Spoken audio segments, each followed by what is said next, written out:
Kapurthala, Jalandhar, Ludhiana, Adhampur, Batinda, Chandigarh, Nal, Phalodi, Uttarlai, Bhuj. They've targeted all these cities using drones and missiles. And imagine, Rhythm, none of the drones or missiles hit any of those cities, and that is why each one of those anti-nationals in India who questioned our forces should think they are safe, because our forces have thwarted this attack. Every single missile and drone has been intercepted, and the Indian Army and the Ministry of Defence, the government has put out detailed reports of how we countered these drones and the missiles. 15 cities were targeted. Each of them have been countered using the integrated counter UAS grid and the air defense systems, details of which have been released by the government now. So our defense systems have effectively countered Pakistan, and additionally we have another information that the S-400 missile systems, S-400 Sudarshan Chakra missile defense systems were activated last night, and every target that was unleashed by Pakistan has been countered by these S-400 defense systems. So that is huge, because if 15 cities were targeted, you can imagine the number of projectiles or the missiles that were sent by Pakistan, and each of them has failed, effectively failed. And as a counter, the government has also confirmed that we went after some of their radar systems to specifically target especially the areas from where these missiles and drones came from. Some of those cities you mentioned just now, Lahore this morning, it was a cantonment area, and one of their drone systems and their weapon defense system has been destroyed. Their radar system has been destroyed. There are reports of the other cities as well hit, including Sialkot. I just want to go across once to Gursimran Niranjan on the big breaking news that's coming in. And Gursimran, last night, like Niranjan is telling us, Pakistan attempted to target military installations in multiple Indian cities: Avantipura, Srinagar, Jammu, Pathankot, Amritsar, Kapurthala, Jalandhar, Ludhiana, Batinda, Chandigarh, Bhuj. India successfully intercepted all the incoming threats. We launched a counter-retaliatory strike. Now this included the neutralization of the defense system in Lahore. We've also struck them in Sialkot. But what we're trying to say, Gursimran, and you can give us more details, what we've told the Pakistani is that the response will be only non-escalatory. It is only being done if they persist. See, it's very clear to the Pakistan by now that India will strike back Pakistan if they dare to target any of the civilian areas or the military installations of the Indian army. It's no more the India that will bear the Pakistan's brutal attacks on the Indian soil. Because see what has happened, that last night it was 12:30 when the lights were off, the entire electricity was cut off. It was based on some of the intelligence input that the security forces had. There was a total blackout. After that, at 1 exactly, I remember, I was there, I was recording a video. At 1 exactly, there was a siren that went off for 2 minutes. After that, a couple of minutes, I got to know that there is an interception, or there is a loud explosion that was heard in the Amritsar, and all the rest of this, except a Bhuj drone that came into the hinterland area, all other threats were eliminated by the armed forces, by the air defense systems, very close to the line of control and the international border. None of the 13 threats out of total 15 could even reach the hinterland area or the area of the population close to the border. 2 threats that managed to enter this side, these threats were neutralized by the air defense system of the Indian armed forces, and then India carried out retaliatory strikes. What Pakistan did, that in the dead of the night, they tried to carry out the retaliatory strikes. They acted like cowards to come in the night to target the military installation and the civilian areas. But what India did in retaliation, that is something important. India started its retaliation from Rawalpindi today morning at around 7. We are told that the first strikes have taken place at the bases of the Pakistan. These bases were same bases from where Pakistan had launched the missiles and the drone systems late last night to target the locations of the Indian army at 50 locations last night at around 12:30. 1 was the time. I'm just going to interrupt you for 1 minute. I want you to stay on with us. I'm also having Niranjan join us. The big breaking news also coming in. After India strikes Lahore, now the US consulate in Lahore directs all consulate personnel to shelter in place due to reports of drone explosions. The US consulate in Lahore has directed them that there is going to be possible airspace incursions in and near Lahore in a security alert. The consulate said it's received initial reports that authorities may be evacuating some areas adjacent to Lahore's main airport. It's also asked American citizens to leave the area of conflict for their safety. Niranjan, it's coming across to this, but this is only coming because very, very clearly US Embassy issuing that alert that in Pakistan there's a travel advisory, so as to say now, because Pakistan has now tried to attack India, India is only retaliating. You know, Rhythm, what is you know, very, very telling about the statement from America is that US Embassy and a specific alert on the US consulate in Lahore. And this is dated this morning. It has just come out and they have confirmed. US consulate has confirmed reports of drone explosions, reports of down drones, possible airspace incursions in and near Lahore. The US is saying there is possible airspace incursions in and near Lahore, and the US Consulate General in Lahore has directed all consulate personnel to shelter in place. Secondly, the consulate has also received initial reports that authorities may be evacuating some areas adjacent to Lahore's main airport. So the US has some information that areas around Lahore's main airport is being evacuated right now, and that is why they've also issued this alert. Point number 3, saying that US citizens who find themselves in an area of active conflict, they should leave immediately and they should do so safely, and if it is not safe to leave, they should shelter in place, saying that the US Embassy and consulates in Pakistan will continue to send updates. The actions they have asked US citizens to take: 1, seek secure shelter and have evacuation plans. Niranjan, I just want to go across to one graphics that we are getting, and you can also speak over that. We're getting the breaking news that's now coming in, and India has now taken out the Pakistan's air defense system in 7 locations. This is the big breaking news. If I can also get Shavan to join us on the story. It's in Sialkot, in Shekhupura, in Lahore, in Bahawalpur, in Gurjanwala, in Narowal and Chakwal. In fact, Niranjan, Shavan was just giving us details of Sialkot and Lahore, but this is breaking news that's coming in. The air defense system in 7 locations of Pakistan, Niranjan, has been now taken out by India. Well, there are so many reports that are coming in, Rhythm. I can confirm to you that as of this minute, at least 7 cities, and that number could go up, because there are some reports that say that at least 9 cities were targeted by India in our measured response to go after the source of where these missiles and drones were sent. But as of now, Bahawalpur on that map that you see on your screen, Chakwal, Gujranwala, Narowal, Sialkot, Shekhupura, you also saw Lahore there, and Bahawalpur. Bahawalpur was also hit, by the way. Bahawalpur was a target for India in Operation Sindhu as well. That is Masood Azhar's headquarters, Jaish-e-Mohammed's headquarters, and Lahore has specifically been targeted. So this is a very, very big update.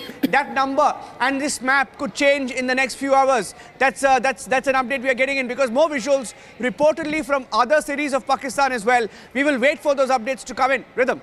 Absolutely, and I'm just going to go across, viewers. I'm going to stay with these graphics, and then I'm going to go across to more graphics, because I'm going to come in a minute with very big breaking news, and I'm going to show our viewers how Pakistani politicians are crying in fear. They are jittery, they are panicky, they are nervous, they are giving speeches, but they are extremely scared of what lies ahead. That's the big breaking news that we're going to get you in just a minute. But I want to continue to stay with Niranjan right now. Niranjan, as we continue to stay with this news, the news that's also going to come in from Pakistan, and we're getting to know details. Lahore, Rawalpindi, Ghotki, Karachi, all have been struck. Their defense system in these places has also been shut down. This is Operation Sindhu 2. As Pakistan attempted to target Indian cities, India strikes again. Drone strikes took place in Rawalpindi, where the cricket stadium apparently was there. That's something we're going to be confirming. There's fear and tears in Pakistan's National Assembly. All right, we're going to come out with that breaking news. We're trying to get that breaking news, and I'm just going to go across to that in 1 minute as that breaking news is getting prepared. And I just want to go across once more to you, Niranjan. What is the Indian...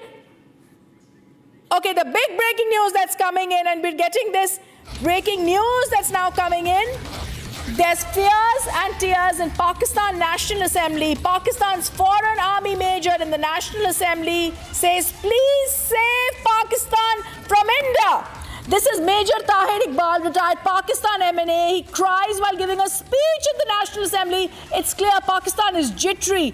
Pakistani politicians are crying in fear after the India attack. It's a 2-minute reaction coming in from Major Tahir Iqbal, who's speaking in the Parliament of Pakistan. I'm going to go across to that. And this is the fear, the palpable, jittery fear and tears that we are seeing in Pakistan. Let's go across and play that reaction from Major Tahir Iqbal of the Pakistan Army. मैं इन सबसे कहूंगा कि मिलकर चलो और अपने रब से रुजू करो। ऐ रब्बे काबा, हम तेरे आगे दरख्वास्त करते हैं, इस मुल्क की हिफाजत फरमाना जो तूने हमें अता किया है, और ये नबी सल्लल्लाहु अलैहि वसल्लम की दुआओं का है। आपने कायदे आज़म को इंग्लैंड में मुलाकात की, ख्वाब में आए और उनको कहा कि जाओ वापस और जाके पाकिस्तान का मामला हल करो। आप खाना कलात को ख्वाब में आके ये हुक्म दिया कि तुमने पाकिस्तान की सरना ये मुल्क बन के रहेगा और तुमने तो ये ऐसा बड़ा मौजज़ा है कि अल्लाह पाक ने ये हमें अता किया है और अल्लाह पाक इस मुल्क की हिफाजत फरमाएंगे। दुनिया में जहां भी देखें शायद हमारी कमी है, हम मजबूर हैं, हम गुनाहगार हैं, लेकिन रब्बे काबा हम तेरे हबीब के उम्मती हैं। खुदा का वास्ता हमसे रहम का मौला फरमा। आप चले जाएं, उधर फिलिस्तीन में चले जाएं, कश्मीर में चले जाएं, जहां भी जाएंगे मुसलमानों के साथ वो ऐसे रो रहा है जो हम सोच भी नहीं सकते हैं। तो तू हमें माफ कर दे, हम तेरे आगे सर झुकाते हैं, माफी मांगते हैं। नहीं, इसमें दो राय नहीं है मौला कि हम बड़े गुनाहगार हैं, लेकिन तेरी रहमत बहुत वसी है। तू रहमत का एक जर्रा भी भेजेगा हमारी तरफ तो इंशाल्लाह हमारी कामयाबी होगी। और दुआ करते हैं रब्बे काबा हमारी कौम की हिफाजत है। मैं इन सबसे कहूंगा दुश्मनों के मिल के चलो और अपने रब से रुजू करो और हमें रब्बे काबा हम तेरे आगे दरख्वास्त करते हैं, दुआ को हूं इस मुल्क की हिफाजत फरमाना जो तूने हमें अता किया है, और ये नबी सल्लल्लाहु अलैहि वसल्लम की दुआओं का है। आपने हमारी कौम कायदे आज़म को इंग्लैंड में मुलाकात की, चलो और अपने रब से रुजू करो, जाओ वापस और जाके पाकिस्तान का मामला हल करते हैं। आप खाना मुल्क को हिफाजत में आके ये हुक्म दिया तुमने पाकिस्तान की सरना ये मुल्क बन के रहेगा और तुमने तो ये ऐसा बड़ा मौजज़ा है को अल्लाह पाक ने ये हमें अता किया है और अल्लाह पाक इस मुल्क के जाओ वापस और जाके पाकिस्तान का मामला हल करो। जहां भी देखें हमारी कमी में आके ये हुक्म दिया कि तुमने पाकिस्तान की सरना ये मुल्क बन के रहेगा और तुमने ये ऐसा बड़ा मौजज़ा है कि अल्लाह पाक ने ये हमें अता किया है और अल्लाह पाक इस मुल्क के हिफाजत कश्मीर में चले जाए, जहां भी जाएंगे मुसलमानों के साथ जहां भी देखें शायद जो हम सोच भी नहीं सकते। तो तू हमें माफ कर दे, हम गुनाहगार हैं, लेकिन रब्बे काबा माफी मांगते हैं। नहीं, इसमें दो राय नहीं है मौला, हम बड़े गुनाहगार हैं, लेकिन तेरी रहमत बहुत वसी है। कश्मीर में चले रहमत का एक जर्रा भी भेजेगा हमारी तरफ के साथ इंशाल्लाह हमारी कामयाबी होगी। सोच भी नहीं सकते। दुआ करते हैं रब्बे काबा माफ कर दे, मुल्क की हिफाजत करे, सर झुकाते हैं, माफी मांगते हैं। नहीं, इसमें दो राय नहीं है मौला कि हम बड़े गुनाहगार हैं, लेकिन तेरी रहमत बहुत वसी है। आर्म फोर्सेस के लिए तो रहमत का एक जर्रा भी भेजेगा हमारी तरफ, तो इंशाल्लाह हमारी कामयाबी होगी। और दुआ करते हैं रब्बे काबा कि इस मुल्क की हिफाजत फरा और हमें दुश्मनों पर जो है वो फकीर अता फरमा और हमें उनको सरनगू करने की ताकत अता फरमा। मैं दुआ गो हूँ आर्म फोर्सेस के लिए। Well, back-to-back breaking developments coming in, ladies and gentlemen, as we strike at least 7 targets in Pakistan in retaliation to their drone and missile attack. They targeted 15 cities, and we are giving it back in every single city where they launched the drones and missiles from. You just saw the video of a Pakistani senator crying, saying, "Save Pakistan from India." That's the kind of fear that is spread in Pakistan, especially after we've struck their terror targets, the terror headquarters, and all the locations from where they launched the attack.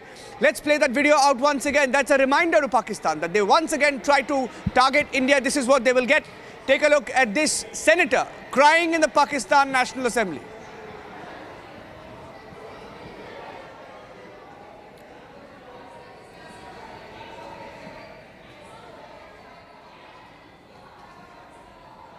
इसलिए जनाब speaker ये बात waza कर देनी चाहिए, हमारी कौम यकजा है। मैं इन सब से कहूंगा कि मिल के चलो और अपने रब से रजू करो।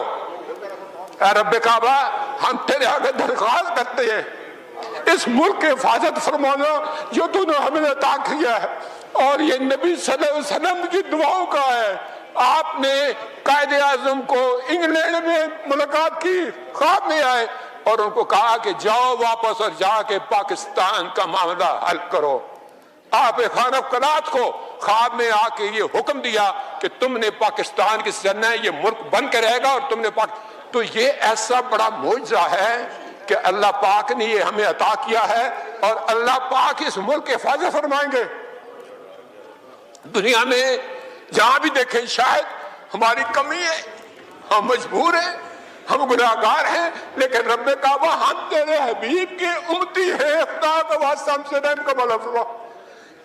आप चले जाएं उधर फिलिस्तीन में चले जाएं, कश्मीर में चले जाएं, जहां भी जाएंगे मुसलमानों के साथ वो ऐसे रो रहा है जो हम सोच भी नहीं सकते हैं। तो तू हमें माफ कर दे, हम तेरे आगे सर झुकाते हैं, माफी मांगते हैं। नहीं, इसमें दो राय नहीं है मौला कि हम बड़े गुनाहगार हैं, लेकिन तेरी रहमत बहुत वसी है। तू रहमत का एक जर्रा भी भेजेगा हमारी तरफ तो इंशाल्लाह हमारी कामयाबी होगी। और दुआ करते हैं रब्बे काबा कि इस मुल्क की हिफाजत फरा और हमें दुश्मनों AQA Sri Sanjay Chawla, CMDs of DPSUs, senior officers, head of the industry associations, young entrepreneurs, friends from media, ladies and gentlemen. जिस समय secretary defence production welcome speech दे रहे थे तो उन्होंने आभार व्यक्त किया कि मैं इस कार्यक्रम में आप सबके बीच उपस्थित हूं। सच्चाई यह है, खैर उन्हें औपचारिकता पूरी करनी थी, पूरी की उन्होंने, लेकिन इस क्वालिटी नेशनल क्वालिटी कॉन्क्लेव में आना मुझे बेहद अच्छा लगा है।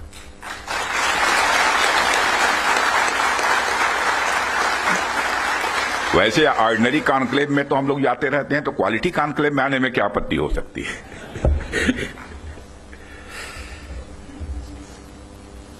साथियों, सबसे पहले तो मैं हमारी आर्म फोर्सेज ने कल जो कार्रवाई की है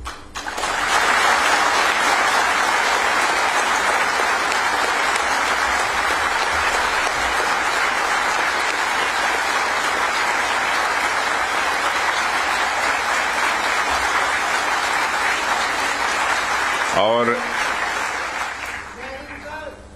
जय हिंद जय हिंद, जो शौर्य और पराक्रम दिखाया है उसके लिए मैं हृदय से बधाई देता हूं। पाकिस्तान और पीओके में जिस तरह से हमारी आर्म्ड फोर्सेस ने टेरर कैंप्स को नेस्त नाबूद किया है वो हम सबके लिए एक गौरव का विषय है।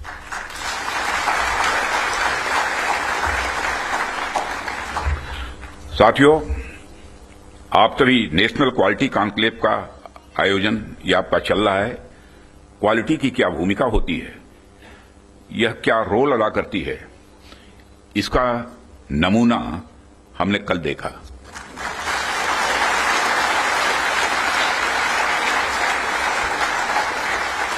जिस प्रेसीजन के साथ यानी जिस सटीकता के साथ ऑपरेशन सिंदूर एग्जीक्यूट किया गया वह अनइमेजिनेबल है, बहुत ही सराहनीय है। इसमें 9 टेररिस्ट कैंप्स तबाह हुए और अच्छी खासी संख्या में आतंकी मारे गए।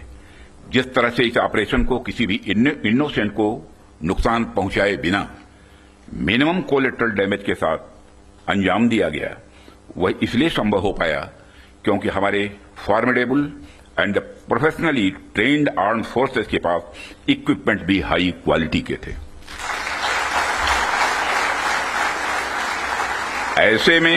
ऐसे में इस क्वालिटी कॉन्क्लेव को मैं बड़े महत्वपूर्ण कॉन्क्लेव के रूप में देखता हूं।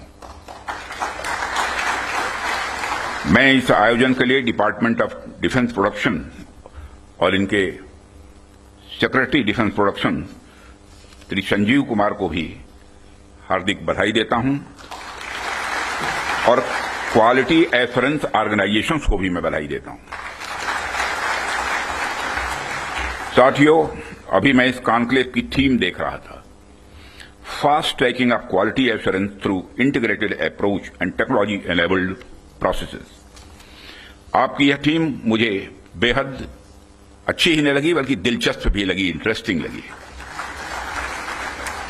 वैसे भी पूरी दुनिया में इसमें बड़ी तेजी से डिसरप्टिव चेंजेस हो रहे हैं और खासकर डिफेंस सेक्टर में तो लगातार नए नए ट्रांसफॉर्मेशंस ये देखने को मिल रहे हैं। ऐसे में क्वालिटी असेसमेंट को फास्ट ट्रैक करना न सिर्फ रेलेवेंट है, बल्कि मैं समझता हूं यह समय की मांग है। उन चेंजेस को देखते हुए यह थीम अपने आप में बहुत ही रेलेवेंट हो जाती है। इतनी इंटरेस्टिंग और रेलेवेंट थीम रखने के लिए भी मैं आप सबको बधाई देता हूं। साथियों, अक्सर मुझे आर्म्ड फोर्सेस के अलग अलग कार्यक्रमों में प्रायः जाने का अवसर मिलता है। रिसर्च एंड डेवलपमेंट ऑर्गेनाइजेशंस के इवेंट्स में जाने का भी अवसर मिलता रहता है। प्राइवेट सेक्टर द्वारा आयोजित कार्यक्रमों में भी मैं प्रायः जाता ही रहता हूं। परंतु आज का यह जो मंच है, यह अपने आप में बड़ा अलग है और एक विशिष्ट मंच है। मैं ये देख रहा हूं कि यहां कई सारे लोग हैं जो अलग अलग फील्ड्स में महारत जिन्होंने हासिल की है, महारथी बैठे हैं यहां। इसलिए मुझे लगता है कि आज की हमारी बातचीत भी कई मायनों में विशेष होने वाली है। साथियों, इस क्वालिटी कॉन्क्लेव की महत्ता और आवश्यकता पर तो मैं आगे चर्चा करूंगा ही, परंतु पहले मैं आपको कुछ ऐसे बिंदुओं से, कुछ ऐसे पॉइंट से अवगत कराना चाहूंगा जो हमारी सरकार की प्रायोरिटीज से जुड़े हुए हैं। 2014 में माननीय प्रधानमंत्री जी के नेतृत्व में हमारी सरकार आने के बाद प्रधानमंत्री जी ने हमें एक अत्यंत महत्वपूर्ण सूत्र प्रदान किया। उन्होंने शुरुआत में ही डिफेंस प्रोडक्शन सेक्टर के एम्पावरमेंट पर विशेष बल दिया। उन्होंने जो सूत्र दिया उसके पीछे की फिलॉसफी थी डिफेंस सॉवरेंटी। डिफेंस सॉवरेंटी का मतलब कि जब तक कोई देश अपनी डिफेंस नीड्स में कैपेबल तथा सेल्फ रिलायंट नहीं होता, तब तक उसकी आजादी पूरी तरह से नहीं मानी जा सकती। जब तक हम अपनी सुरक्षा के लिए इंपोर्ट पर डिपेंडेंट रहेंगे, तब तक कहीं न कहीं हमारी आत्मशक्ति में अधूरापन रहेगा। ये अगर हम अपने हथियार और रक्षा उपकरण विदेशों से खरीदते हैं, तो इसका मतलब है कि हम अपनी सुरक्षा को आउटसोर्स कर रहे हैं और उसे किसी और के भरोसे छोड़ रहे हैं। यह बात लॉन्ग रन में सही नहीं हो सकती। हमारी सरकार ने इस विषय पर गंभीरता से सोचा और आत्मनिर्भरता हासिल करने का निर्णायक कदम भी उठाया है। आप सब तो जानते ही हैं कि देश में पहले से ही ऑर्डिनेंस फैक्ट्रीज का एक इंडिजिनस सिस्टम रहा है और इन फैक्ट्रीज ने एक समय पर बेहतरीन काम किया और देश की सुरक्षा जरूरतों को पूरा करने में बहुत ही अहम भूमिका निभाई भी है। इनके अलावा हमारे पास डिफेंस पीएसयूज का भी एक मजबूत इकोसिस्टम पहले से ही है। हमारी सरकार ने डिफेंस प्रोडक्शन में क्वालिटी और क्वांटिटी दोनों पर समान रूप से बल दिया है। इसी दिशा में कई क्रांतिकारी कदम उठाए गए, जिनमें से कुछ महत्वपूर्ण कदमों का उल्लेख मैं यहां करना चाहूंगा। ऑर्डिनेंस फैक्ट्रीज का कॉर्पोरेटाइजेशन उनमें से एक अत्यंत महत्वपूर्ण कदम रहा है, जिसे हमने इंश्योर किया ताकि कम समय में ही डिफेंस प्रोडक्शन में व्यापक सुधार हो सके। यहां मैं जरूर बताना चाहूंगा कि ऑर्डिनेंस फैक्ट्रीज का कॉर्पोरेटाइजेशन हमारे लिए कोई बहुत सरल प्रक्रिया नहीं थी। इसमें अनेक जटिल प्रश्न थे और चैलेंजेज भी थे, परंतु हमने इसे इसलिए लागू किया क्योंकि यह एक अर्जेंट रिफॉर्म था। अब प्रश्न उठता है कि यह अर्जेंट क्यों था। इसका एक बड़ा कारण था क्वालिटी। आप सभी स्पेशलिस्ट के समक्ष मैं यह कह सकता हूं कि सरकार ने क्वालिटी को अपना प्रायोरिटी रिफॉर्म एजेंडा बनाया है।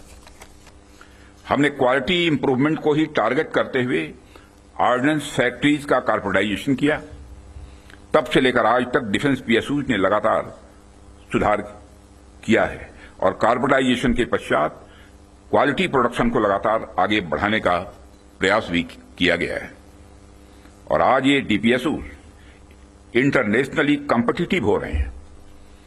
आज ये अपने रिसर्च एंड डेवलपमेंट पर भी अच्छा फोकस कर रहे हैं।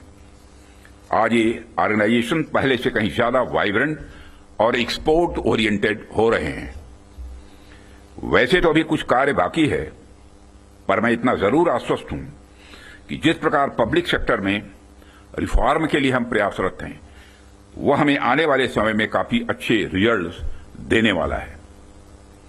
साथियों, पब्लिक सेक्टर के डेवलपमेंट के पीछे हमारा एक ही उद्देश्य भी रहा है कि एक healthy competitive private defence ecosystem का विकास किया जाए, जो अपनी क्वालिटी के माध्यम से देश की सुरक्षा को और अधिक मजबूत बनाए।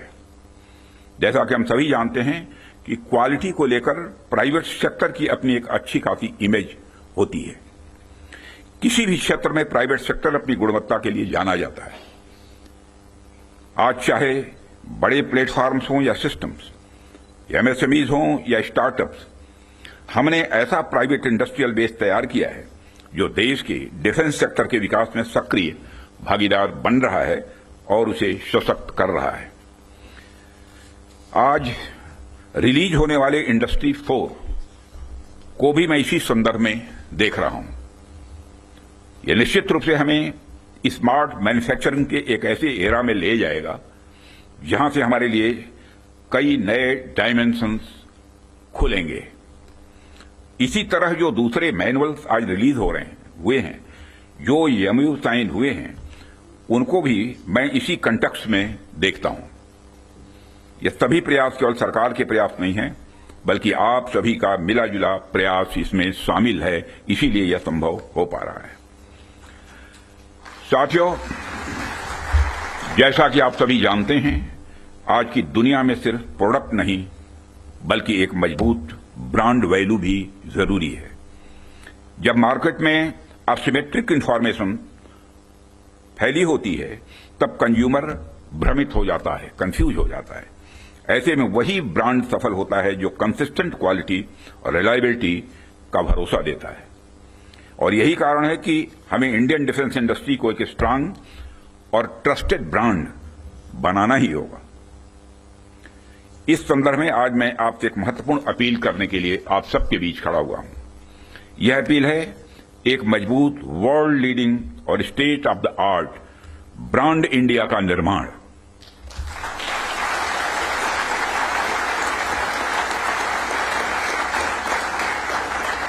ताकि दुनिया की डिफेंस मार्केट में प्रोडक्ट्स को लेकर जब कंट्रीज के मन में डाउट हो तो वह ब्रांड इंडिया को चूज करे। Whenever in doubt, go for India। यह हमारी यूएसपी होनी चाहिए, यही हमारी यूएसपी होनी चाहिए। ब्रांड इंडिया का मतलब है कि अगर किसी इंडियन कंपनी ने कुछ प्रॉमिस किया है तो होगा ही होगा, होकर ही रहेगा। किसी प्रोडक्ट की भला फला रेंज तक मारक क्षमता है तो होगा ही होगा, यह भरोसा होना चाहिए। उससे नीचे का तो कोई सवाल ही खड़ा ही नहीं होता। किसी प्रोडक्ट की फला टेम्परेचर तक में काम करने की कैपेसिटी है तो होगी ही होगी, उससे नीचे का तो कोई प्रश्न ही नहीं खड़ा होता। यह होना चाहिए हमारा क्वालिटी एस्योरेंस और ब्रांड इंडिया का भरोसा। और जब हम ऐसा कर पाने में सफल होंगे, तभी इंटरनेशनल बायर्स हमें एक ट्रस्टेड सप्लायर के रूप में देखेंगे और कहेंगे, don't go for doubt, go for India.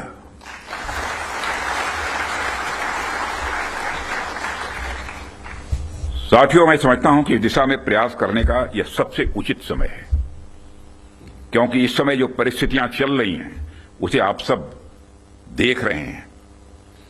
हमारे रीजन में ही आज जो स्थितियां उत्पन्न हो रही हैं उससे आप सभी अवगत ही नहीं हैं, बल्कि अच्छी तरह परिचित हैं। हमने हमेशा ही एक रिस्पांसिबल नेशन होने का रोल बड़े संयम से निभाया है, सदैव निभाया है। हम लगातार इस बात के पक्ष कर रहे हैं कि समस्याओं का समाधान बातचीत के जरिए से हो, परंतु इसका अर्थ यह नहीं है कि हमारी सहनशीलता का कोई नाजायज फायदा उठाए। यदि कहीं कोई हमारे इस संयम का फायदा उठाने की कोशिश करता है तो उसे कल की तरह ही क्वालिटी कार्रवाई का सामना करने के लिए भी पूरी तरह से तैयार रहना होगा।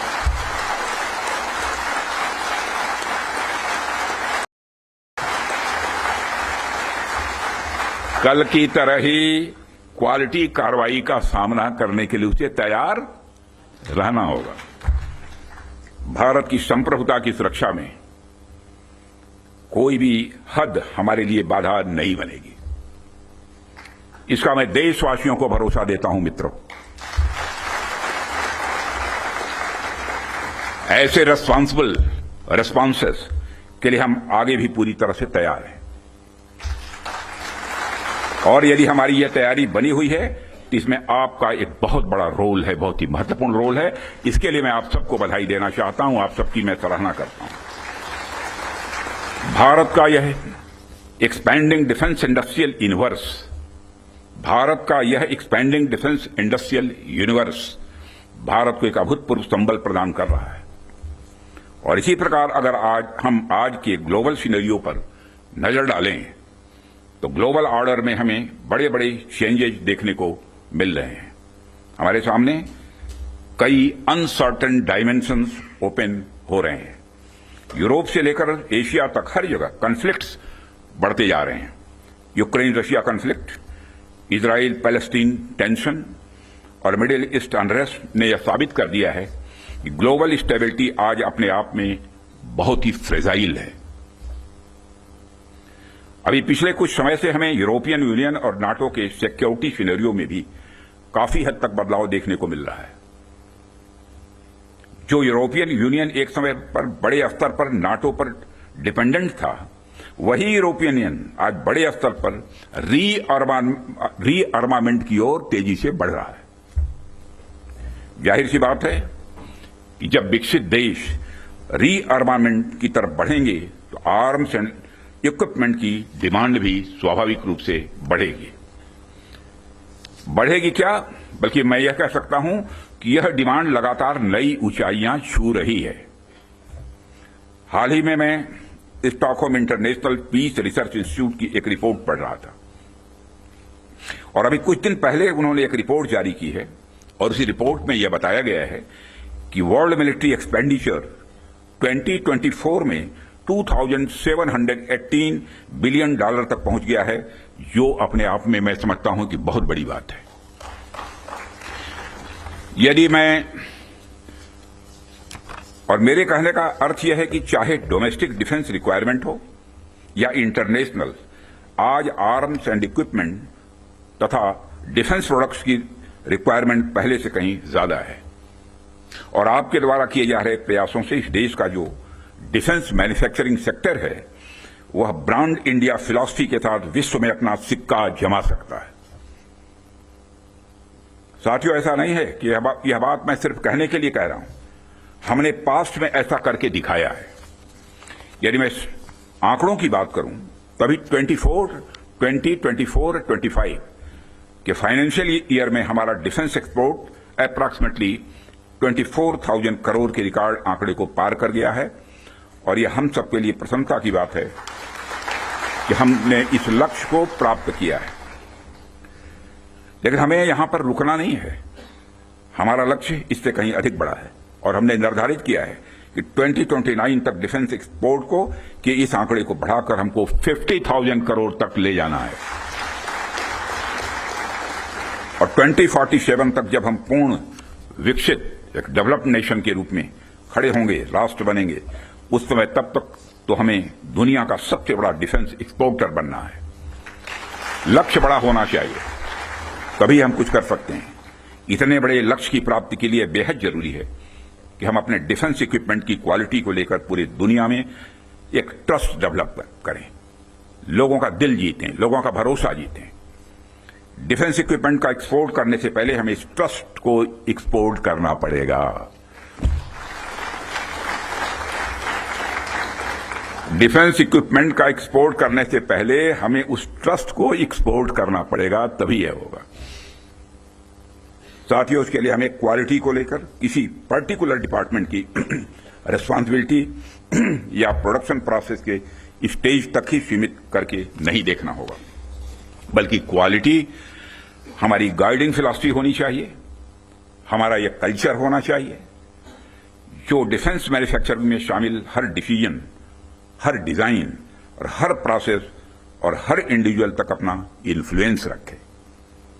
हमारा पूरा डिफेंस इकोसिस्टम तभी मजबूत हो सकता है जब हम क्वालिटी बेंचमार्क्स को गंभीरता से लेंगे।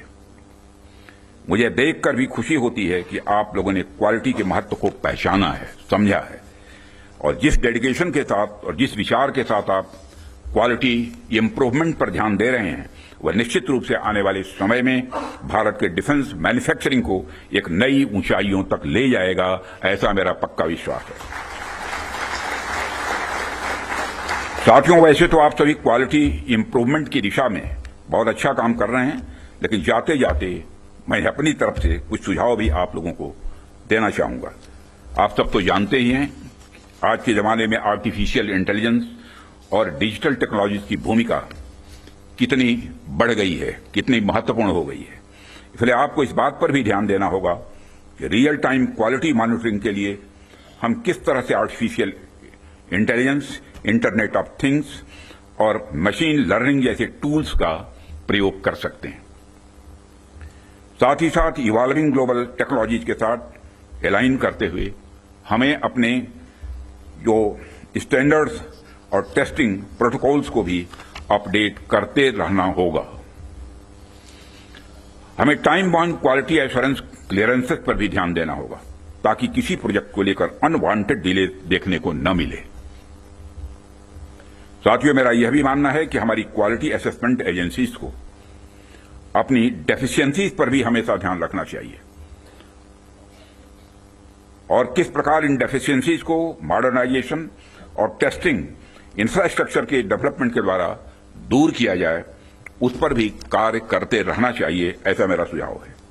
और इस प्रकार नीश टेक्नोलॉजी के क्षेत्र में लगातार गैप एनालिसिस करते रहना एक आवश्यक कदम होगा। डिपार्टमेंट ऑफ डिफेंस प्रोडक्शन और भारत सरकार आपके साथ कदम से कदम मिलाकर चलने के लिए तैयार है और हम आपके फीडबैक का भी स्वागत करेंगे। और सेक्रेटरी डिफेंस प्रोडक्शन के रूप में भी, संजीव कुमार के रूप में भी एक डायनेमिक आपको सेक्रेटरी भी मिला है, यह भी सौभाग्य की बात है, जो क्रोधित नहीं होते बल्कि मुस्कुराते ही रहते हैं, चाहे चैलेंज कितना भी बड़ा हो। और साथियों, हम आपके फीडबैक का भी स्वागत करेंगे। मुझे पूरा विश्वास है कि हम सब मिलकर क्वालिटी असेसमेंट और क्वालिटी एश्योरेंस के आपके प्रयासों को और गति प्रदान करेंगे। मुझे इस बात का भी पूरा विश्वास है, जब हम सब मिलकर प्रयास करेंगे तो निश्चित रूप से भारत ग्लोबल डिफेंस मार्केट के की प्लेयर के रूप में इमर्ज होकर ही रहेगा। यही आज की हमारी कॉन्क्लेव के थीम की प्रासंगिकता है। मैं आप सभी का आभार व्यक्त करता हूं कि आपने इतने रेलेवेंट टॉपिक पर इस कॉन्क्लेव का आयोजन किया। इस इनिशिएटिव्स के लिए आप सभी बधाई के पात्र हैं और इस कॉन्क्लेव की सफलता के लिए मैं हार्दिक शुभकामनाएं देते हुए अपना निवेदन समाप्त करता हूं।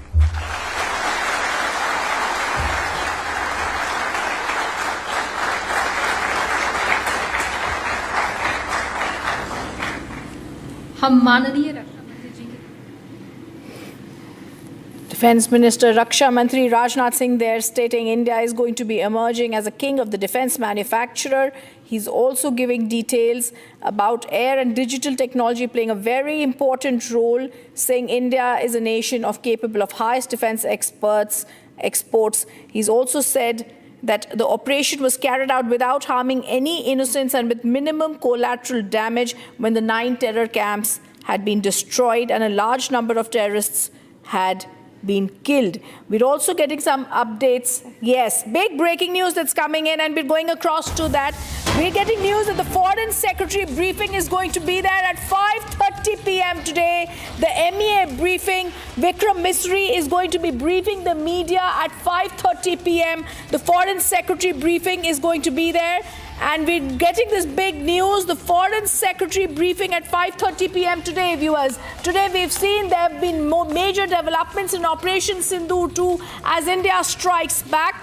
Operation Sindhu 2, where the army has come out with a statement that we've been focused, measured and non-escalatory in our response. The Foreign Secretary briefing is also possibly going to give out details at where all Pakistan tried to target us and how. Niranjan is also joining us now from the newsroom. Niranjan, this is massive because the Foreign Secretary briefing, as we've seen even yesterday, is going to be very concise about where Pakistan tried to hit us, where we've tried to hit back, what we've neutralized, and massively also about how India's integrated counter and India's air defense system has foiled several Pakistani attacks.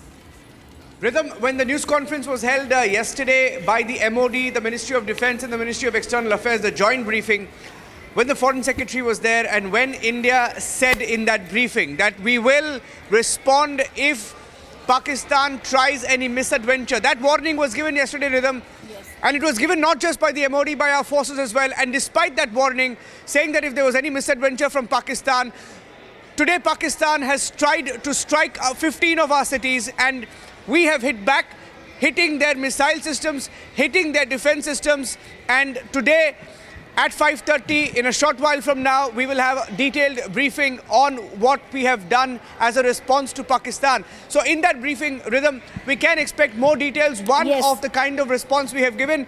Two, the response of India, especially after what we had said yesterday and had promised to respond to Pakistan. And thirdly, interrupt you for 1 minute. As we're now being told, as the Foreign Secretary's briefing is going to be there, I'm going to, as we continue to stay with that breaking news, go across to Air Marshal Sanjay Kapoor, who's now Air Marshal Sanjeev Kapoor, who's now joining us on this big breaking news. Air Marshal Sanjeev Kapoor, we've seen a statement come out from the army where they've today said that there were military targets that were taken in North and Western India by Pakistan.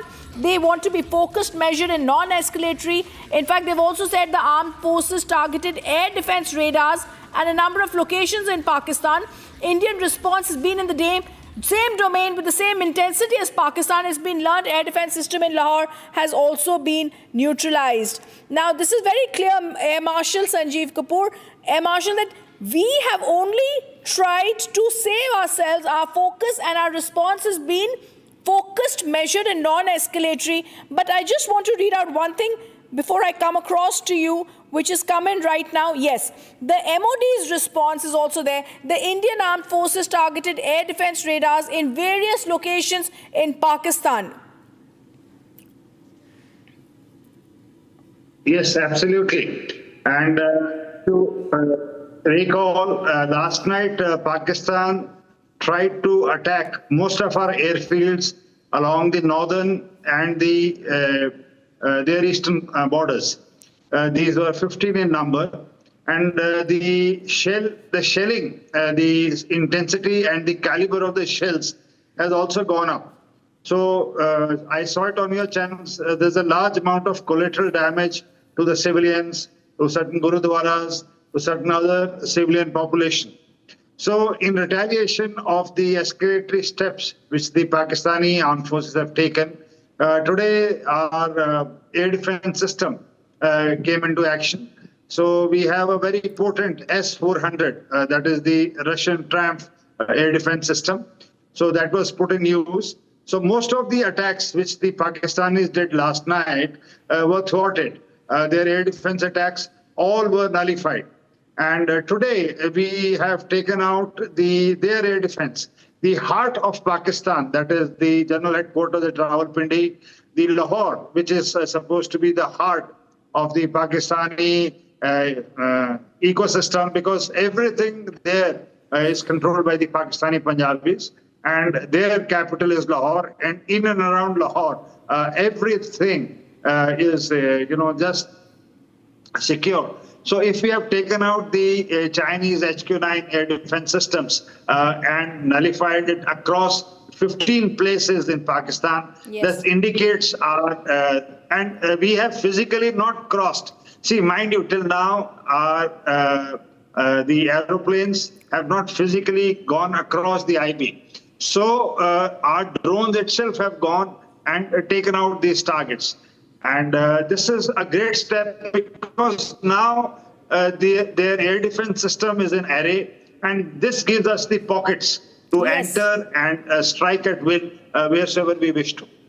I want Air Marshal, please stay on with us. I also want to go across to Major Samarpal Toor. Like Air Marshal is telling us, Major Samarpal Toor, India has left Lahore's defenseless, hitting China-made missile shield. Now, what is HQ-9 or HQ-9P? This is the mainstay of Pakistan's layered air defense system.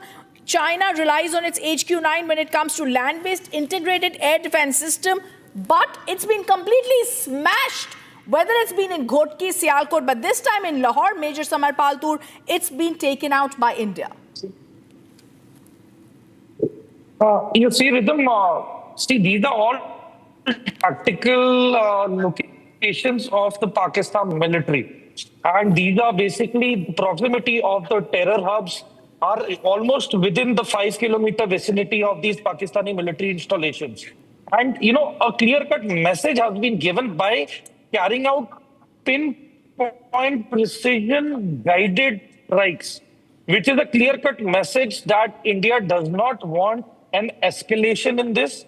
We are just giving a message to the point by striking and, you know, taking out the terrorists and their camps.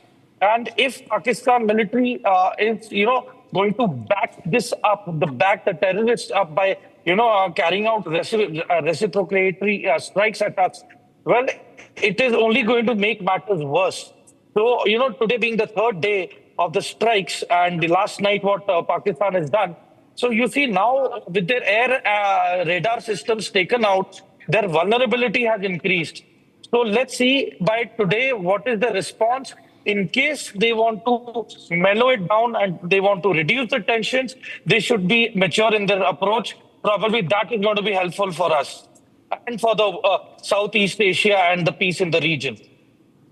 We're also getting more breaking news that I'm going to just go across to. This is big news that's also coming in, which I'm just going to break, Major Samarpal Toor and Air Marshal. But I want to stay on with what we've got right now. I'm not going to go across to how this attack happened because we're waiting for that. But Delhi launched a massive drone attack also. Israeli Harab drones were used. They're the most sophisticated drones. We're also being told details of those that have come in on what it is. And as I told you, this is something that we need to understand. Pakistan missile launchers details are also coming in right now on Republic TV. Air Marshal Sanjeev Kapoor, if I could, sir, come across to you. Bhuj was targeted. Rajasthan cities were targeted. We're getting you that big details that are coming. Sir, we're calling this Operation Sindhu 2. Because we have come out with a statement in which the Indian Air Force has said we wanted this to be focused, measured and non-escalatory. It's only, we specifically mentioned Pakistan's military establishments have not been targeted. It is only reiterated any attack on India's military targets will have a suitable response. But Pakistan attempted to engage a number of military targets, Air Marshal, in northern and western India. And that's when the air defense system in Lahore had been neutralized by us, sir. Yeah, absolutely. Yesterday when we did our operations, we made it very clear in the brief that was given by the Foreign Secretary that this is a retaliatory step towards the Pahalgam massacre. So this indicated to the world that we have taken revenge to the by neutralizing the terror hubs and their headquarters and the people behind. Now, as I've been telling, and I was on your channel with Arnab the other day, and I was mentioning that the Pakistani army's narrative to their own people is so good. But in the age of social media, what has happened is all these attacks, the pictures, and the damage is doing around the people. So their people are asking questions that you have invested so much of money, time and effort. Air Marshal, I'm just going to interrupt you, sir, for 1 minute. And as I said, there's the breaking news coming in. We're getting you exclusive details of Kashmir cities that were targeted from the Pakistan airbase. We're telling you inside details of Operation Sindhu also. Inside details of India's gun locating radars identified locations of the missile launchers. Kashmir cities were targeted from Pakistan airbase. Kashmir cities not only were targeted, exclusive government sources tell us the operation is still ongoing. Let me go across to Shavan Sen, our senior editor who's joining us with this breaking news. Shavan, give us more details. Shavan. Well, in fact, the details that we have right now are the operation. One, with regards to the cities that were basically targeted. Let me first begin with Kashmir, that Avantipura and Srinagar was targeted. This was from the Pakistani Air Force base that's in Rawalpindi. Moving on to the other places in Jammu and Punjab. This was targeted from Rawalpindi cantonment in Gujranwala. And as far as cities in Rajasthan are concerned, we are being told that this was from the Pakistan military base in Bahawalpur. And finally, as far as Bhuj is concerned, the attack was carried out. The missile launcher was from Sindh. Now, just more details coming in, the specific details as to the timings of the attack. In fact, we are being told that the gun locating radars that India has basically traced a certain movement around 1 o'clock this morning. Thereafter, you've had the Sky Striker, one of the drones that was essentially used, because remember, this is a drone which is developed in India, was actually used in the first operation itself, and we are being told that this had a 5 kilogram of warhead, which was basically used by these drones were essentially used to carry out the retribution. Now, the other details also emerging at this point in time is that till about 7 o'clock in this morning is when specific places from where these missiles were launched was targeted by India. But the interesting point here, Niranjan, is that also getting a confirmation from our sources within the military saying that as we speak, the operation is still going on. Well, just another question, Shavan, because you mentioned here that, it was not just along the international border. There are areas across the line of control. So across the border from Gujarat, Rajasthan, Punjab, and Jammu and Kashmir, across the border, it's still hot. Well, in fact, if there is a pattern, the pattern is that each of the cities that have been targeted here in India are places where we have our military installations. So it is very clear, as far as the Pakistanis are concerned, each of these places that they have targeted has some sort of a military significance, a military value. And these are, for the Pakistanis, certainly high value targets. And that is the reason why, if you see the entire pattern that has emerged and the bases that have been used by the Pakistanis, these are active bases of the Pakistanis. Now, in retribution, what they've essentially done is they were hoping that their air defense system will be able to protect these areas. But it turns out we have a confirmation as far as Lahore is concerned and Sialkot. Now there are certain reports coming in for Rawalpindi too, where the air defense system has completely failed. And these were basically provided by the Chinese. Okay, handing it back to you for now. All right, there is a lot of breaking news that Shavan is getting us, viewers. We're going to continue coming back to that because Operation Sindhu 2 has begun. India has said our clear response is going to be focused, measured and non-escalatory. We stay with the breaking news. We're back after a short break. Stay on with us as all the latest breaking news, all the latest details on India's non-escalatory strike that we've done in Pakistan continues right here on Republic TV.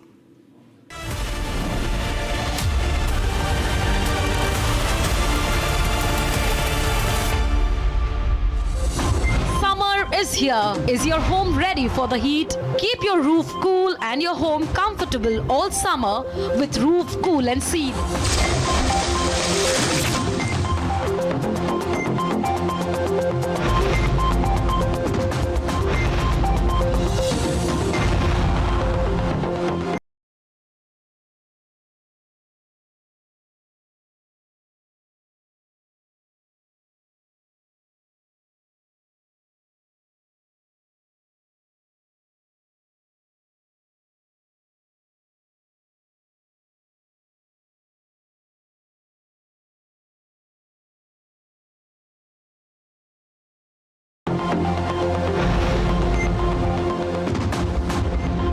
पसीना मत बहाओ, Berger roof cool and seal लगाओ। Mahi sir, how much do you love your fans? Honestly, I love my new fans. पुराने वाले बेकार में शोर करते। सर फैंस है, शोर तो करेंगे ही ना। नए वाले नहीं करते। And they listen to what I say. The new generation Orient BLDC fans, super silent performance with voice control. Silly me, I thought Cricket fans. ये है सीक्रेट रेसिपी MDH का जीरा सिप जल जीरा मसाला। सिप सिप जीरा SIP MDH का जल जीरा सिप MDH का जल जीरा सिप।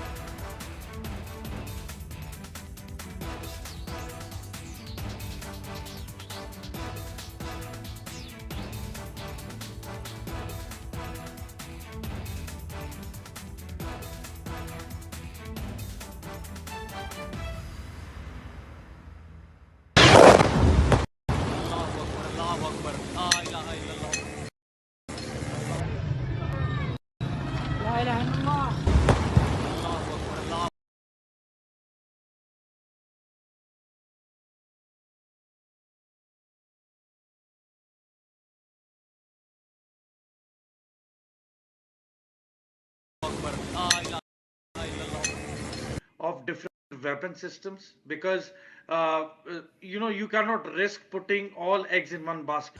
ये मस्जिद तैयबा उमरकरा के अंदर ये नुकसान है। Not risk putting all eggs in one basket.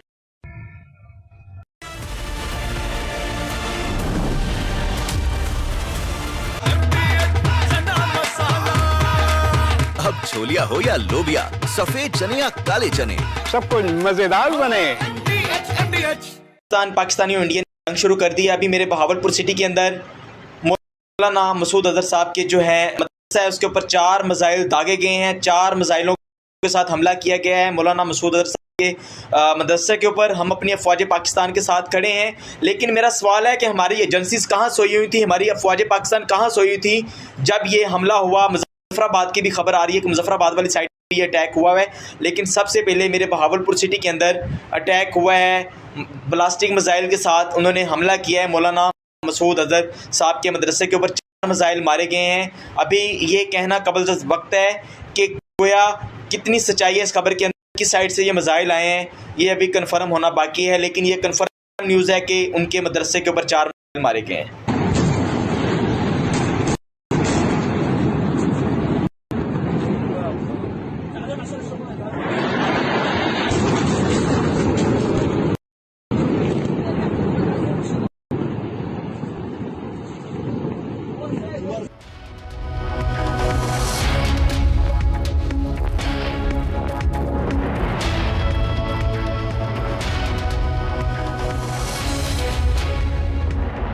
इसको घर पे लगाओगे तो शादी का तो पता नहीं, पर घर पक्का नहीं टूटेगा। रुंगटा नहीं तो घर स्ट्रॉन्ग नहीं। रुंगटा स्टील TMT बार एकदम सॉलिड। पहाड़ों में एक हाइकिंग स्टिक भी बन सकती है। आधे बाउल दही में 4 चम्मच MDH चटनी पुदीना मसाला डाला, स्टर करो, पुदीना चटनी तैयार। MDH चटनी पुदीना मसाला। MDH।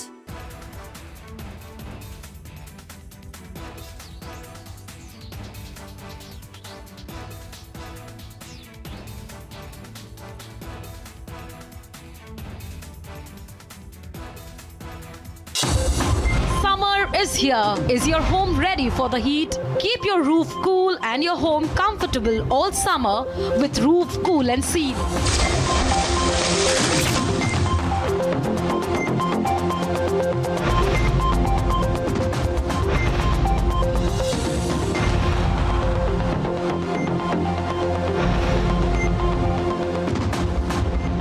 पसीना मत बहाओ, Berger roof cool and seal लगाओ।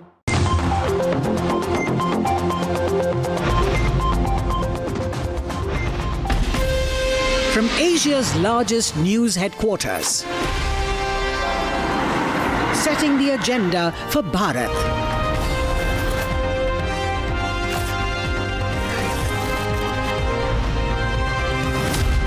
You're watching Republic.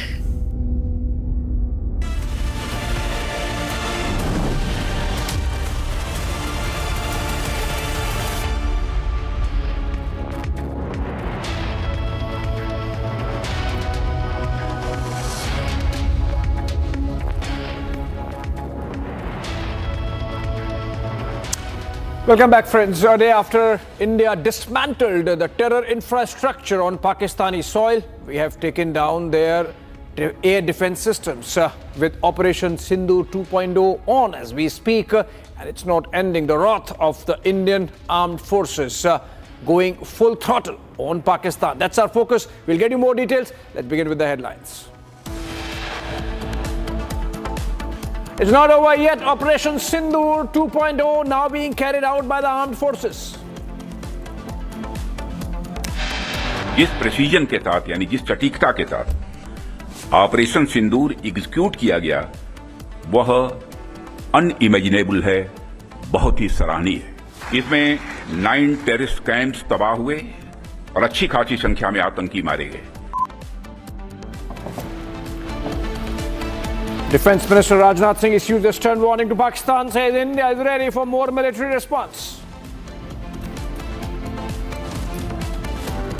India clinically intercepts and shoots down Pakistani missiles coming in Amritsar area. It is not our intention to escalate the situation.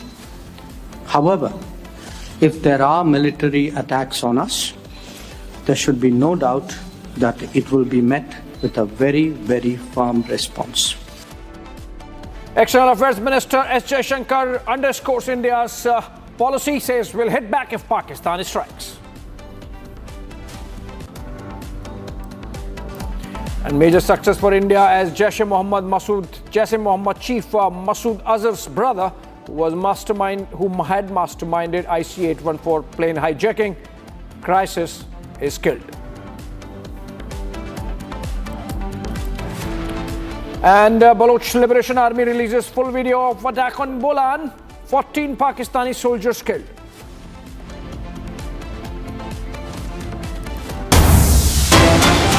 All right, let's begin with breaking news development, and in which we're focusing on more details coming out from our sources about Operation Sindhu 2.0, which is still ongoing as we speak. Shawan is going to join us in a bit with more details. Kashmir cities were targeted from Pakistan airbase. Exclusive, we have sources telling us that the operation is still going on and India has neutralized one air defense system in Lahore and other places. We have taken down all the facilities that were being used to target Indian cities with the aid of drones. A massive drone strike was planned by Pakistan, which has been foiled by India's air defense and the missile defense systems. And the unified command that monitors and is tasked with neutralizing any alien flying objects coming into India. Shawan, if you have joined us, can you share more details? What's this about? Is this part of Operation Sindhu 2.0? Is it ongoing? And what are the details? How did we neutralize Pakistani misadventure using drones a day after India carried out those strikes on 9 terror factories inside Pakistan? Well, in fact, Abhishek, when I was just getting these details of from where these missiles were launched, I did ask multiple sources, and they say that as we speak, quote unquote, as we speak, the operation is still underway. Now, what do you really make of it? Does it mean that there is something that is brewing? Because there have been certain movements coming in from the Pakistani side, which has now been intercepted by our military. In fact, the details that we have as to what really happened, the misadventure on the Pakistani side, which was intercepted late last night, in fact, around 1 o'clock, is when we are being told that the gun locating radars were basically identified the location of the missile launchers. Now, as far as these missile launches are concerned, where did it come from and how did it target? We are being told that the Kashmir cities, the cities in Kashmir, that's Awantipora as well as Srinagar, they were basically targeted from the Pakistani air base in Rawalpindi. As far as Jammu and Punjab cities are concerned, they had launched the missiles from the Rawali cantonment in Gujranwala. As far as Rajasthan cities are concerned, they were basically targeted from the PAK military base in Rawalpindi, and Bhuj was basically targeted from the Pakistani base in Sindhu. Now, I haven't got the specific details of which military base was actually used as far as targeting of Bhuj is concerned, but all of this basically happened around 1 o'clock is when the gun locating radars basically saw some sort of a movement, and thereafter the drones were used. Now, I'm being given to understand, Abhishek, that as far as Operation Sindhu is concerned, they basically used the Indian-made drones, that is the Sky Trainer. Now, whether at all this was also reused today, that is not known to me at this point in time, Abhishek. I can only confirm now that the Sky Trainer was actually used for the entire operation. Whether at all new drones have been used for today's operation, that confirmation yet to come in. But this drone has about a 5 kilogram of warhead. Now, the distance that it can actually travel is way more. It can go up to over 300 kilometers is what we are being told right now by our sources. And the other important information that I've been able to pick up is that the operation of striking back, the retribution, basically carried out till about 7 o'clock in the morning. But the interesting bit that emerges right now is that they are still maintaining, sources still maintaining that as we speak, even now, because this information that I picked up was just about a few minutes ago. So they say that even now the operation is still undergoing. Yeah. Okay, Shawan, one more question before I let you go. One quick question.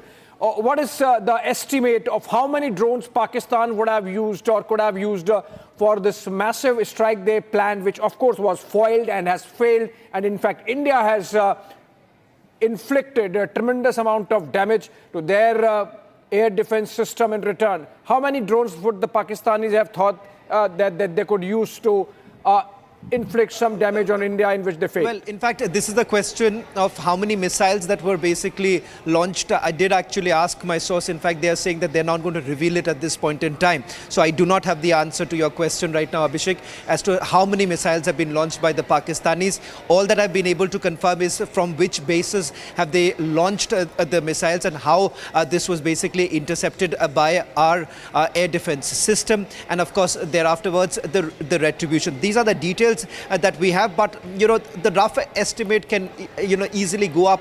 A dozen such was basically fired by the Pakistanis, but the specific number, I'm afraid, Abhishek, I do not have the details. Maybe more, Shawan. My curiosity was that has Pakistan come close to exhausting its ammunition, and if yes, then maybe we can launch an operation all out following Operation Sindhu, but that's for later. Moving on for now, staying with this story, which is about the situation to our west.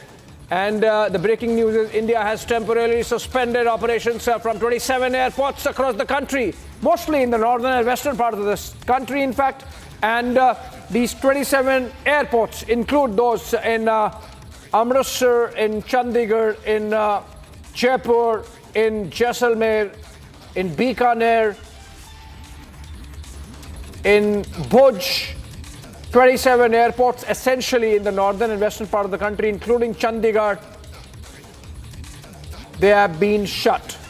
Some of them are smaller airports, Srinagar, Jammu, Leh were already shut, and the list essentially getting longer, with the Ministry of Civil Aviation deciding that given the operational readiness requirements of Indian Armed Forces and the fact that the situation on the border remains fluid, with India carrying out its Operation Sindhu 2.0, we need to keep those airports out of bounds for civilian traffic, just for the safety also of civilian passengers and of course for our military requirements as well. That's a breaking news development coming in. We have another breaking news development coming in. Let's keep it fast. Let's keep moving. And another one is that in Baluchistan,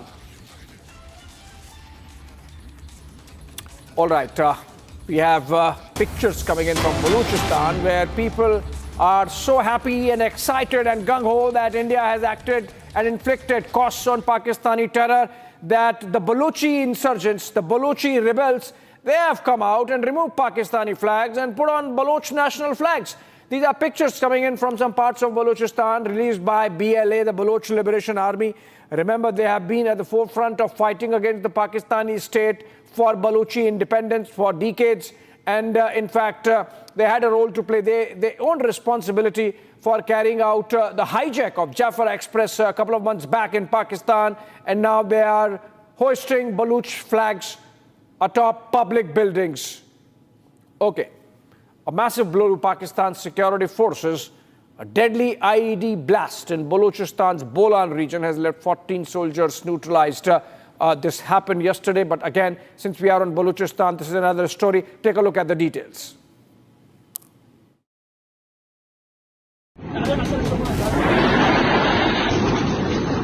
It's caught on camera how Pakistani soldiers were blown to bits.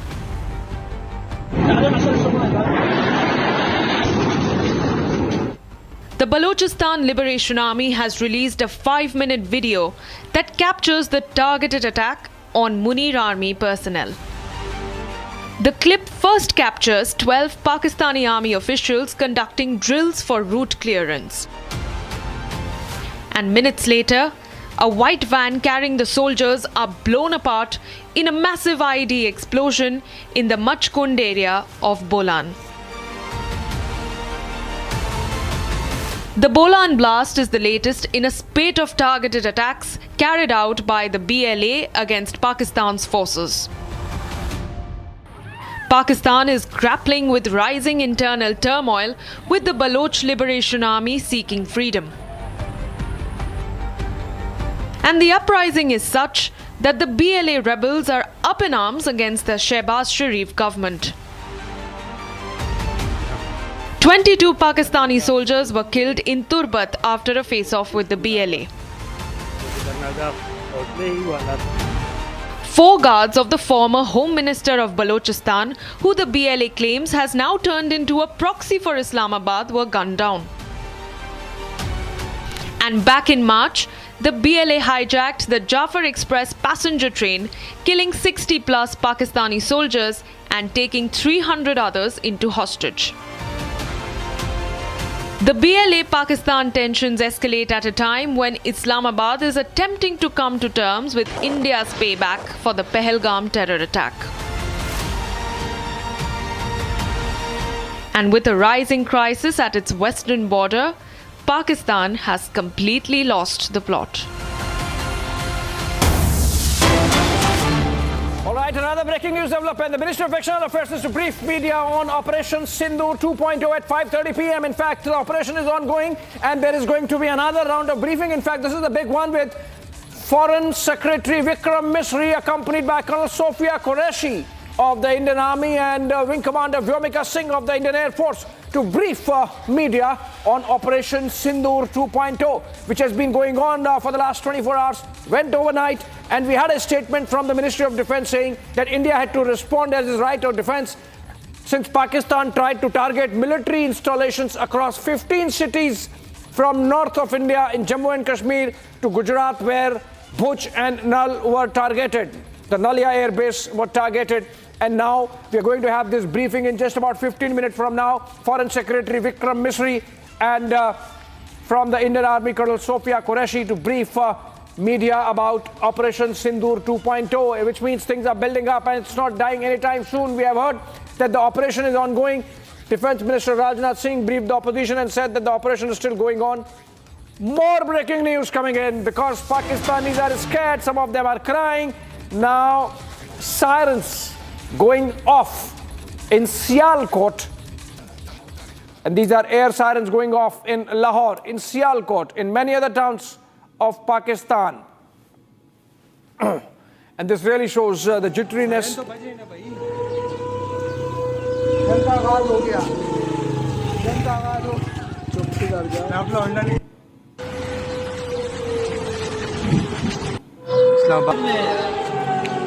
Siren तो बज रहे ना भाई जनता आवाज हो गया जनता आवाज हो चुप कर जा मैं अपना अंडा निकाल रहा हूं बॉर्डर पे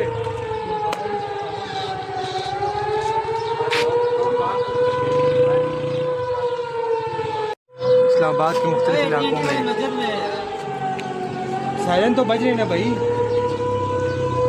जनता आवाज हो गया, जनता आवाज हो, चुप कर जा।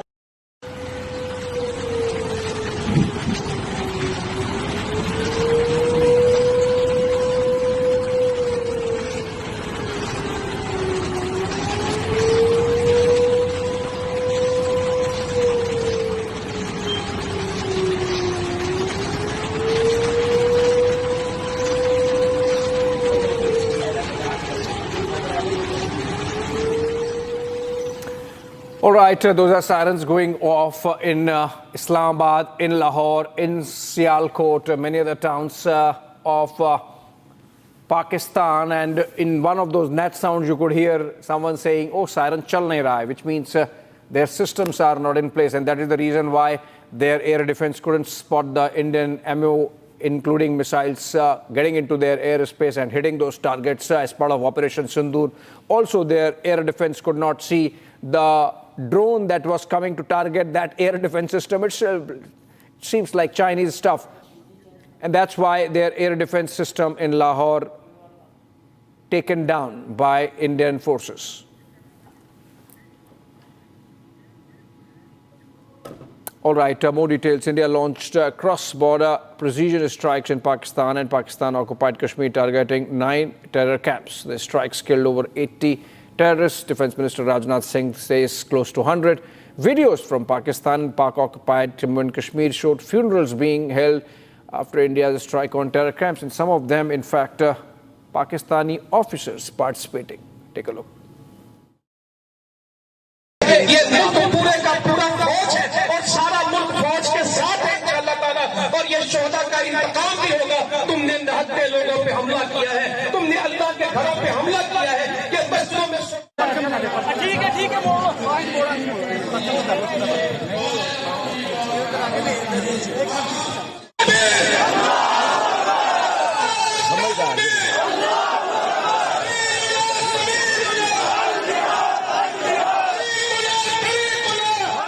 मुस्तकीम सिरातल्लज़ीन अनअमत अलैहिम गैरिल मग़दूबि अलैहिम वलद्दाल्लीन।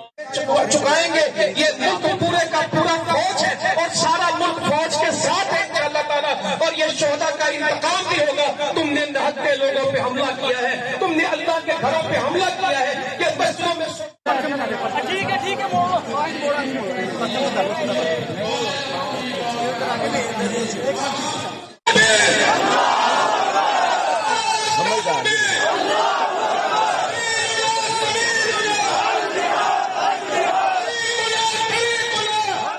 मुस्तकीम सिरातल्लज़ीन अनअमत अलैहिम गैरिल मग़दूबि अलैहिम वलद्दाल्लीन।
मेरे पीछे नजर आवा, पीछे दूर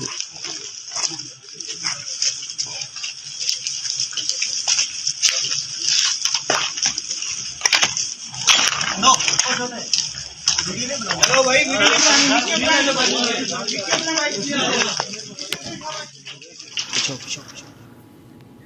Right, in a massive blow to Pakistani army's reputation, or whatever remains of it, the Baluch insurgents have carried out a targeted attack using an IED, drone-based IED, killing 14 of Pakistani army soldiers. We have more. These are pictures of Pakistani missile intercepted by India. And this happened last night. Pakistan launched a coordinated attack with drones and missiles. All of their projectiles were neutralized by Indian Army and Indian Air Force. And these are different pictures. These are of the Baluch insurgents killing the Pakistani soldiers. Look at these pictures. These are pictures released by the Baluch insurgents, where they have targeted a Pakistani army convoy, one vehicle there carrying 14 soldiers, all of them killed and blown to pieces. Look at this. This is. Let's listen to those nats.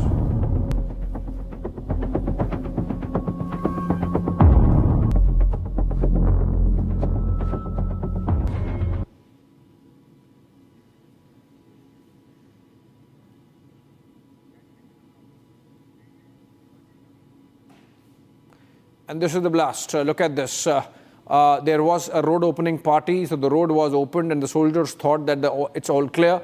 But then these insurgents were hiding at the top of the cliff. And from the cliff, they have shot the pictures of eliminating this vehicle with Pakistani soldiers.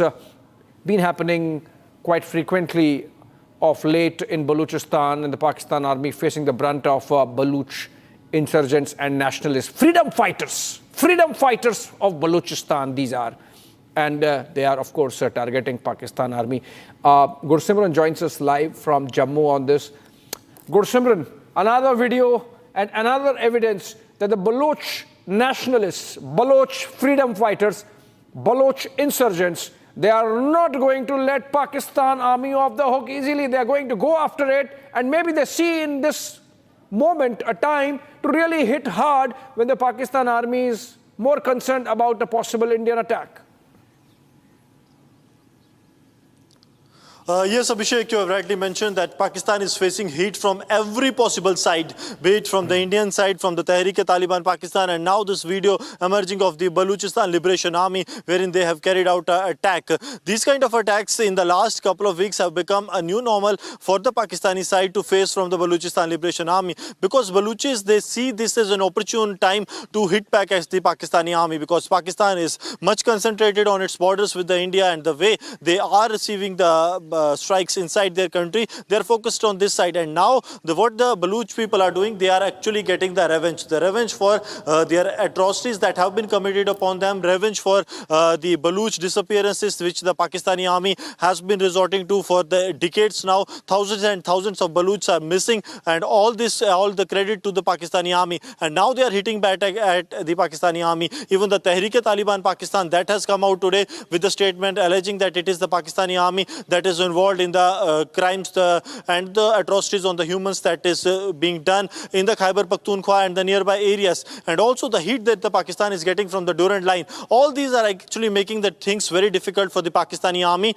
which claims to be the one of the best, but now is struggling even to handle a single front, because Indian front is totally out of control. The TTP is not letting them go, and now the Baluchistan Liberation Army, even the Afghans, they are also now giving them hit. Okay, thank you so much, Gursimran, with those details. Another breaking news development, which is that the Ministry of Information and Broadcasting has come out with an advisory on Pakistan content.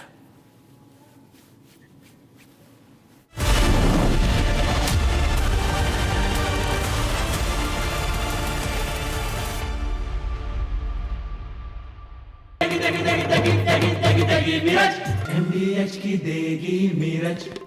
देगी मिर्च का तड़का, अंग अंग फड़का। MDH की देगी मिर्च।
अगर उन्होंने 4 की याद करेंगे, डेरा मस्ती खाली करवा ली भाई।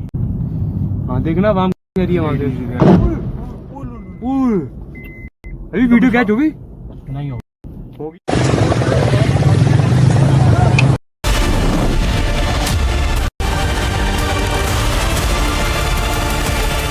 Hi, this is Chef Ranveer Brar. Guarantee you brilliance on behalf of IIHM. दादी के हाथों का जादू और खुशबू से महकता घर, माँ की मुस्कुराहट और खाने की सुगंध। MDH गरम मसाला, क्योंकि हर रिश्ता है स्वाद से जुड़ा।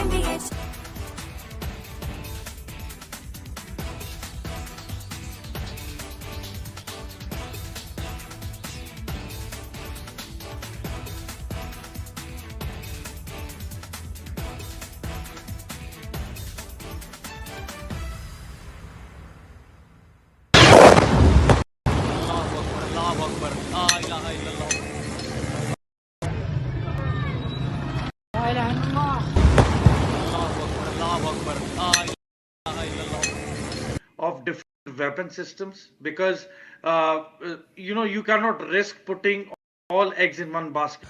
ये मस्जिद तैयबा मरकज उमर करा के अंदर ये नुकसान है।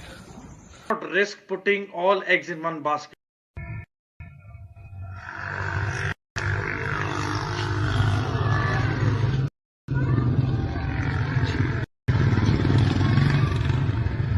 Not risk putting all eggs in one basket. Men here These and are most some of the visuals I can see.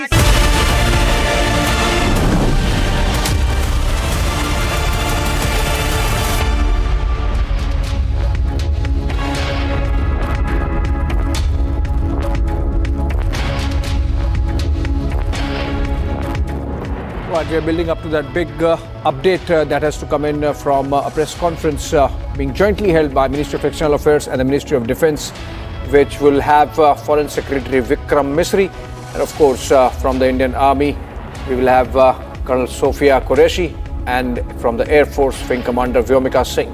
They will be holding the press conference updating us on Operation Sindhu and whatever has happened in the last 24 hours. We'll cut live to it the moment it happens.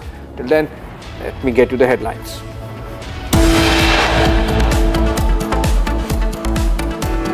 It's not over yet. Operation Sindhu 2.0 underway as India pummels Pakistan and targets Pakistan terror headquarters in 7 places.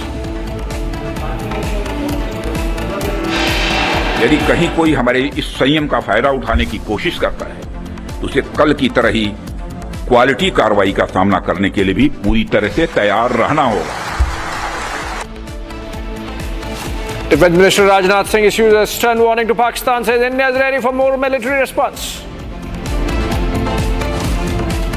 India clinically intercepts and shoots down Pakistani projectiles in Amritsar. It is not our intention to escalate the situation. However, if there are military attacks on us, there should be no doubt that it will be met with a very, very firm response. EM Jaishankar's big statement says we'll hit back if Pakistan strikes. Major success for India as Jaish Chief Masood Azhar's brother, who masterminded IC-814 plane hijacking crisis, killed. And Baloch Liberation Army releases full video of attack in Bolan, 14 Pakistani soldiers eliminated.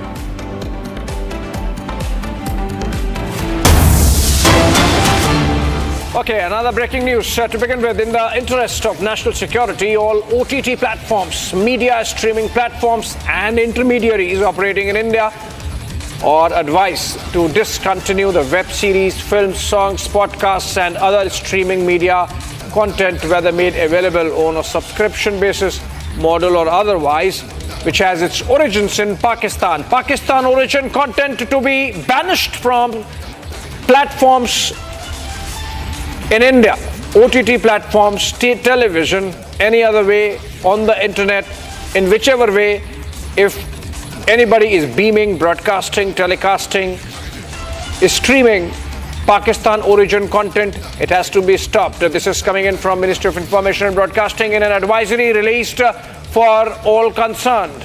Essentially, India continuing to tighten the noose around Pakistani state and Pakistani society.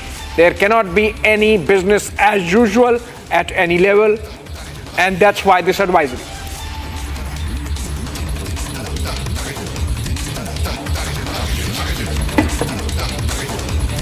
More breakings. We have Pakistan in dire straits. We have countries issuing advisories not to travel in many parts of Pakistan, including in Lahore. I mean, can you imagine Punjab, capital Lahore? And more breaking news development coming in this time. Details of Operation Sindhu. Exclusive, how India intercepted the Pakistani missile that happened in Punjab yesterday. Of course, it was not one. It was a three-layer defense system, HQ-19, which was destroyed. So we took down the missile that came from the Pakistani side, and then we went in right inside Pakistan and demolished, completely destroyed the air defense system at Lahore airport. Something which has been accepted by DGISPR, Pakistan Army's Information and Propaganda Wing, which means they couldn't just deny it. India intercepting Pakistani missiles, India hitting at their air defense systems, and of course succeeding in taking down their runners. Three-layer defense system of HQ-19 destroyed. India has breached PAK jammers and long-range missiles in doing so. And that's a big one. I think, Shawan, this is a damning information for the Pakistani generals. This is great news for India's offensive defense capability in terms of not only preventing any Pakistani missiles from coming into India, but then taking the battle right into their camp, destroying their defense systems. Well, in fact, this basically leaves several of the cities in Pakistan completely vulnerable, because you're looking at least at 3 layers. So each of these layers basically covers a particular distance. And what we are being told that it has been completely demolished, which essentially means that any of the cities closer to these air defense systems are now completely vulnerable. If at all, India basically hits back again.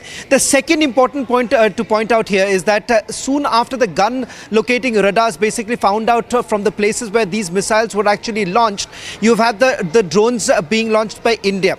And what we are being told is that the Pakistani air defense system could not really intercept any of it. The long range missiles that were basically used by the Pakistanis also completely failed, because moment after when you've had the Pakistanis trying to retaliate, you've essentially seen that the drones had already struck those very places. And that is the reason why we are being given to understand that the air defense system, the long-range missiles and the jammers that were essentially put by the Pakistanis had completely failed.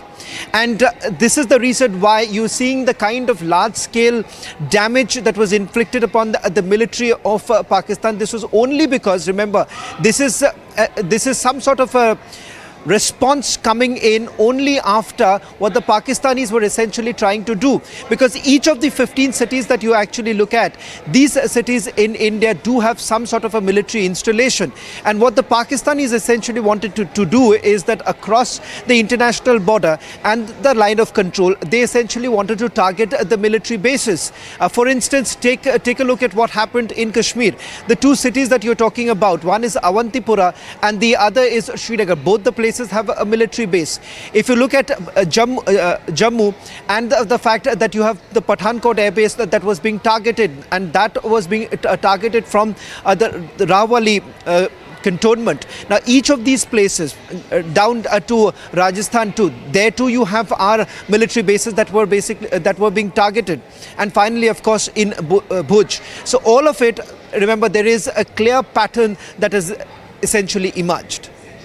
Also, All right, the three-layer defense system of HQ-19 that was targeted. Shravan, you've also got more details of the breaking news that's coming in from you, in which you've said India's the Kashmir cities were targeted, Jammu and Punjab cities were targeted from Rawal cantonment in Gujranwala, Rajasthan cities were targeted. So you're giving us details about from which Pakistan military bases, Shravan, this attack took place on Indian cities, and Indian gun radars located the missile launchers extremely successfully. Sky strikers with 5 kg warheads were used in the operation. Give us more details, Shravan, as to why you're saying that the operation is still ongoing, as we're continuing to say Operation Sindhu 2. Sky striker was also used in this operation, Shravan.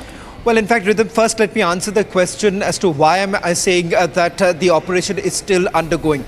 In fact, when I spoke to my source getting the details of this entire operation, he essentially said that even as we speak right now, the operation is ongoing. So we do not know as to what has the armed forces achieved right now in the last few hours, because as far as Operation Sindhu 2 is concerned, the first detection took place around about 1 o'clock. And the interception, after the interception actually took place, India thereafter decided to escalate the matter. That was some sort of a retaliation. And the retaliation basically continued till about 7 o'clock. Now, how does that really happen?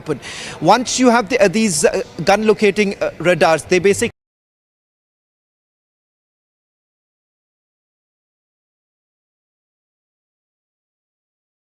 identify the source of the missile launchers, which basically enables India to basically find out from where the missiles were launched. Then thereafter, immediately the decision was essentially taken to basically target those very places. Now, that's the latest detail now coming in, Rhythm. Just want you to stay with us. There's more breaking news that's coming in right now. World Bank President Ajit Doval, Prime Minister Modi. The World Bank President has met Prime Minister amid India-Pakistan tensions. This is something that we have to watch out for. World Bank Group President Ajay Banga had arrived earlier to meet Prime Minister Narendra Modi.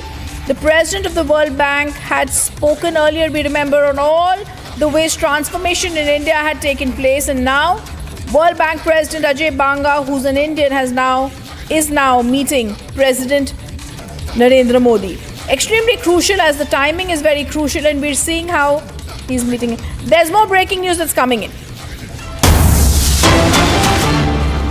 And the big breaking news that's coming in: Pakistan flag was brought down by the BLA rebels in Baluchistan. This comes after the 12 Baluchistan army soldiers were killed when their vehicle was hit by an IED in Baluchistan. In an attack claimed by Baluchistan Liberation Army, the blast killed 12 soldiers on board an army vehicle, including Special Operations Commander Tariq Imran and Subedar Uman Farooq. But we're getting to know the big breaking news that in the even as 14 PAK soldiers have been eliminated, Gursimran continues to be with us. Gursimran, back-to-back attacks on Pakistan forces. It's the Baloch uprising against Pakistan that's escalating. Anytime now, several cities have already fallen in the hands of Baluchistan from Pakistan. It's clear that these rebels revolting against Pakistan want their land back. Give us more details. Yes, that's very clear that it is revenge time for the Baluchis, because Baluch people know that the Pakistan has committed only atrocities and have used their land as a colony. They have been subjected to the forced disappearances over last 1.5 decades, and there are many of those who have chosen to raise voice against the Pakistan. They have been subjected to the forced disappearances, but now they see it as an opportunity to give it back to the Pakistan that has always held them as third-class citizen in their own country, in their own land. Now they are hitting the Pakistan and carrying out back-to-back terror attacks. Pakistan is feeling heat on all the fronts, be it the Khyber Pakhtunkhwa, be it the Baluchistan, because Tehreek-e-Taliban Pakistan as well as the Baluchistan Liberation Army and the Baluchistan Republican Army, these groups have gathered together for the operations at the simultaneous time, because on the Durand line also we are seeing that Pakistan is getting what it is needing from the Afghans as well. So now one end they are totally equipped with the Indian side. They want to save their borders, they want to save their illegally occupied, Pakistan occupied Jammu and Kashmir,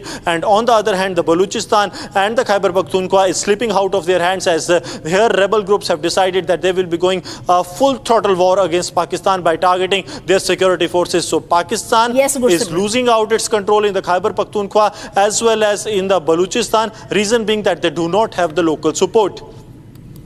Okay, I am also going to tell you shortly the big MEA presser. This is big and that's going to be coming. All right, this is big breaking news that's coming in. The MEA press conference is going to begin anytime soon. Shortly, the big MEA press conference, Foreign Secretary Vikram Misri is going to be present there. Colonel Sophia Qureshi, who was there yesterday, and Wing Commander Vyomika Singh also there. Also going to be present is MEA spokesperson Ranveer Jaiswal. And viewers, this is the way this happens when there is an Operation Sindhu 2 going on. We remember even earlier when there have been any conflicts, we've always seen press conferences that happen daily. I think staying with that tradition, the MEA, the security forces are going to be putting out a briefing to give details of India's big strike on Pakistan. Remember, like we said earlier, the Indian Army statement is self-explanatory, where the Indian Army has called its response focused, measured, non-escalatory. We've also seen the Indian Army giving out details, which I'm sure the MEA is also going to give us a briefing on. The Ministry of External Affairs presser, anytime now. It's a special briefing that will shortly be there. Operation Sindhu 2 is going to be there, and these details are going to be shared shortly on Operation Sindhu 2 by the Ministry of External Affairs. More details of Operation Sindhu 2 to be shared. And the MEA, along the Foreign Secretary, Colonel Sophia Qureshi, Wing Commander Vyomika Singh, going to be sharing out those details along with the Ministry of External Affairs spokesperson. On the night of 7 to 8 May, the Indian Army statement is very clearly saying Pakistan engaged in a number of military targets, including in Avantipura, Srinagar, Jammu, Pathankot, Amritsar, Kapurthala, Jalandhar, Ludhiana, Adampur, Bathinda, Chandigarh, Phaloi, Uttaralal and Bhuj. They used drones and missiles. They were neutralized by India's defense systems. The debris is also there as proof that is found in these locations that prove the Pakistani attacks.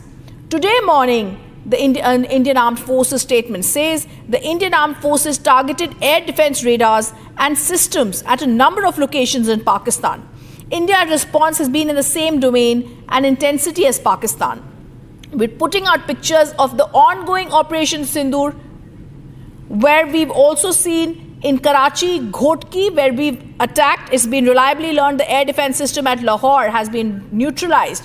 We struck in Rawalpindi. Let me also go across to Shawan, who's joining us. And okay, I'm also going to go across. They've already come there in that big MEA special briefing that is now there.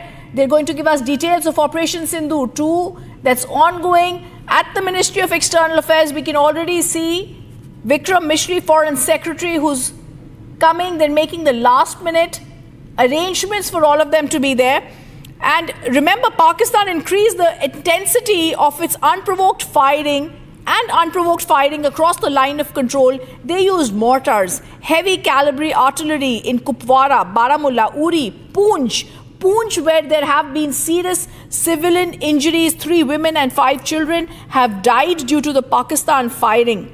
India was also compelled to respond. All right, we can already see our officers there. Vikram Misri already there. Wing Commander Vyomika Singh and also seen, as well as Colonel Sophia Qureshi. Operation Sindoor. We also have with us Colonel Sophia Qureshi and Wing Commander Vyomika Singh for this briefing. With that, I hand over the floor to Foreign Secretary. Sir. Thank you, Ranveer. Good evening. Thank you all for joining for this briefing.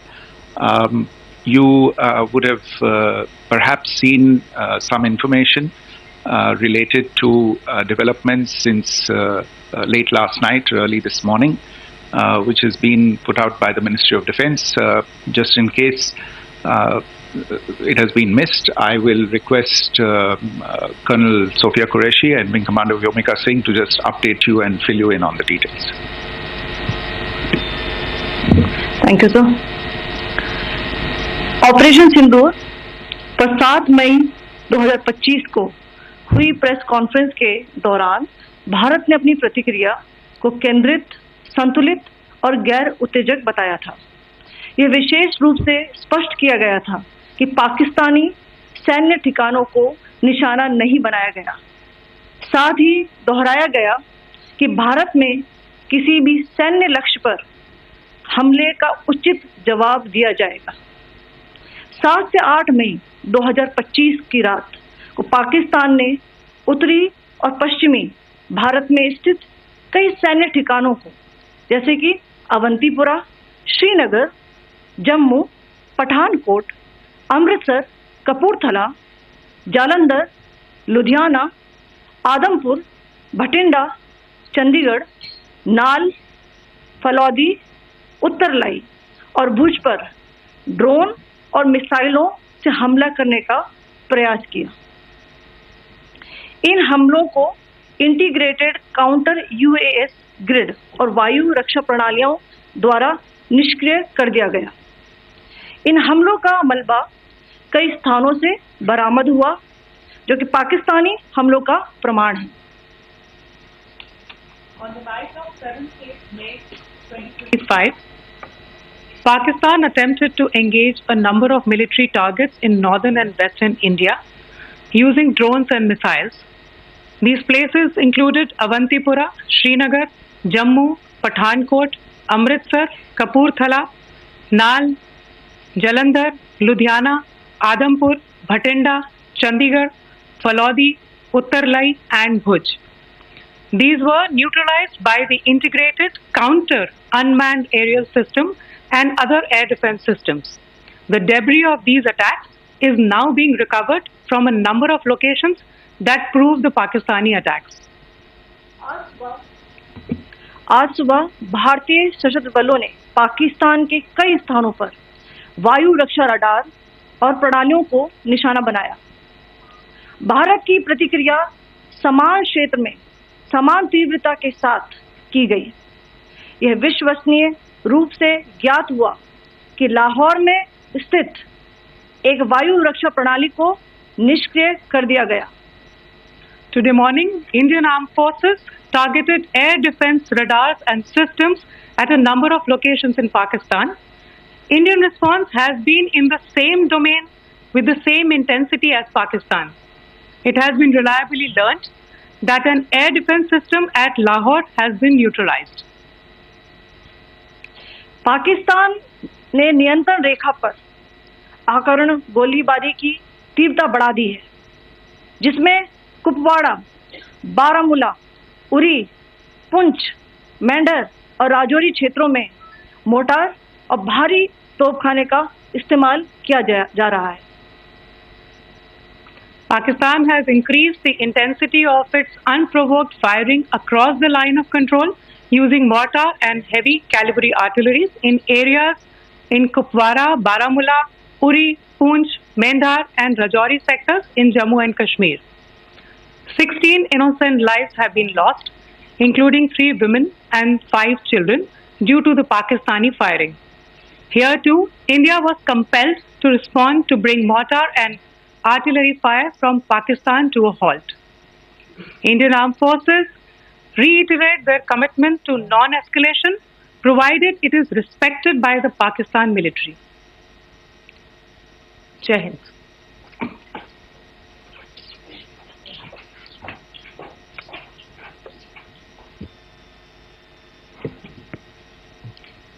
Thank you. Friends, this is, as I said, further to the briefing that was provided yesterday and some of the updates that have been just provided by Colonel Qureshi and Wing Commander Singh. I thought that we would just put some of the aspects related to the events that started on 22nd April with the barbaric terror attack in Pahalgam into further context, because there is a certain amount of commentary that has happened with regard to the events since then, and more than the commentary, there has been a lot of disinformation that has been directed at us from across the border. So a few things that I would like you to keep in mind. First of all, there is mention on all sides of escalation. I think the first point that you have to keep in mind is the attack of 22nd April in Pahalgam is the original escalation. ये जो सिलसिला है जो हम देख रहे हैं आज की घटनाओं को लेके, ये 22 अप्रैल के पहलगाम के हमले से शुरू हुआ है. एस्केलेशन वहां पे हुआ है और उस एस्केलेशन का जवाब भारतीय सेना ने, भारतीय फौज ने कल अपने एक्शन से दिया है. Secondly, I want to invite your attention to the involvement of the group calling itself the Resistance Front in these attacks. I pointed this out yesterday that this is a group that is a known front for the well-known Pakistan-based terrorist organization, Lashkar-e-Taiba. The group has been reported earlier. I mentioned to you about the Indian authorities providing information to the UN 1267 Sanctions Monitoring Committee. And in fact, we are going to be meeting with the team again very soon, and we will be providing an update to the information that we have provided earlier. But what is interesting, दिलचस्प बात यह है कि संयुक्त राष्ट्र की सुरक्षा समिति में जब पहलगाम के हमले को लेके एक प्रेस वक्तव्य जारी करने की बात चल रही थी, तो आप सोचिए किस देश ने टीआरएफ का, द रेजिस्टेंस फ्रंट का उसमें मेंशन किया जाना, उसको अपोज किया, पाकिस्तान ने. This was after the fact that the TRF claimed responsibility for this attack not once but twice within a few hours after the incident on the 22nd of April, and then again on the morning of 23rd April. And it is perhaps only after the full gravity of the incident was realized by its masters and handlers across the border that it was managed to back off from this claim. Obviously, that retraction doesn't convince anybody. तीसरी चीज जो मैं आपसे कहना चाह रहा था, और कर्नल कुरैशी और विंग कमांडर सिंह ने कल भी बड़े स्पष्ट शब्दों में और आज भी आपसे ये बात साझा की है. जो भारतीय रिस्पॉन्स है वो नॉन एस्केलेटरी है, प्रिसाइज है, सटीक है, मेजर्ड है और कंसिडर्ड है. Our intention has not been to escalate matters. We are only responding to the original escalation, as I said, and our response has been targeted, precise, controlled and measured. Only military, no military targets have been selected. Only terrorist infrastructure in Pakistan has been hit. Now, there are, as I said, a number of issues that have been raised in commentaries, and there's a lot of, as I said, unfounded disinformation and fabrication that has come from across the border. And I would just like to use this opportunity to set the record straight on some of these issues. The first of these is Pakistan trying to wash its hands off any and all involvement with terrorism. I think the Pakistani information minister said there are no terrorists in Pakistan, and I think he was challenged on that in the television program that he was appearing on. But even if I partially repeat myself from yesterday, I think Pakistan's reputation as the epicenter of global terrorism is rooted in a number of instances where concrete evidence is available, not just to India, but to governments and authorities and agencies around the world. There are several terrorist attacks around the world where Pakistani fingerprints have been found. I don't need to belabor the point with regard to this audience about where Osama bin Laden was found and who called him a martyr. Pakistan has also for decades pursued cross-border terrorism into India with impunity, and as I said yesterday also, in order to deliberately mislead the international community, they claimed that the terrorist Sajid Mir was dead. They came under pressure, and Sajid Mir was then brought back to life, arrested, and is now apparently in Pakistani custody. Pakistan is also home to a very large number of UN proscribed as well as UN proscribed terrorists, as well as terrorists proscribed by a number of other governments in the world, including, of course, the Lashkar-e-Taiba and the Jaish-e-Mohammed, as well as their leaders, Masood Azhar and Hafiz Mohammed Saeed. आपने देखा होगा हाल ही में पिछले ही कुछ दिनों में पाकिस्तान के रक्षा मंत्री और उनके पूर्व विदेश मंत्री दोनों ने इस बात को माना है कि पाकिस्तान का ऐसे ग्रुप्स के साथ जो रिश्ता है वो क्या रहा है. Both the defense minister and the former foreign minister of Pakistan, I think they've done a more eloquent job of this than I could ever do in terms of describing their country's implication in international terrorism and their involvement in housing these kinds of groups. दूसरा जो विषय है वो है पाकिस्तान का जो एक दावा है कि एक इंटरनेशनल impartial investigation होना चाहिए, एक joint investigative committee होनी चाहिए. These calls for jointly investigating this heinous and barbaric attack in Pahalgam. Again, I think you know the history well on this. You know the track record well, and it is not a bright track record insofar as Pakistan is concerned. In fact, in the pursuit of justice for the victims of multiple terrorist attacks, whether it be Mumbai in 2008, in Pathankot in 2016, or many others. But in particular for these two attacks, India had offered to cooperate. India provided forensic evidence and urged Pakistan to bring the perpetrators of these attacks to justice.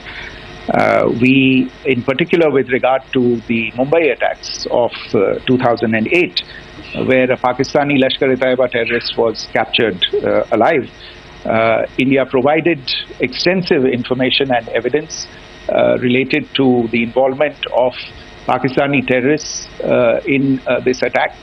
Cases were registered, but you are all aware that these cases have not progressed, despite the formation of judicial teams, etc. And Pakistan has consistently stonewalled all efforts to move the investigation along. In fact, with regard to the Pathankot attack as well, a joint investigative team was formed.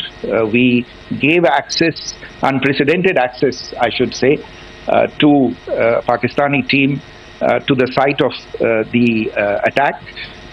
Details of call records data and DNA, etc. were shared with Pakistan. We had shared with them details related that we had been able to access to the addresses of terrorists. We presented evidence against the office bearers of Jaish-e-Mohammed who had conspired in the attack, and the handlers of the terrorists who facilitated them and guided them in. But there has been no movement on this. So in all of this, I think the experience has not been positive, and it certainly doesn't give us the confidence now to take at face value Pakistani assertions of wishing to participate in a joint investigation. These are just delaying tactics. These are just stonewalling tactics. And in fact, there is reason to believe that Pakistan uses the evidence that we provide only to cover its tracks and, in fact, defend the terrorists who we are looking for and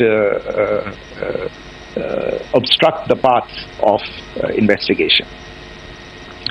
A third point that I wanted to address was the claim that only civilians were killed in the strikes on the 7th of May. We have made the point very clearly that all attacks on the morning of 7th May were against carefully selected terrorist infrastructure, terrorist targets.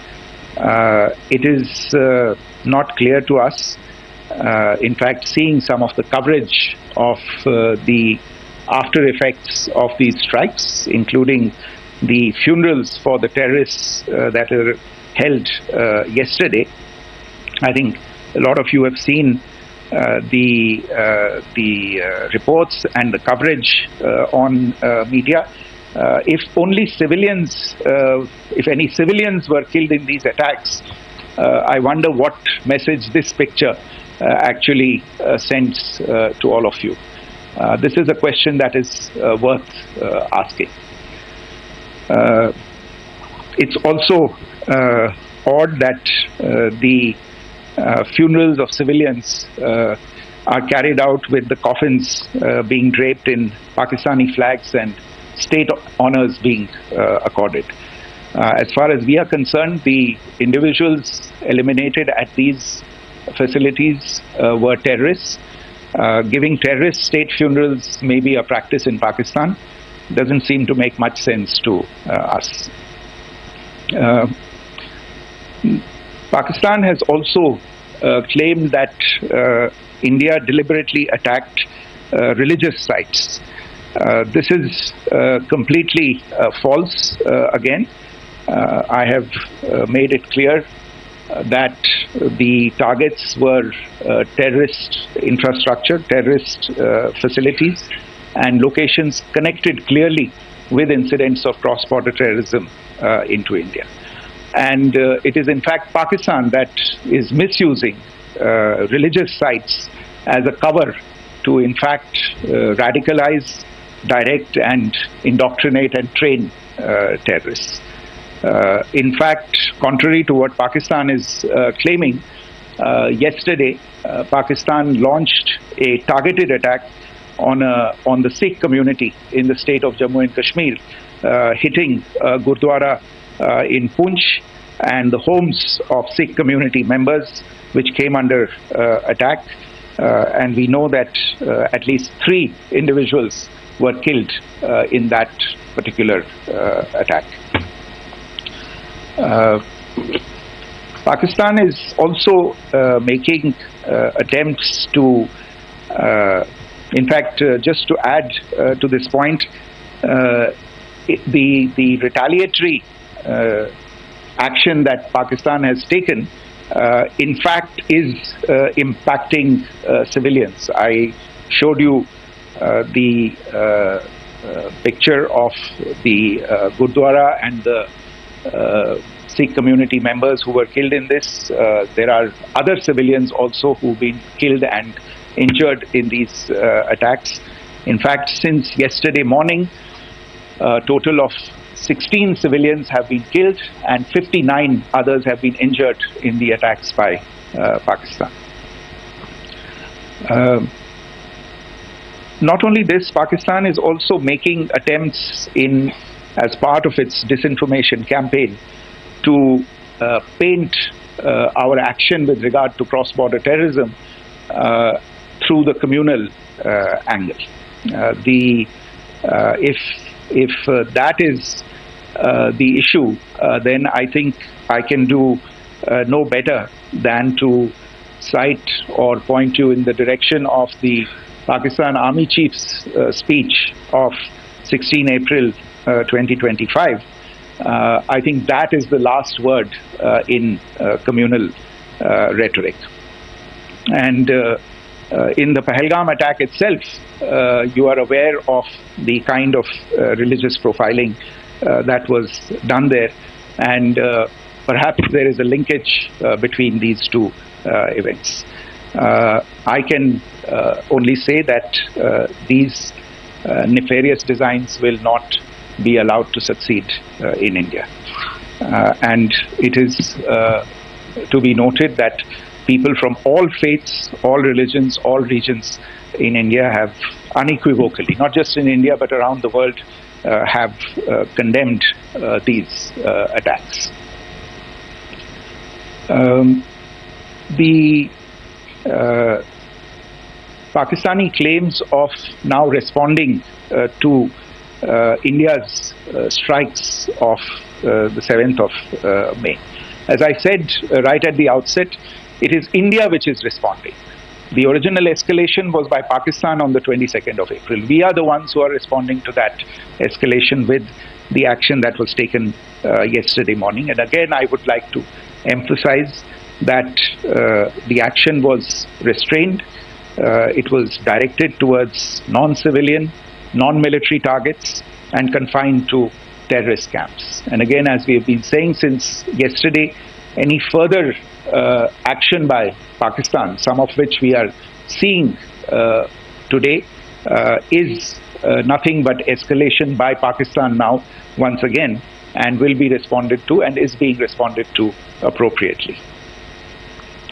One point that I wanted to also address was the allegations to the targeting of a dam, the Neelam Jhelum project in Pakistan-occupied Kashmir. I want to say that this is an absolute and complete fabrication and a blatant lie. India has targeted only and only terrorist infrastructure, and the details of that terrorist infrastructure, together with the locations, were shared with you yesterday by Colonel Qureshi and Wing Commander Singh.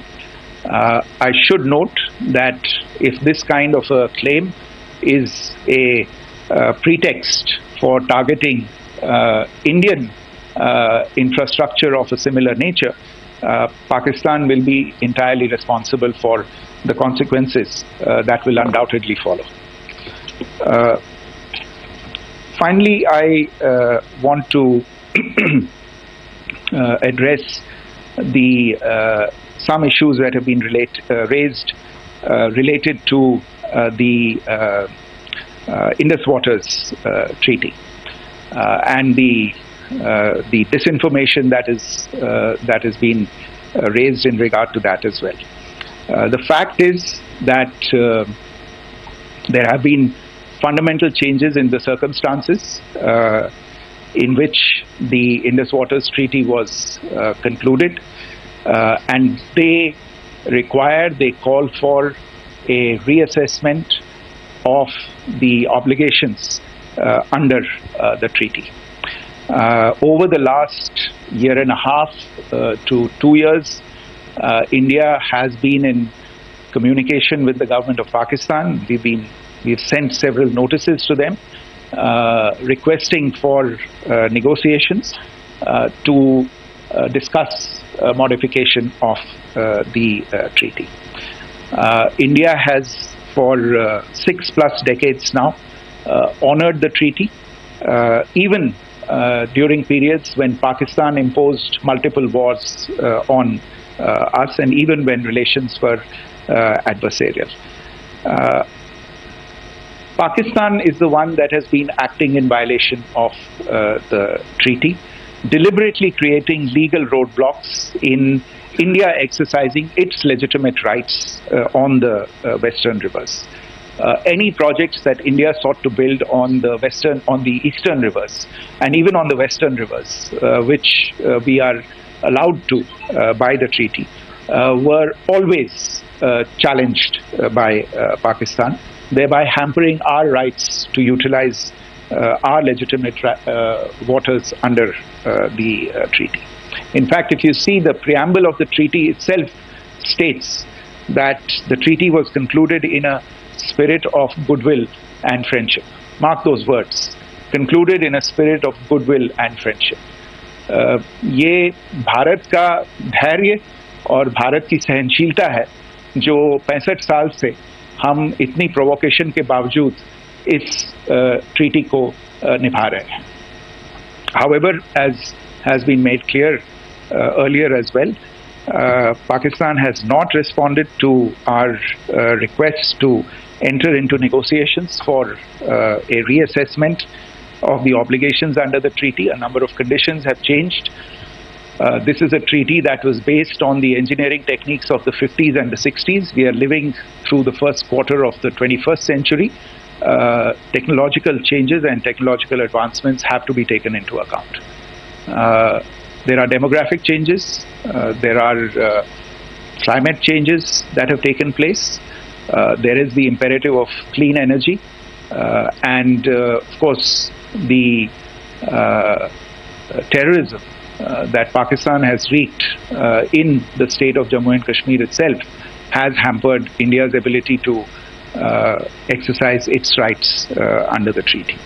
Pakistan's persistent refusal to respond to our request to enter into government-to-government negotiations on the modification of the treaty is, in a sense, itself a violation of the treaty.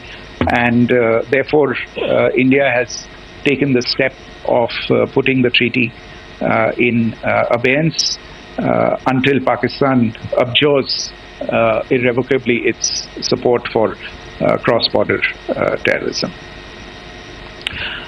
Maybe I'll stop there. I mentioned earlier yesterday as well that this is an evolving situation. I would therefore ask all of you to be considerate and restrained. It will not be possible for us or my colleagues from the armed forces to share operational details at this point in time. Beyond that, if you have any questions, may I have time for only a few, and I'll try to answer those questions. Okay, I give the floor to Rishabh. One Secretary, good evening. This is Rishabh from Times Now. I just wanted to understand, as per the press release that has been released earlier today, it says that we have successfully hit at the air defense of Lahore. Does it give our forces a better chances in case of further escalation? And are there other air defense places as well at strategic location that were targeted?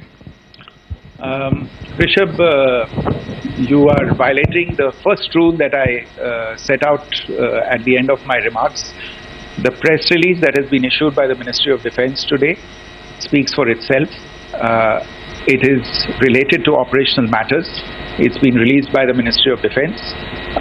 As more information becomes available, it will be released at the appropriate time. Once again, please don't go into operational details at this point in time, because this is a constantly evolving situation.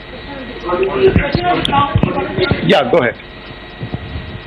Foreign Secretary Smita Sharma, just wanted to ask, the Pakistani Minister Ishaq Dar in an interview has claimed that the national security advisors of India and Pakistan have spoken to each other. If you could confirm or deny, and is complete severance of diplomatic ties with Pakistan also on the table? I have no information with regard to contacts between the two national security advisors. Insofar as diplomatic relations are concerned, you've seen the steps that were announced in response to the following the meeting of the Cabinet Committee on Security on the 23rd of April. There are no further steps that are under consideration at this moment in time. Yeah, go ahead. Foreign secretary, मेरा नाम मनीष है, मैं TV9 Bharatvarsh से हूं और आपने खुद ही बताया कि कितना मिस इन्फॉर्मेशन क्रॉस बॉर्डर से आ रहा है। बल्कि ऐसा लग रहा है जैसे पाकिस्तान के प्राइम मिनिस्टर और डिफेंस मिनिस्टर तक भी प्रोपेगेंडा करने में मिस इन्फॉर्मेशन में आ गए हैं। वो कई बार तो ये तक दावा करते हैं कि हम 3 राफेल हमने गिरा दिया, इतने हमने मिग गिरा दिए, और जब उनसे पूछा जाता है तो वो कहते हैं कि सोशल मीडिया में हमने ये सब चीज़ें देखी थी। तो अगर आधिकारिक तौर पर अगर आप कुछ कह सकें इस पर, ताकि उन्हें भी समझ में आए कि इस तरह के प्रोपेगेंडा नहीं चलने वाला है। देखिए, जब सही समय होगा तो आधिकारिक तौर पे इसके बारे में सूचना दी जाएगी। लेकिन जो आपका प्रश्न है कि प्रधानमंत्री और उप प्रधानमंत्री और विदेश मंत्री, उनके रक्षा मंत्री इस तरह की बातें कर रहे हैं, तो इसमें अचरज की कोई बात नहीं है। आखिरकार ये एक देश है जिसने अपना इसका जन्म लेते ही झूठ शुरू हो गया था। 1947 में जब पाकिस्तानी फौज ने जम्मू कश्मीर पे दावा बोला तो उन्होंने किसी ऐसे वैसे व्यक्ति से नहीं, संयुक्त राष्ट्र से झूठ बोला कि हमारा कोई लेना देना नहीं है इससे, ये लोग जो गए हैं वो तो कबायली हैं। वो तो जब हमारी फौज वहाँ पे पहुंची और UN के लोग, संयुक्त राष्ट्र के लोग खुद वहाँ पे पहुंचे, उन्होंने देखा कि वहाँ तो पाकिस्तानी फौज घुसपैठ करके आ गई है, उसके बाद पाकिस्तान को मुंह की देखनी पड़ी और उनको मानना पड़ा कि हाँ, उनकी फौज वहाँ पे कुछ समय से पड़ी हुई है। तो ये जो यात्रा है एक तरह से 75 साल पहले शुरू हो चुकी है। तो I am not surprise that this kind of disinformation is being indulged in. Yeah. Siddhant. Sir, Siddhant from Beyond. Sir, we have seen a lot of negative comments coming from the Pakistani military of escalation. If tomorrow there is an escalation, there are strikes, we know one attempt has been thwarted, what will be the Indian response to those attempts of creating more escalation? Because it is looking like it's going towards more escalation. And my second question is, are any other world powers, essentially the P5 countries, the West Asian countries, reaching out to de-escalate the current situation?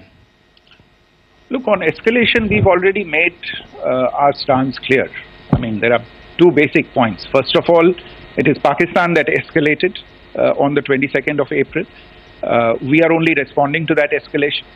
And then what we have said yesterday and what my colleagues have said today, that now if there is an attempt at further escalation by Pakistan, it will be responded to in an appropriate domain. And therefore, the choice is entirely that of Pakistan to make. As to your second question, I don't think I can do better than to point you in the direction of the statements that are being made from practically every chancellery in the world and the sentiment that they are carrying. That sentiment essentially and for the major portion is support for the government of India in the context of the condemnation of the terrorist attack in Pahalgam on the 22nd of April.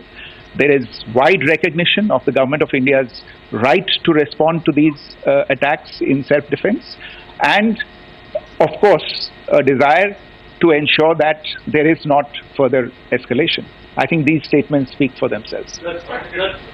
Yeah. There. Sir, this is Mausami from India Today. Now, in the all-party meeting, we have learned that the Defence Minister has said that, you know, in the operations in Sindhu, almost 100 terrorists were killed. Would we have any details about what is the number like, and also about if there were any big faces, masterminds, terrorist masterminds who were in fact killed? There is also a report that Masood Azhar's family's 10 members have been killed, and Rauf Asghar, who was actually the mastermind of Pulwama, he's also been badly, severely injured.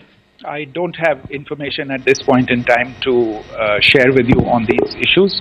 But as I said, I think, you know, there is so much information out there on television, in the news media, in social media, that it sometimes looks like a long time has passed since this. Please understand that slightly over 36 hours only have passed since this operation was undertaken. Let us have some patience. Information will come out and will be shared in due time. Shruti. Thank you, Foreign Secretary. Shruti Ranjan from Bloomberg. Sir, could you give us any understanding whether India has moved the IMF or the World Bank to kind of, sensitize them about the the bailout that Pakistan has and, the kind of stuff that the Pakistan government is doing? Look, we have an executive director at the IMF. Tomorrow there is a meeting of the board of the IMF. And I'm sure that our executive director will put forward India's position. The decisions of the board are a different matter. You know the process through which they are made. But I think the case with regard to Pakistan should be self-evident to those people who generously open their pockets to bail out this country. And since you are from Bloomberg, I think you would have the data on how many IMF bailout programs have been very good. Thank you. Have been sanctioned in the space of the last 3 decades. And I think you would also have an idea of how many of those programs have actually reached successful conclusion. Probably not many. So I think this is a decision that board members have to take by looking deep within themselves and looking at the facts. So we can, one last question, sir. Sure. One last question. Foreign Secretary, I'm Siddhant from CNN News 18. I would like to know, since it's an opportunity to speak to you, I would like to know the response coming from United States since last 3 weeks. Saudi Arabia, Qatar. In fact, Prime Minister Modi spoke to Qatar before the strikes that evening. Perhaps how do you read the support coming from these countries? Perhaps traditionally they were seen on the other side. This time around, their statements are strong worded. In fact, India-Saudi joint statement also had a very strong condemnation, strong worded condemnation. United States at all level have condemned the attack and have extended support. In fact, Saudi Deputy Foreign Minister is in India. He just met EMS Jaishankar. Also, if you could shed some light on his visit, his meeting with EMS Jaishankar. In fact, we have also been told that he met Prime Minister Modi. Thank you. Look, all the countries that you named and many others, we have been in touch with them. The Prime Minister has spoken to a large number of world leaders. A large number of world leaders have called him, as have called the External Affairs Minister. As we speak, there are conversations going on today as well with world leaders. And your assessment or conclusion of the general tenor of these messages is very much on point. And I think this is a recognition of the fact, firstly, of the barbaric nature, the unprecedented nature and character and features of the attack in Pahalgam, and a recognition of India's right to respond to this. And also a recognition of the fact that in responding, we have been nothing but responsible and have done so in a restrained, in a measured, and in a non-escalatory manner. I think that counts for something. People have taken that into account, and that is what is explaining the kinds of reactions that we are seeing. And we appreciate the sentiments and the statements that have been made by the vast majority of world leaders.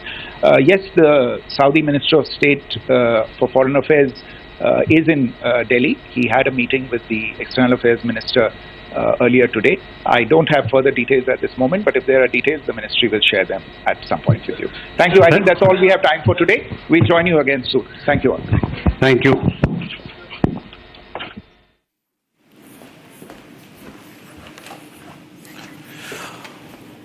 Pakistani narrative takedown now by India.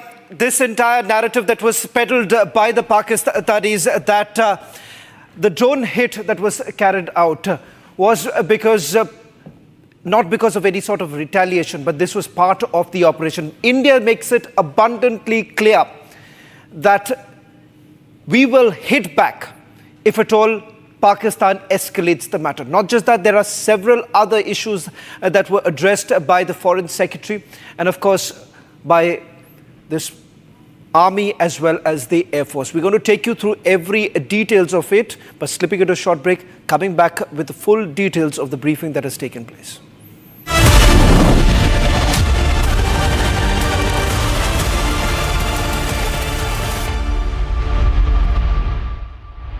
MDH की हल्दी मिर्ची धनिया करे कमाल, ये रंग दे, ये खुशबू दे, ये तीखा, ये कम पड़े, क्या निराला MDH मसाला।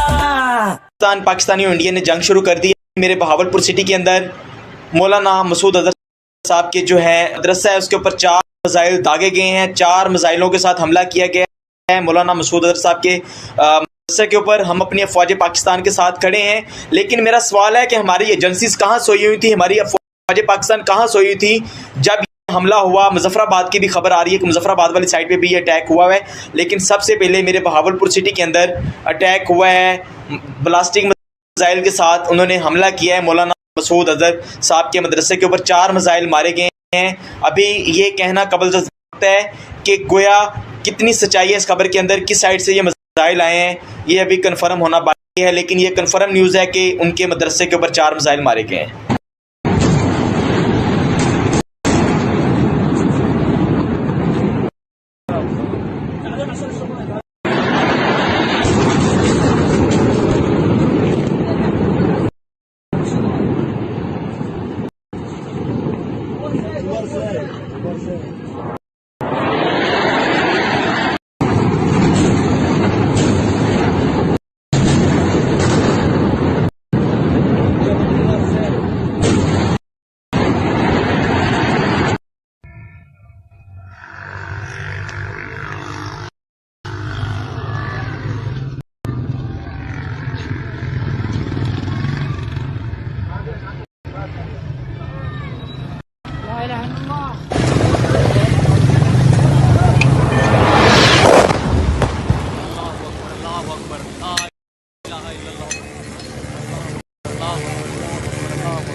ये नुकसान, ये 9 नंबर,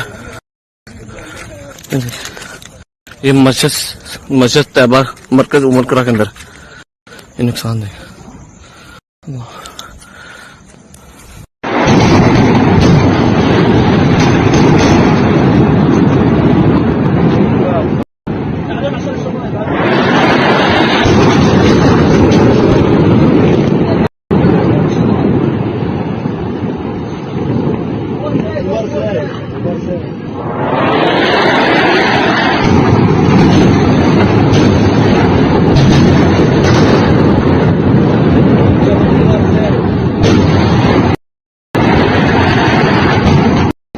पाकिस्तानी और इंडिया ने जंग शुरू कर दी है। अभी मेरे बहावलपुर सिटी के अंदर मौलाना मसूद अजहर साहब के जो है मदरसा है उसके ऊपर 4 मिसाइल दागे गए हैं। 4 मिसाइलों के साथ हमला किया गया है मौलाना मसूद अजहर साहब के मदरसे के ऊपर। हम अपनी अफवाज पाकिस्तान के साथ खड़े हैं, लेकिन मेरा सवाल है कि हमारी एजेंसीज कहाँ सोई हुई थी, हमारी अफवाज पाकिस्तान कहाँ सोई हुई थी जब ये हमला हुआ Muzaffar.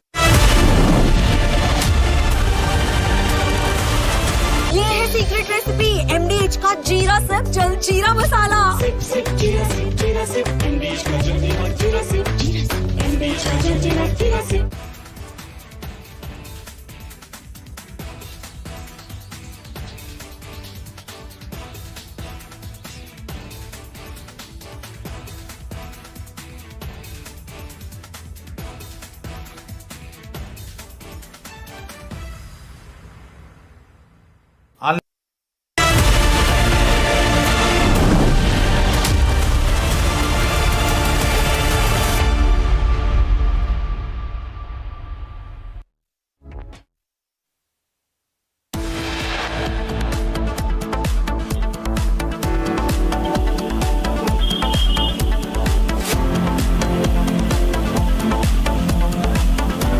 It's not over yet. Operation Sindhu 2 underway as India pummels Pakistan and targets Pakistan terror headquarters in 7 places.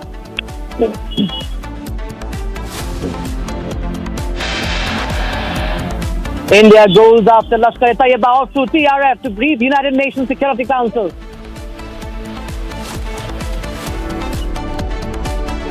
Operation Sindoor 22 अप्रैल को पहलगाम में हुए विभत्स आतंकवादी हमले के शिकार मासूम नागरिकों व उनके परिवारों को न्याय देने के लिए लॉन्च किया गया था। Indian armed forces expose Pakistan on civilian killings, reiterate the befitting response to terror state.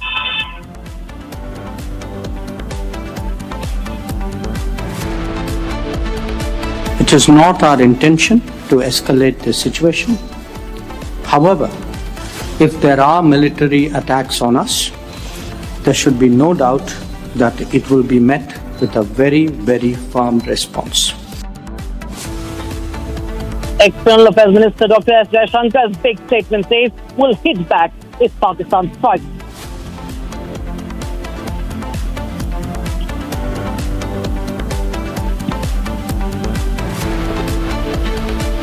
Major success for India as Jaish-e-Mohammed chief Masood Azhar's brother, who masterminded the IC-814 plane hostage crisis, killed.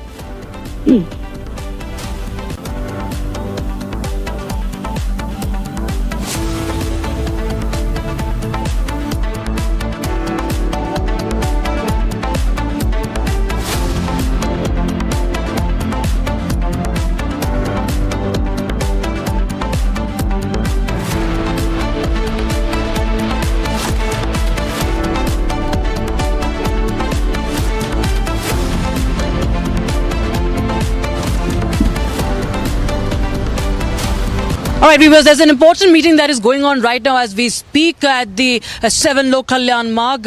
Right now, the army chief is briefing the Prime Minister and the NSA Ajit Doval in the national capital, and that's what we are breaking right now. The army chief, General Upendra Dwivedi, is right now meeting the Prime Minister and NSA Ajit Doval. The meeting is right now underway at the 7 Lok Kalyan Marg. A big update coming in as Pakistan, its coverage has also been exposed once again. We just had the Ministry of External Affairs and the MOD press conference a while back, and Pakistan, what it intended to do, how it has targeted the civilians in India, in Jammu and Kashmir, has all been exposed, and now the next step of action is being mulled at, is being discussed. The Army Chief, General Upendra Dwivedi, is at the 7 Lok Kalyan Marg, and we have Aishwarya Kapoor joining us on the broadcast. From Aishwarya Kapoor, what more can you tell us about this meeting? Well, this meeting is happening right now, just minutes after the MEA and the MOD joint press conference. You have the Army Chief and the National Security Advisor briefing the Prime Minister at 7 Lok Kalyan Marg. As you just stated, this meeting is on. As we speak, you have the Army Chief, NSA briefing the Prime Minister. We've just heard in an official press conference that how Pakistan tried, it was a failed attempt from across the border to attack our 15 installations. It was thwarted by the Indian forces, by the combined effort of the Indian forces and our S-400 system. But no such attempt should even be tried today. So what we are being told, that the Army Chief is briefing the Prime Minister and the NSA is also in presence. We are being told that 27 civilian airports have been completely shut down for any commercial or civilian mobility. They've been made as complete military airports, and that ranges from Jammu and Kashmir to Gujarat, Ghaziabad, Delhi's Hindon Airport. So all of this has been included amid high tensions. This is a very important meeting which is happening at the 7 LKM, in which the Army Chief and the NSA are briefing the Prime Minister together. Back to you.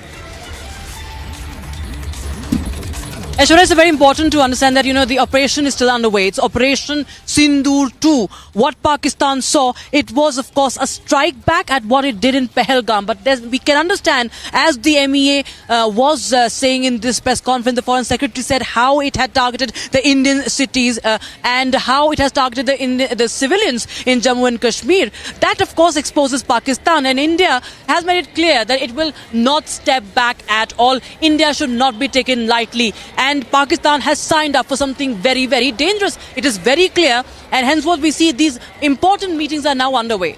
Well, absolutely. There is no question of stepping back even an inch. In fact, we made it clear that you dare this time. You dare. India responded with Operation Sindoor 1 because that was only a retaliation or a badla, as it is called, of what they did in Pahalgam. What they did last night, the only reason, the kind of destruction Pakistani civilians are seeing in their cities, ranging from Karachi to Peshawar to Rawalpindi, and you name it, is only because what Pakistani army tried last night. They failed in even crossing the Indian airspace, but they tried. So they dare not. There is no question of taking half a step back. If they dare today, then it's no holds barred. and we are very clear. And the Army Chief and the NSA are briefing the Prime Minister on our preparedness. Let there be no doubt about it. We are ready. Yes. Right. Aishwarya, thanks so much for joining us with those important details coming in from the 7 local Kalyan Marg viewers. So all those who are tuning in right now, the Army Chief General Upinder Dwivedi is right now at the 7 local Kalyan Marg. He is briefing the Prime Minister and the National Security Advisor Ajit Doval, as India, of course, is right now continuing to plan over the strategy. Remember, India says, and it has announced, it has made it clear that the operation is still underway. It's not over, because Pakistan is not mending its way. The way it has targeted the Indian civilians, the way it has resorted to heavy shelling along the LOC in Poonch, the way it has targeted the Sikhs, the way it has targeted the Gurudwaras. It's all clear that how Pakistan continues with its cowardly ways, and it needs to be taught a lesson, viewers. Now, viewers, Pakistan has just to go into more of the details on that. There have been heavy shelling along the line of control, and especially in Jammu. If you see what happened in Poonch, viewers, there was heavy shelling, massive destruction. The Gurdwara was also targeted over there, and 3 Indian civilians were killed in this shelling. And this happened right after India's Operation Sindhu. And this is, of course, after India, of course, had it succeeded in its operation, hitting the terror targets. But hitting the terror targets, dismantling the terror headquarters, hurt terrorists down so much. So now we will give you this report, viewers. In fact, we have our network reporters right now lined up for you. Rajnath Singh joins us live on the broadcast from Aknur in LOC. Harsha is live from Poonch, and we have Rawat live from the border district of Baramula. We'll just go across to Harsha, who has been tracking all the developments from Poonch. Well, the Foreign Secretary also made it very clear that how the Indian side has been targeted. The Indian civilians have been targeted by the cowardly Pakistani army, and the shelling that continued yesterday. And we saw that how the Sikhs, the Gurudwaras, have been targeted by the Pakistani army. What is the latest update that you are, and what have you witnessed in Poonch, Harsha? What you can share with us? So Rakshita, as rightly you are pointing out the cowardly behavior of Pakistan, where again it has attacked civilians. In Pahalgam also we saw the civilians, the tourists were attacked, and here also in Poonch, when the frustrated Pakistan saw that how Operation Sindhu was successful, it resorted and guided its artillery, its mortar shelling towards Poonch city, main city. There are several districts of Poonch which has been heavily impacted, but if we talk about Poonch city, the artillery exercise of Pakistan was guided at religious places. Not only Gurdwara, but also temple, Gita Bhavan, mosque and madrasas all have the mark of the mortar shelling caused by Pakistan. Also, 6 from the Gurdwara died in the mortar shelling. Also, in total, 11 civilians in the Poonch district have lost their lives. We spoke to the families who are still grieving. Tears of the mothers have not soaked yet, and they are stating that Pakistan should continuously, this befitting reply should be given from the side of India to Pakistan. Not only Operation Sindhu 2.0, but more such action should be given from the side of India to Pakistan, because now what we see in the Poonch city is the devastated and destroyed houses, collapsed walls. What we saw, the visuals in the Gurudwara, how only Guru Granth Sahib was protected, while the walls, the windows, everything was was reduced to debris in the Gurudwara. Same was the scenes from the temple as well. And while many localities in the Poonch, we saw the similar scenes, the debris everywhere, and also how the clutter, there was completely clutter with rubbles in the locality and the lane. The busiest lane, the destruction could clearly be seen. And right now what we are seeing in the Poonch is the deserted lanes, because most of the civilians have now shifted to a safer location. The authorities have clearly stated that the relief and the medical assistance is being provided to the civilians here. They have been shifted either to the bunkers or either to the safer location, because Pakistan can again resort to the mortar shelling as it's completely frustrated. And the cowardice of Pakistan is clearly that now it is attacking the civilians rather than doing something else. So right now the visuals of Poonch is clearly like the desertness we can see in the lanes, in the roads. Most of the civilians have moved to the Jammu or the nearby district, where the mortar shelling impact will not be there, because Poonch, if we talk, it's an embattled hill city which is surrounded by the disputed Indo-Pak border. So right now what we see is that the impact of devastation. Back to you. Well, all right. Thanks. We will just go across to my colleague Gursimran Singh is also in Jammu. He is along the LOC in Aknur, and of course there has been a lot of damage over there as well. What's the latest update that you're picking up? And you also have information about what has been happening. You know, Gursimran, you've been in touch with your defense sources as well, because there has been, how India has also struck back. India's air defense system have proved what they really are, meant for, and how strong they stand in face of Pakistan's cowardly ways and its weak ammunition. Tell us more about what you have witnessed and what you're learning latest. See, Rakshita, if we speak of first of the situation along the line of control, the situation continues to be tense because the people in the border areas, they have been asked to vacate their houses due to the Pakistani provocation that we have seen late last night, early yesterday morning, when they resorted to targeting the civilian areas in the Poonch. So nothing can be left at chance, and that's why the district administration, the divisional administration, they decided that all the bordering villages will be asked to vacate. Right now we are at the Aknur line of control, and I'll request Sarjeevan to show you this ridge that you see. That this is actually going to be point of friction between India and Pakistan, because if you speak of the 2019 the airstrikes that India carried out and the Operation Swift Retort, everything was visible from this very stretch, because from the international border to the line of control till Sundarbani, this area has always been the place from where Pakistan has attempted to intrude into the Indian territory, though their attempts have been foiled.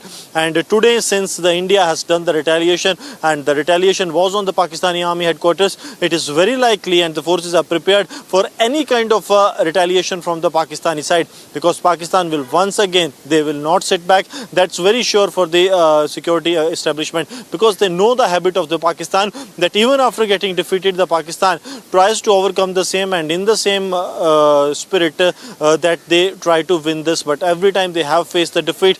Now when it comes to the preparedness, there have been the anti-drone systems, the air defense systems of the India along the line of control, they have been activated at least more than 2 dozen locations in a single sector. So the deployment is very thin. There lies almost no possibility that there will be any breach of that system, that the Pakistani air systems, the UAVs, the Pakistani helicopters or the fighters, they can enter into the Indian territory. That is a foolproof system that the India has kept in place. Apart from this, what we are also getting to know, that everything is being kept on standby, every option.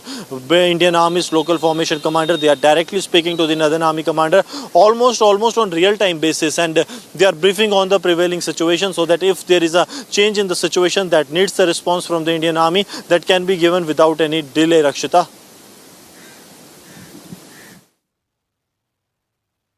Right, viewers, we'll just continue to talk to our reporters, but here's more from the ground that our reporters have filed as far as the situation along Poonch is concerned, viewers, because the Gurudwara has been targeted, and you just see the plight of the civilians, how Pakistan has targeted civilians, and India had only... It was a measured response. It was a precision strike on the terror camps, on the terror headquarters. It was to dismantle the terror network and, send a blow, in fact, deal a blow to the terror apparatus in Pakistan. But what Pakistan did is target the Indian civilians. Here's more.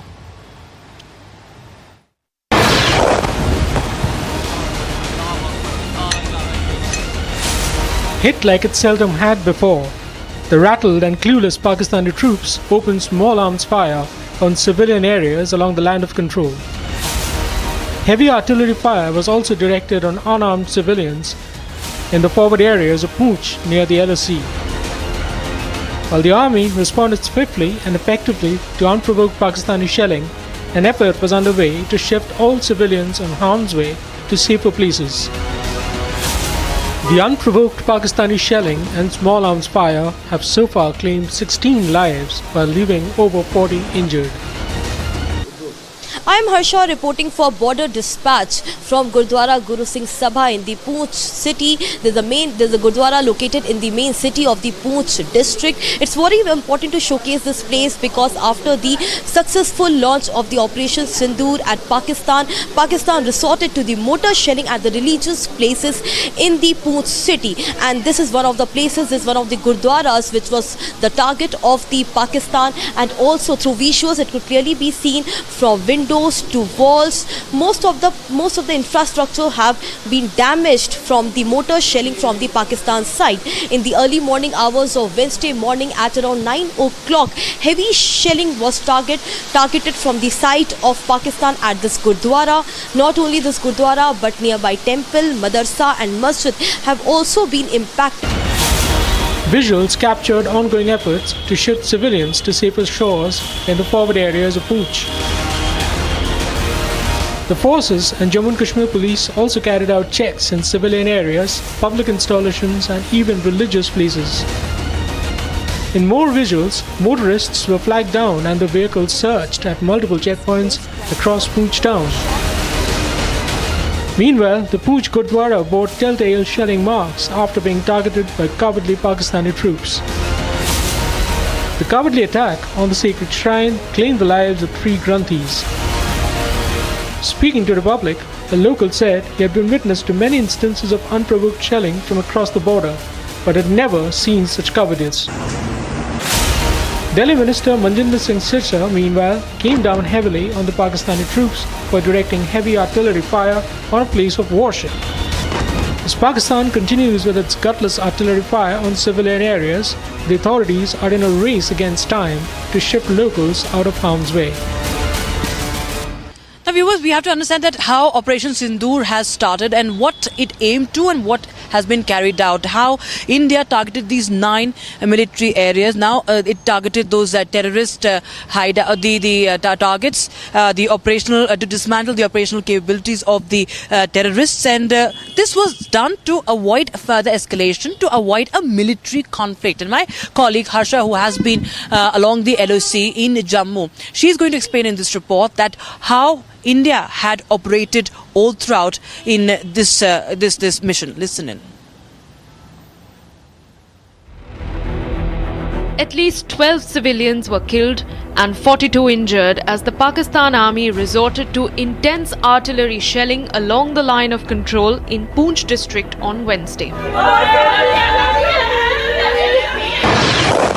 The action came hours after India carried out precision strikes on 9 terror targets in Pakistan and Pakistan-occupied Kashmir to avenge the April 22nd terror attack in Pahalgam.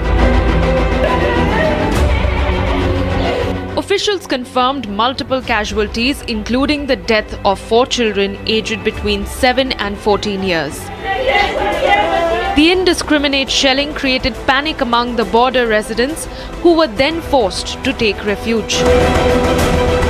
Dozens of houses were damaged across 7 districts: Balakot, Mendhar, Mankot, Sagra, Krishnaghati, Gulpur and Kain. And in the aftermath of Pakistan's relentless offensive, the Jammu and Kashmir police and SOG teams have launched extensive security check operations to move civilians to safety. It is very close proximity with the LOC. Also after Operation Sindhu, Pakistan targeted majorly this area. I'll pass my camera person Gaurav to come here and to show this entire visual at large. The safety and security of the Jammu and Kashmir civilians and the civilians of the Poonch district is very much important, which is being ensured by the police official and by the SOG team as well, because what we saw here was at several places the civilians were struck. So right now they have left or they have moved to safer location, to safer bunkers. This is being ensured by the Jammu and Kashmir police. With Operation Sindhu yet to be over, Pakistan is counting its days. All right, viewers, now we shift our focus to the other story that we're tracking. In fact, my colleague Arawat is also joining us live on the broadcast from one of the border districts, that is Baramula. Now, what are you picking up, Arawat, because we've seen that right after the Operation Sindhu, right after the airstrikes, there was a lot of damage, a lot of shelling that was witnessed in Baramula. What is the situation right now?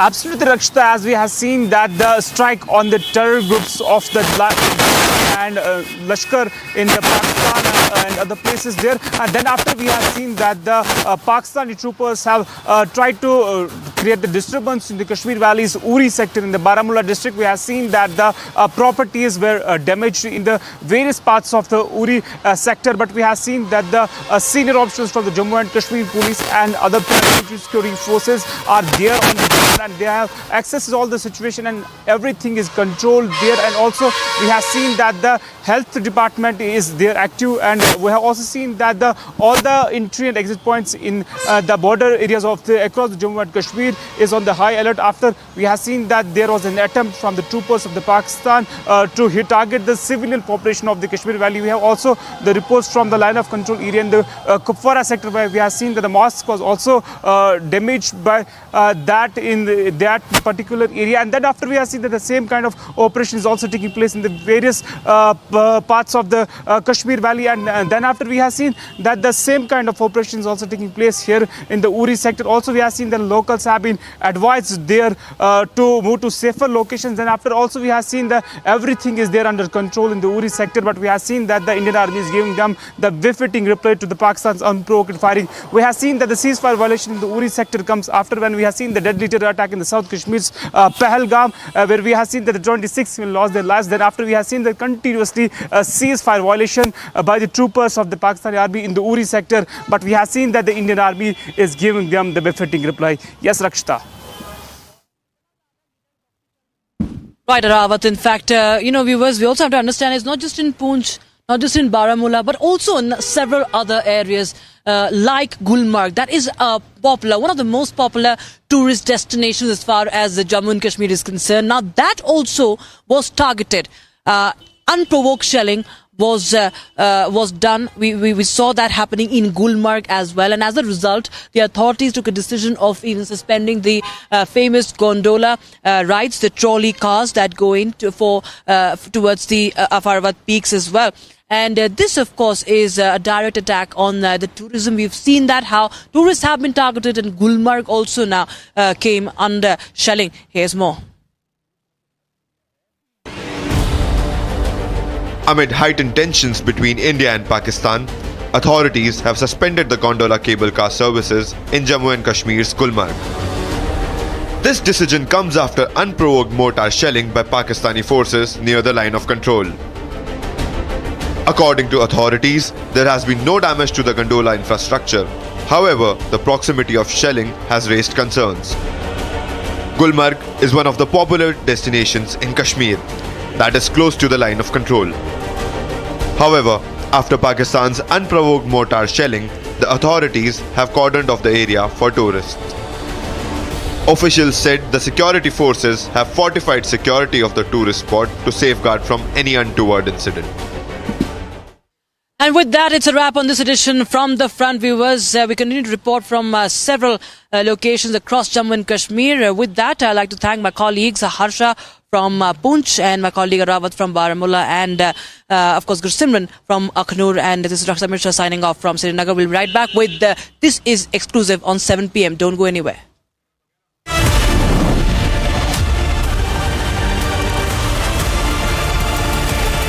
Hi, this is Chef Ranveer Brar. Guarantee you brilliance on behalf of IAHM. अब छोलिया हो या लोबिया, सफेद चने या काले चने, सब कुछ मजेदार बने।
अगर उन्होंने 4 की यार्ड करेंगे, डेरा मस्ती खाली करवाली भाई।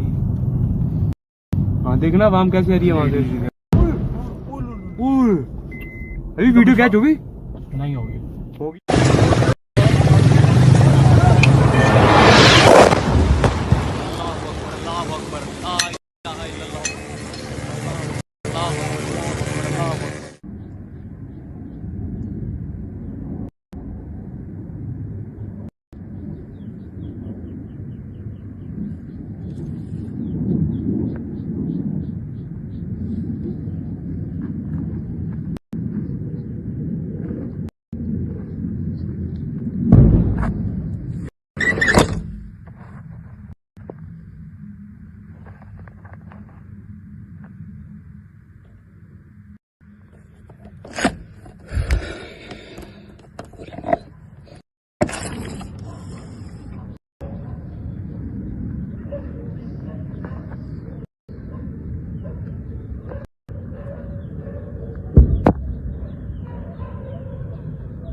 I think we can see an explosion. We hear an explosion. Jets here, jets hovering. We're right now in Srinagar, and we can actually smell some smoke, and the sky at one part became red. There was an explosion sound, very much visible. Seems panic across the border.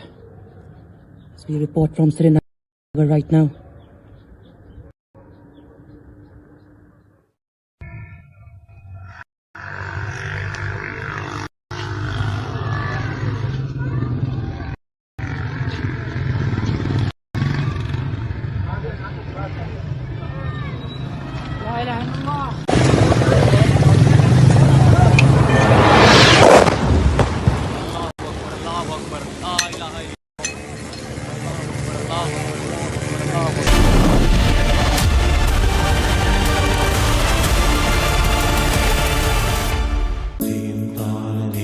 At Amity, we are committed to building a stronger India through world-class education and research, to nurture ideal citizens who, together with the leaders of today and tomorrow, will make India a world superpower.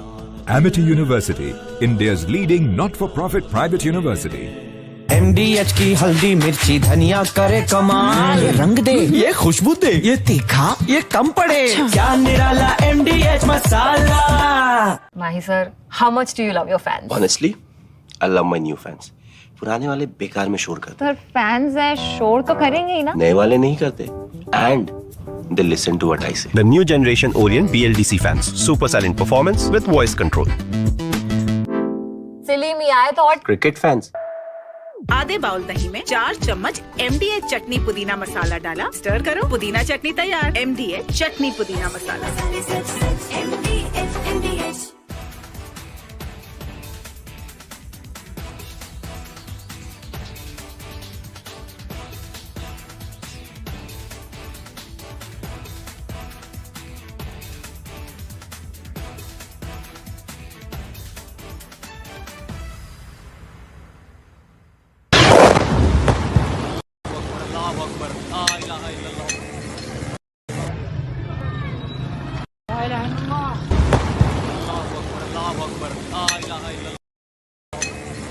Of different weapon systems, because you cannot risk putting all eggs in one basket.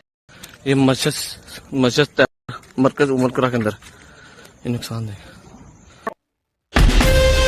From Asia's largest news headquarters, setting the agenda for Bharat.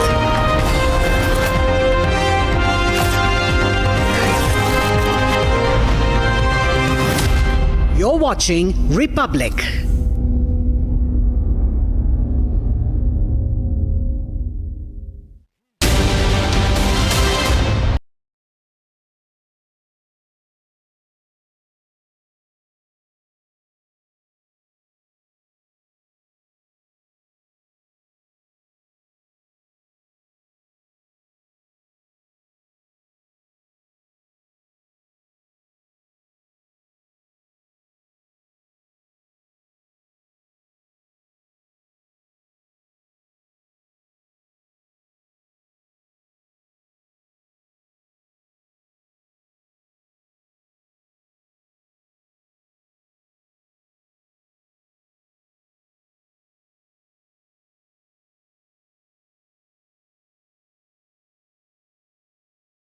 acquired from China fell straight into the farms in Punjab. That and more coming up. Here are the headlines.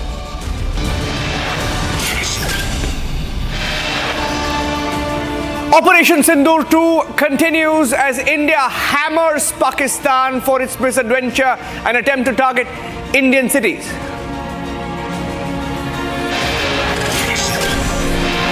India strikes Pakistani defense radars. Lahore, Karachi, Rawalpindi hit.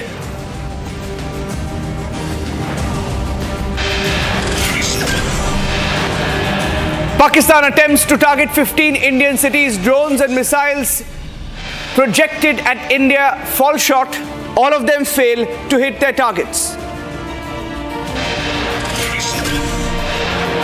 Pakistani duds landing in farms across the border. Chinese missiles suspected to have been used.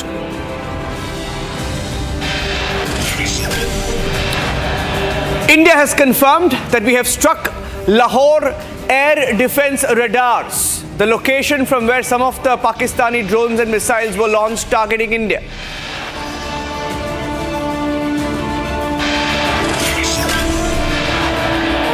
S-400 Sudarshan Chakra used in the Operation Sindhu 2 as every Pakistani drone and missile are intercepted in the skies.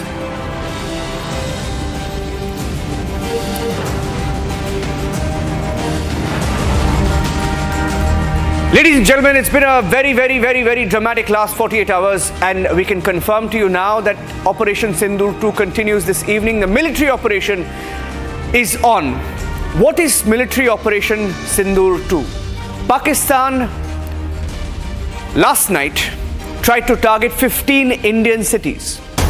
And my colleague Shawan is joining us with the details of where they launched these attacks from and how Pakistan's attempted strikes on Indian cities were thwarted one by one, ranging between 80 kilometers to 282 kilometers. Each of these strikes, drones, missiles that were sent to 15 cities, all falling short. Shawan with the details. Shawan. Well, in fact, the details that we are getting right now is what Pakistan essentially wanted to strike were the military installations. If you take a look, starting all the way from Kashmir, Awantipura, Srinagar, both the places, remember, they were targeted from Rawalpindi, that is in Pakistan. That's the Pakistani Air Force base. Now, let me also tell you, as far as those in Jammu and Punjab are concerned, the missiles were basically launched from Rawali cantonment in Gujranwala. Cities in Rajasthan which were basically targeted, they were from the Pakistani military base in Bahawalpur, and Bhuj was basically targeted from Sindh. Now, in fact, Niranjan, the details that we're getting is that roughly around 1 o'clock in the morning, that was when our gun loading radars, these radars actually identified the location from where these missiles were being launched. That's when our air defense system was activated, and these missiles were prevented from carrying out the targeted approach. Thereafter, we are being told that immediately you've had the drones that were basically used by India to target the same very places from where the missiles were launched, and this operation continued till about 7 o'clock this morning. Interestingly, this piece of information that we had got was roughly around 2 o'clock in the afternoon, or a little after 2 o'clock. And when we spoke to our sources at that point in time, also remember, the source basically indicated that the operation was still undergoing, something that was once again cleared by the Ministry of External Affairs as well as the Defense Ministry. So, which is a clear indication of the fact that the operation is nowhere to a closure right now. In fact, it is still going on.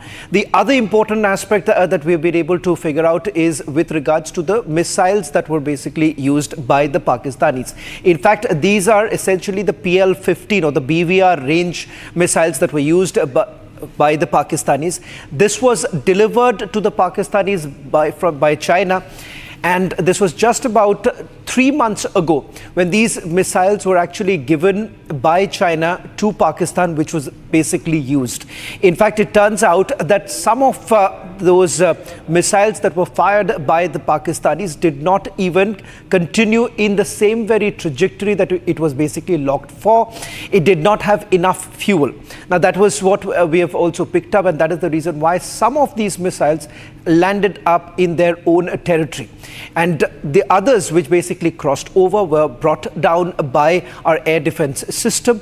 And in fact, the debris of these missiles have been found in places like Amritsar and in some other places also we are given to understand, like for instance in Bhatinda and a few other places the debris have been found. So there is ample proof of the fact that they basically wanted to carry out this attack. Shaban, why don't you walk up here, because I have 5 walls. Let's do the walls together, because the walls tell the full story of what Pakistan tried to do. So I'm going to get Shaban also in the frame. Let's fire those walls one after the next, and then we'll go from one story to the next. Ladies and gentlemen, this is what Pakistan tried to do last evening. Let's go across straight to the wall. Shaban, the 15 cities that Pakistan tried to target in the intervening night of 8th of May. Pakistan attempted to target 15 cities. I'll go from the bottom. Bhuj, Uttarlai, Falodi, Nal, Bhatinda, Jalandhar, Kapurthala, Amritsar, Srinagar, Avantipora, Jammu, Pathankot, Udhampur, Ludhiana and Chandigarh. Now, all of these cities, Shaban, so across the border, from international border, Gujarat, Rajasthan, Punjab, Jammu and Kashmir, along the border, they've tried to target our cities. Well, in fact, just to quickly add a point here, you have your naval installations here. Yes. As far as Bhatinda, Jalandhar, Kapurthala, Amritsar are concerned, you have your army bases here. Interestingly, Pathankot, remember, has been their target for a very, very long time, because that's where our Air Force base is. Jammu, also not to forget, as far as Jammu is concerned, you have the 16 Corps headquarters in Jammu. Ludhiana, Udhampur, as well as Chandigarh, you have, several of your not just the military base, but some of them happen to be the military cantonments, which have also been targeted. So clearly, if you look at it, there is a pattern that emerges. Of course, Srinagar and Avantipora both have military bases. You have the 15 Corps in Srinagar, and Avantipura also has a... Now, Shaban, what is interesting is that they haven't just tried to target towns or cities along the border. Perhaps as a response to India going deep into their territory, they've tried to target cities well within our territory, for example, in Chandigarh. Now, that came as a surprise. Now, let's get you the next wall, which shows you how India responded and why India responded in the way that it did. Let's show you the next wall. We hit them back at the bases, at the military installations from where all of these missiles or radars or missiles and drones came from. India took out some of them. Shaban, if you can talk about the cities where they came from and why we struck these cities and what we struck in these cities in the last 12 hours. Essentially, each of these missiles have a particular range to cover. That is the reason why we've not covered that. Like, for instance, from Sindh, you would have Bhuj, which is closer. 280 kilometers. Yeah. So Bahawalpur again also happens to be another military base, which was basically targeting just opposite in Rajasthan. Happens to be the cities that were carried out to it, but the cities that were targeted in Rajasthan were from Bahawalpur. Yes. Lahore, Sheikhpura, Sialkot, Chakwal, Gurjanwala. Now, Gurjanwala was the other place from where the targeted attacks took place, and this was primarily Jammu region was being targeted from here. And as far as Sialkot is concerned, this is more to do with the air defense system that was basically put in place, which we have been able to penetrate. I'm going to explain that in a short while. One of the first videos that came in this morning, ladies and gentlemen, was from Lahore when the first explosion was reported. Now, when Republic reported that explosion as well this morning, Shaban, we broke that story as an explosion that was reported from Lahore at a cantonment area. What we did not know is that it was India hitting back at Pakistan, striking the air defense system, finishing off the air defense systems of Pakistan in Lahore, because that's where the drones and missiles came from. So let's get you the next wall of how we hit them back this morning. India foiled Pakistan's attempt, 15 drone/missiles, 15 targets, 15 cities, and every drone or missile fell short.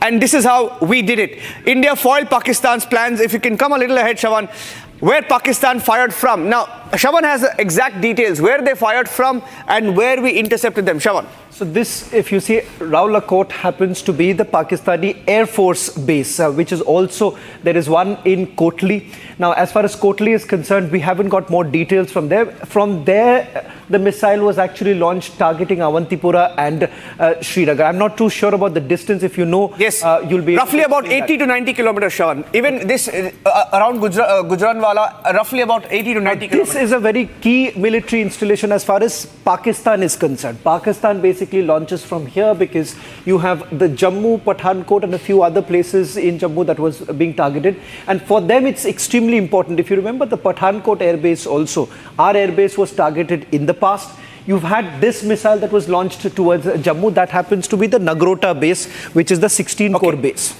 Now, next, Bahawalpur. Now, this is interesting because we checked the distance, Shawan. If the drones and missiles were launched from Bahawalpur towards areas in Rajasthan, that's namely Nal, Falodi and Uttarlai, right? Minimum 200 to 300 kilometers. That's the range, 200 to 300 kilometers. So perhaps could have been missiles that were launched from Bahawalpur. By the way, symbolic because Bahawalpur is the headquarters of the Jaish-e-Mohammed Masood Azhar's headquarters, which we struck yesterday. Right.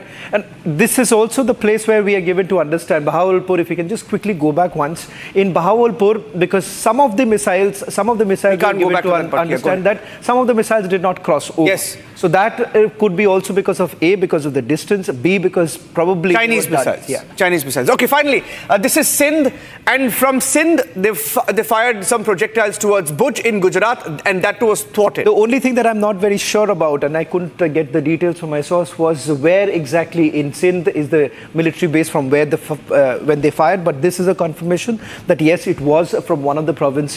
So from the Sindh province. Yeah, our gun radars located these launchers in real time. And ladies and gentlemen, just one point, just think about it. If 15 missiles or drones were launched from Pakistan, were supposed to hit Pakistan's Indian cities, if we were the target, if 15 cities were not hit, you have to remember that it's only because of our forces that we today are safe. We don't have a single hit from Pakistan. And a big thank you and a salute to our forces and for all of those anti-nationals who question our forces. Now, we have more for you on this particular plot of Pakistan.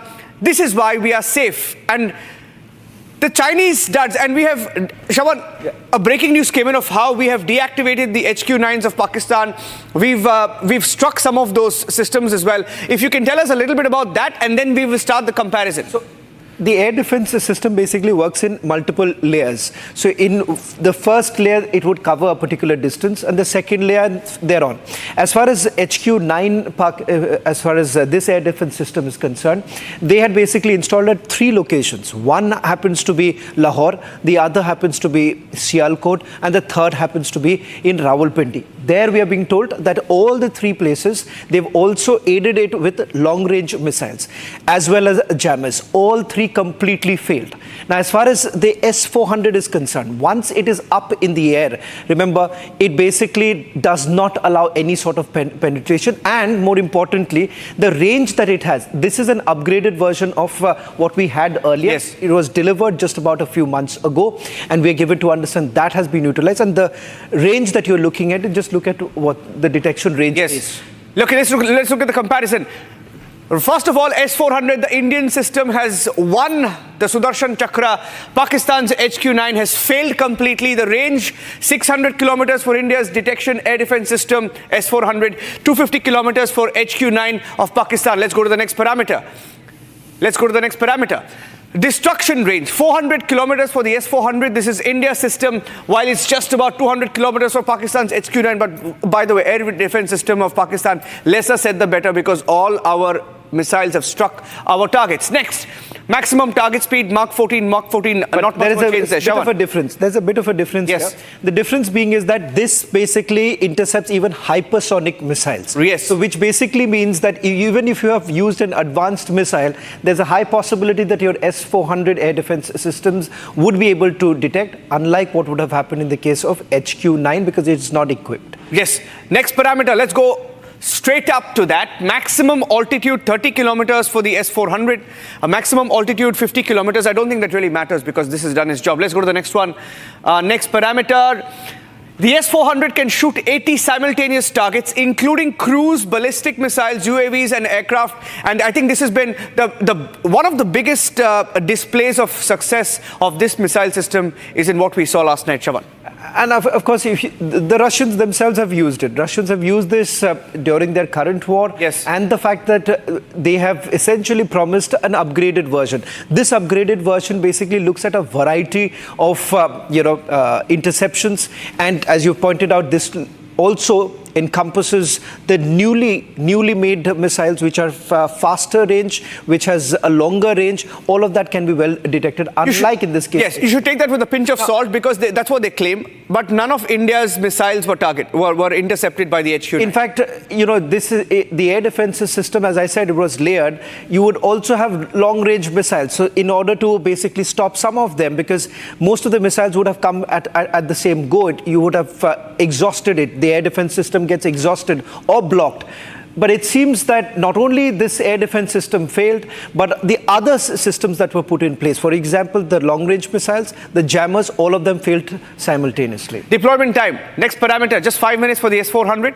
If you have a parameter of the HQ-9, it doesn't really matter how long it can be deployed, because how soon it's a little bit of a stationary issue, so that's not much of a case. Okay, and finally, this has been the game changer for India today. India hit several targets. Sialkot, we showed you the 7 cities that we hit. Now, this is believed to have been one of the key drone systems that were used to target and disable the Pakistani radars. The Harpy drone, Shravan, you want to talk about it? On how it was used and how effective it's been? See, the loitering munitions, basically, by the word itself, moves around. And the fact that this can go at a low level without much of a detection. Subsurface is what these drones would have moved around. As far as the warheads are concerned, it can be expanded. Now, what we are given to understand that there were 2 types. One, of course, was Harpy. And the original, that is the first phase of the operation, was also using something that was designed in Bengaluru, that is the Sky Trainer, and that has another warhead about 5 kilogram that was taken. In this, if you see, the payload is way higher. It's about 32 kilogram. So you are taking a larger quantity, and the fact that the destruction would have been much more. So this is an example of the India story, right, Shravan? Harpy jointly made between Israel and India, and this is available in plenty with us, and this is a success story. And every aspect of Operation Sindhu that you've seen, the missiles that were used to target the nine areas chosen yesterday when we hit the terror camps, beautiful precision strikes that we had. If I can just quickly pull up one picture that we had where the headquarters of Masood Azhar before and after tells you how precise the strikes were. And while we do that, let's also get you some breaking news. There is a breaking news update that we have from Bangladesh. I want Shravan to give us that breaking news update. Let's break that next. That was the next breaking news update we had. Bangladesh falling in line. Shravan, this is very unprecedented. Bangladesh seems to have got a message as India pummels Pakistan. Pakistan was Bangladesh's go-to friend, suddenly found friend, and after we have struck Pakistan, Yunus government has fallen in line. They have issued a sudden notification asking for Hindus to be protected. It's come out of nowhere, but it's linked. Shravan.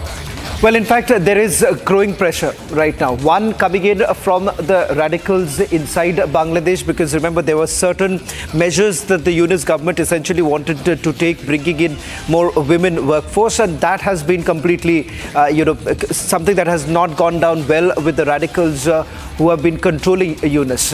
Now, it turns out that with the change in the US administration there have been certain directives that have been given to the Yunus government, and it turns out that a panicked, worried Bangladesh is basically responding to what India has been saying for a very long time, the protection of minorities. Now, this notification basically brings in that change, which something that they had ignored all this while, saying that this was a figment of our imagination. And there are terror groups even in Bangladesh. We know that there are elements in Bangladesh which are radical extremist elements in Bangladesh, and the precision strikes are a clear message to Bangladesh, which has lately been acting as a proxy for both Pakistan and also China. And that is why they seem to be somewhat in a shock. Well, there are series of meetings that have actually taken place. Before the precision strikes that took place in Pakistan, you've had Pakistan basically sending members of their ISI, having a meeting that took place in Dhaka. The second thing that happened was you've had their foreign ministers actually coming together, having a meeting on what possibly could be the next steps. So that is the reason why this proximity between Bangladesh and Pakistan was only growing. But it turns out that Yunus has actually realized that coming closer to Pakistan would only mean doomsday for Bangladesh. Absolutely. And Shawan, thank you for joining us on this breaking news edition of This Is Exclusive. We'll take a short break now, ladies and gentlemen, but our coverage of Operation Sindoor 2 is non-stop. We are going live immediately after this commercial break. We have headlines and the big debate with Arnab coming up. Stay tuned and thanks for watching.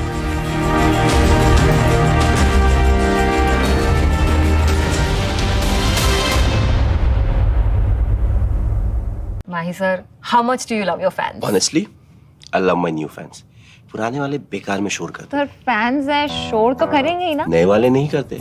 And they listen to what I say. The new generation Orient BLDC fans. Super silent performance with voice control. Silly me आए तो और Cricket fans. अब छोलिया हो या लोबिया, सफेद चने या काले चने, सब कुछ मजेदार बने. इसको घर पे लगाओगे तो शादी का तो पता नहीं, पर घर पक्का नहीं टूटेगा. रुंगटा नहीं तो घर स्ट्रॉन्ग नहीं. रुंगटा स्टील TMT बार एकदम सॉलिड. पहाड़ों में हाइकिंग शिप भी बन सकती है. दादी के हाथों का जादू और खुशबू से महकता घर, माँ की मुस्कुराहट और खाने की सुगंध. MDH गरम मसाला, क्योंकि हर रिश्ता है स्वाद से जुड़ा.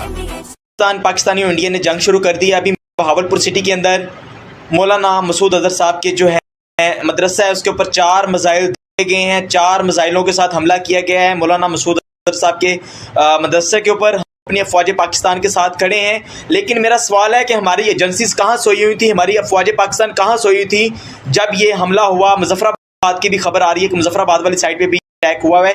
लेकिन सबसे पहले मेरे बहावलपुर सिटी के अंदर अटैक हुआ है. ब्लास्टिक मिसाइल के साथ उन्होंने हमला किया. मौलाना मसूद अजहर साहब के मदरसे के ऊपर 4 मिसाइल मारे गए हैं. अभी ये कहना कबल वक्त है कि गोया कितनी सच्चाई है इस खबर के अंदर, किस साइड से ये मिसाइल आए हैं, ये अभी कंफर्म होना बाकी है. लेकिन ये कंफर्म न्यूज़ है कि उन मदरसे के ऊपर 4 मिसाइल मारे गए हैं.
ये नुकसान, ये 9 number,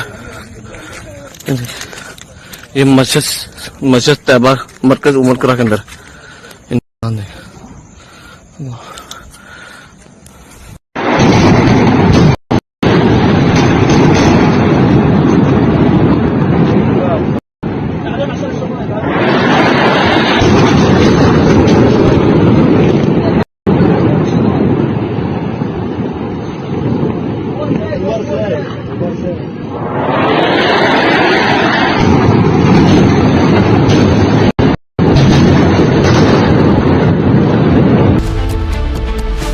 Pakistan attempts to attack 15 Indian cities. India cripples Pakistan's air defense. Has Pakistan just made a fatal mistake? Debating tonight at 8 p.m. At Amity, we are committed to building a stronger India through world-class education and research, to nurture ideal citizens who, together with the leaders of today and tomorrow, will make India a world superpower. Amity University, India's leading not-for-profit private university. MDH की देगी मीरज, देगी मिर्च का तड़का, अंग अंग फड़का। MDH की देगी मीरज। इसको घर पे लगाओगे तो शादी का तो पता नहीं, पर घर पक्का नहीं टूटेगा। रूंगटा नहीं तो घर स्ट्रॉन्ग नहीं। रूंगटा स्टील TMT बार एकदम सॉलिड। पहाड़ों में हाइकिंग स्टिक भी बन सकती है। ये है सीक्रेट रेसिपी MDH का जीरा सिप जल जीरा मसाला।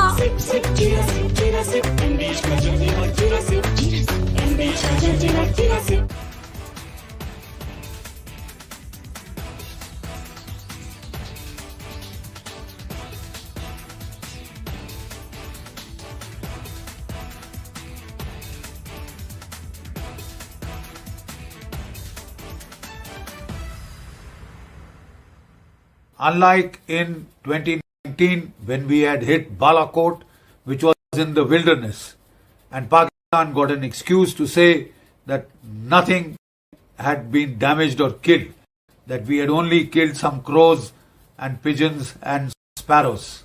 This time we chose high visibility terrorist targets which have been around for decades, right? And they are command and control targets, terror training camps of big, very great magnitude, so that they cannot be missed by the people of Pakistan or the whole world per se. Otherwise, we had that syndrome of jungle mein mor nacha, kisi ne na dekha, etc., which Pakistan took the fullest advantage of to deny that it had been hit, and that was taken advantage of by some unscrupulous people in India. This has been a very calibrated, very calculated, meticulously planned and executed strike. Right? It is non-escalatory in nature because it is proportionate, because it targets precisely the terror training camps. We have not hit the Pakistan armed forces, the army or the ISI. We have focused only on the terror targets. To that extent, it should be non-escalatory. India is prepared to call it off at this stage. Should Pakistan wish to escalate and target Indian civilian or military targets, then it is signing its own death warrant. It will give the Indian Armed Forces the precise pretext, the precise justification they need to target the Pakistani army, ISI, and the command and control network that dominates the terror ecosystem in Pakistan. The Pakistani ISPR has claimed that India has hit 24 attacks on 6 target clusters. So far, they are saying that they have retaliated by artillery firing on an Indian brigade headquarters and another.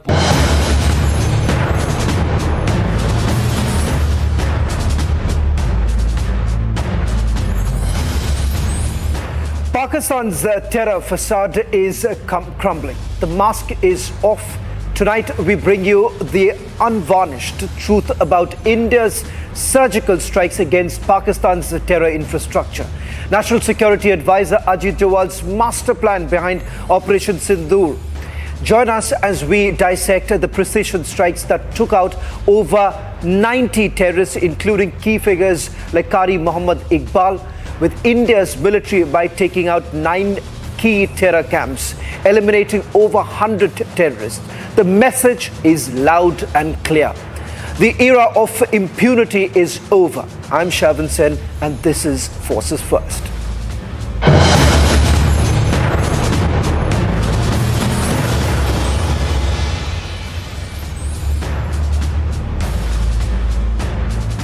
National Security Advisor Ajit Doval emerged as the chief architect, the man behind India's swift and strategic retaliation, Operation Sindhu. Working behind the scenes under the leadership of Prime Minister Modi, National Security Advisor Doval led high intelligence coordination and mission planning. The 9 targeted terror dens across Pakistan and Pakistan-occupied Kashmir. The precision strikes were given a go-ahead after his plan received a final nod from the Prime Minister.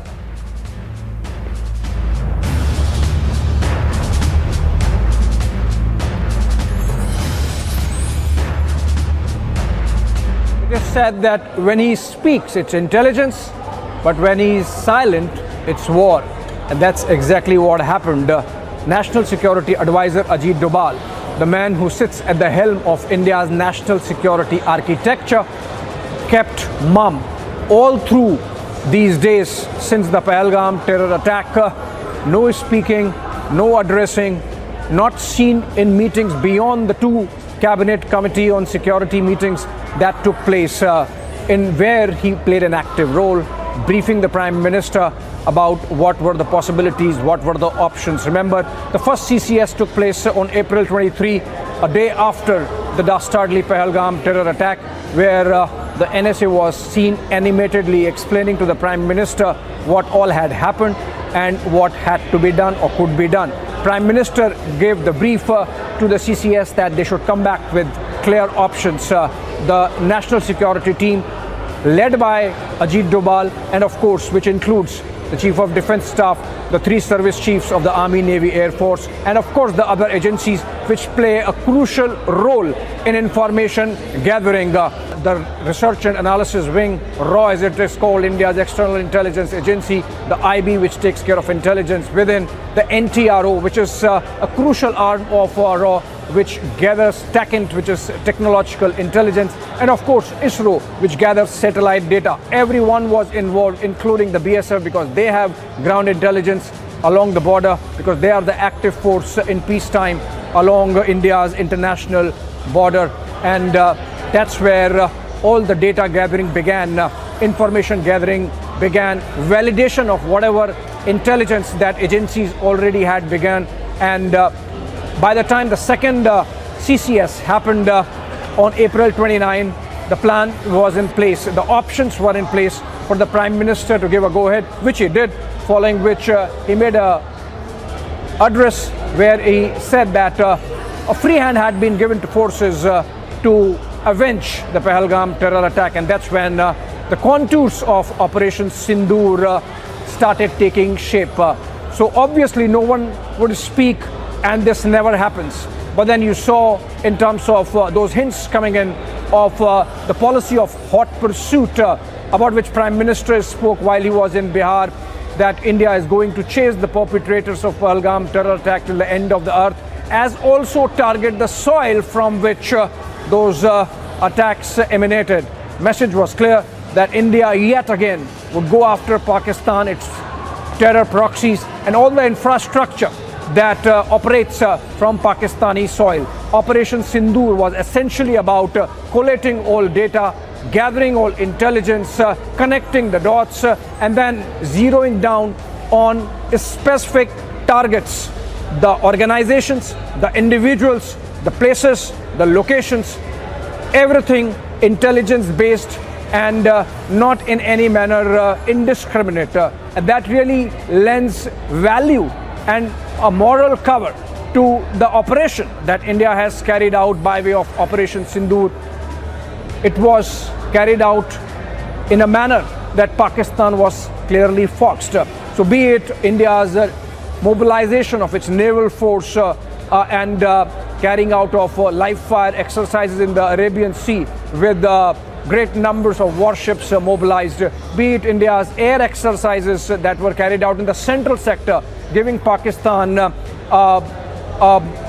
some confusion about what all India was up to while the borders remained silent. And the reason why the borders were silent were because the army was carrying out a plan. The targets were to be hit with kamikaze drones and with the beyond visual range missiles of the Indian Air Force, and no passing of, crossing of the border or the LOC. Those targets were hit, and how? Look at the pictures that have come in that give you an idea of the kind of precision with which the Operation Sindhu has been executed. Those pictures that were shared by India with the rest of the world in that press briefing by the Ministry of Defense and Ministry of External Affairs. Behind all this was the man and the mind of that man, National Security Advisor Ajit Doval, who was up all night. And the moment the operation was executed, he was working the phones to give a diplomatic edge to India, speaking to as many as dozen odd national security advisors of these nations, his respective counterparts from the United States, from the United Kingdom, from Japan to South Korea, France, and of course, crucially, Saudi Arabia and the United Arab Emirates in West Asia. NSA Doval then, of course, readied for a briefing of the Cabinet Committee on Security, the third one, in which success was announced, following which, of course, Prime Minister in the Cabinet congratulated our armed forces. That's how Operation Sindhu was executed, in complete silence, with great resolve, and of course, the wherewithal and the superior competence of India's armed forces, and more crucially, our security intelligence apparatus helmed by National Security Advisor Ajit Doval. India strikes back with Operation Sindhu, targeting 9 terror camps in Pakistan-occupied Kashmir in response to the Pahalgam terror attack. Over 100 terrorists killed, including Qari Mohammad Iqbal, a key figure in the Pulwama attack. Precision missile strikes from Indian airspace hit camps like Kotli, exposing Pakistan's backing of terror. Take a look.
Jammu and Kashmir Police and the SOG launched a massive checking operation to ensure civilian safety after Pakistan's unprovoked shelling targets civilians and religious places, including a Gurdwara where 3 Indians lost their life.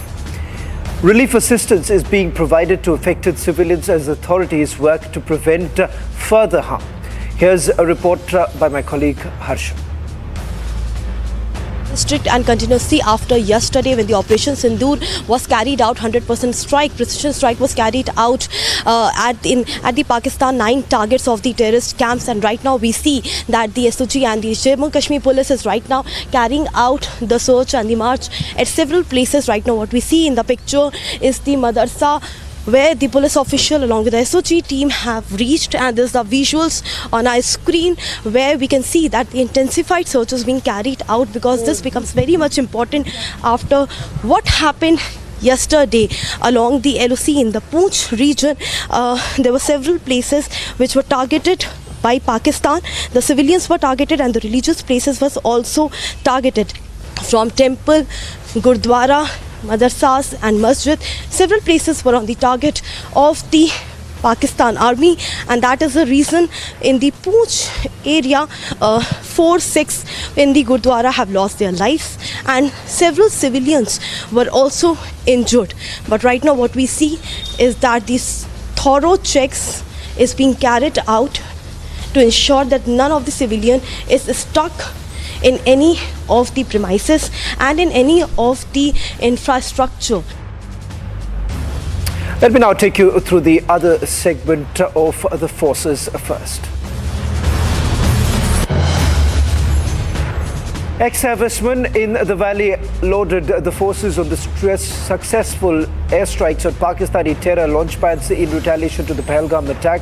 Rajnath Singh, the district president of the Ex-Servicemen League, Doda, the blood of all citizens was boiling after the savage terror attack in Pahalgam. He also lauded the centre for its stern resolve in striking back at Pakistan 14 days after the dastardly Pahalgam killings.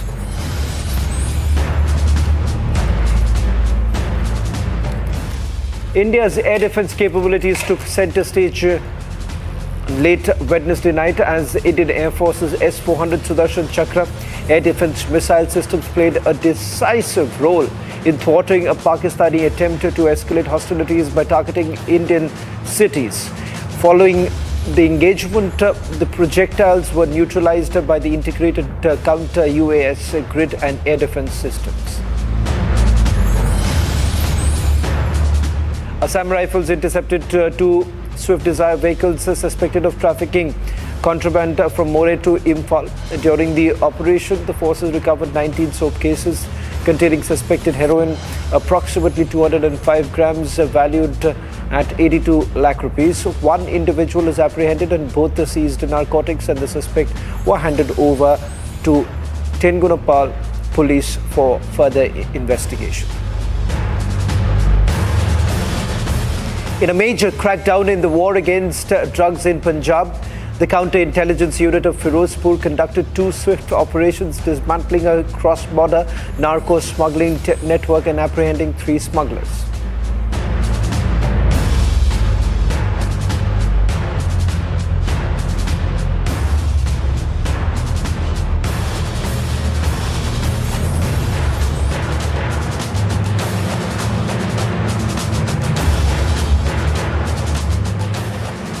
A massive blow to Pakistan's security forces. A deadly IED blast in Baluchistan's Bolan region has left 14 soldiers neutralized, with the Baluch Liberation Army claiming responsibility.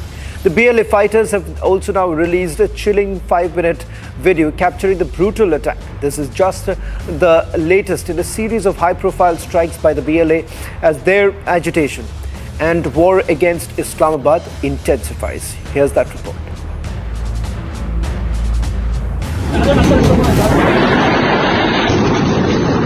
It's caught on camera how Pakistani soldiers were blown to bits.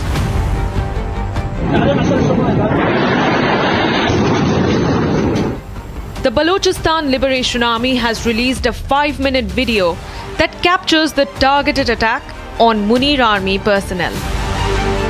The clip first captures 12 Pakistani army officials conducting drills for route clearance.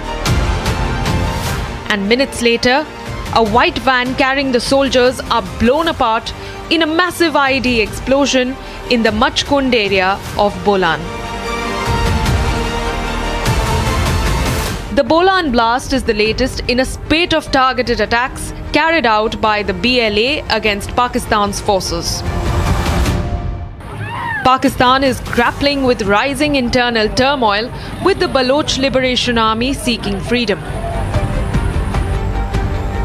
And the uprising is such that the BLA rebels are up in arms against the Shehbaz Sharif government. 22 Pakistani soldiers were killed in Turbat after a face-off with the BLA. 4 guards of the former Home Minister of Baluchistan, who the BLA claims has now turned into a proxy for Islamabad, were gunned down. And back in March, the BLA hijacked the Jafar Express passenger train, killing 60 plus Pakistani soldiers and taking 300 others into hostage. The BLA-Pakistan tensions escalate at a time when Islamabad is attempting to come to terms with India's payback for the Pahalgam terror attack. And with a rising crisis at its western border, Pakistan has completely lost the plot. Well, let me also once again take you through another segment on forces first. Sindhu means we all lost our husbands. That means our lives. One way I should thank to Modi that we are so innocent people. They saw Modi on us. So Modi also owned us and took this revenge on them. We are expecting more. We are thinking that this is a beginning, and definitely Modi ji government will make it more like impacting the economy of the Pakistan, and definitely there should not be any terrorist attack in future in India. They definitely need to get afraid to at least kill one person in India. So that way the impact should be there. I think still we are thinking that this is only a starting for today, and definitely we are going to continue to exactly fight along with the Pakistan. Good news heard by the entire nation, that is attack on Pakistan, particularly where the terrorists, where they hidden in Pakistan and POK, all hidden places. मर जाता तो बेहतर होता। जब तू वहां मार रहा था तब क्या था? लोगों को बेगुनाह लोगों का कत्ल कर रहा था, लोगों को उकसा करके यहाँ भेज करके आतंकवादी घटनाएं करा रहा था। तब क्या था? जब किसी के बच्चे नहीं मर रहे थे। उनके दिल का दर्द का एहसास आज होगा ना, जब अपने गए हैं तब एहसास हो रहा है कि मौत का दर्द क्या होता है, या सिर्फ दूसरों को मौत परोसना जानते हैं। हम पूरे हिंदुस्तान को गर्व है अपनी आर्मी में, अपने डिफेंस सिस्टम में, पर साथ ही साथ पाकिस्तान जो है अपनी हरकतों से बाज नहीं आ रहा है। ऐसा समझ आ रहा है कि लगातार जो कायराना हरकतें हैं, कभी नियते जो हमारे नागरिक हैं उनको पहलगाम में उनको शहीद किया, और अब और कुछ नहीं बच रहा। पाकिस्तान की इतनी हालत नहीं, इतनी हिम्मत नहीं कि इंडियन आर्मी से डायरेक्ट फाइट करे। They are all terrorists. The aim of the terrorist to eliminate the terrorist. The terrorist problem is not only the problem of India, it is a problem of the world. Wherever terrorism is there, all the countries must unite and see to it terrorism must be eliminated. Pakistan's terror empire is in ruins. India's Operation Sindhu delivered a crushing blow to the terrorist infrastructure. The visuals are a testament to India's resolve to take on terrorism head-on. Pakistan's ability to harbor, nurture terror has been severely compromised. The era of impunity is completely over. Watch this on your screens. On the other side, we'll be back with the debate with Aknur.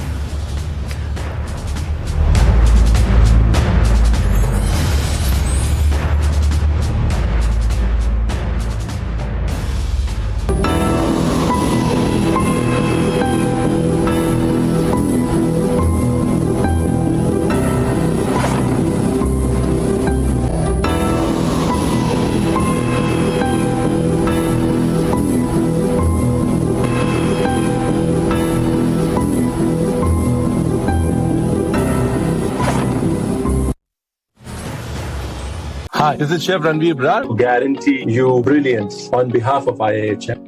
Mahi sir, how much do you love your fans? Honestly, I love my new fans.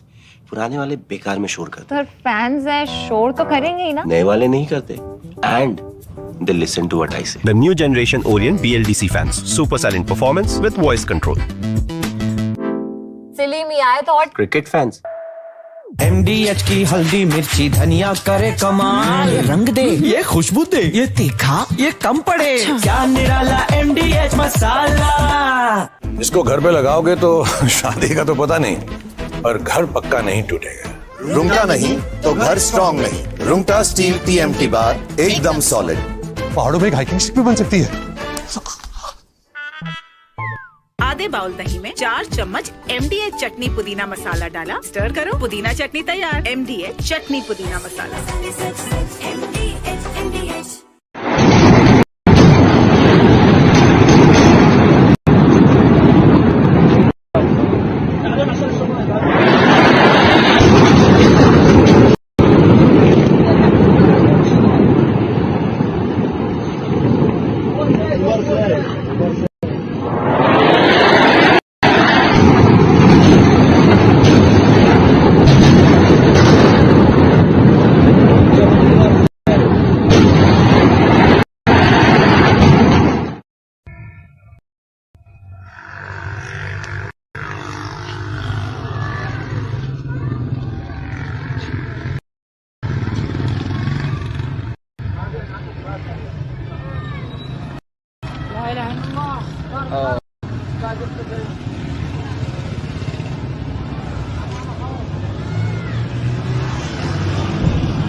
अगर उन्हें 4 की याद करेंगे डेरा मस्ती खाली करोगे भाई।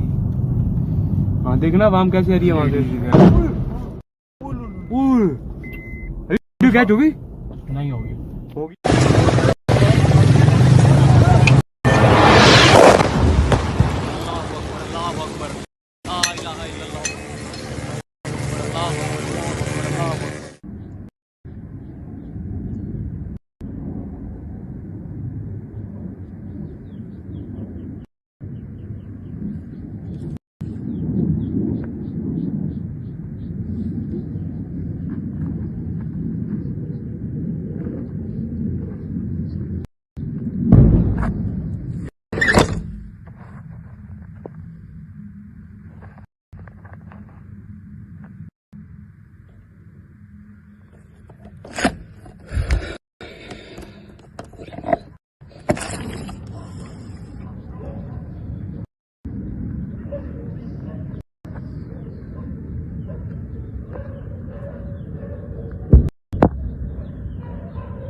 I think we can see an explosion. We hear an explosion. Jets here, jets hovering here right in Srinagar, and we saw. We can actually smell some smoke, and the sky at one part became red. There was an explosion sound, very much visible. Seems there is panic across the border. As we report from Srinagar right now.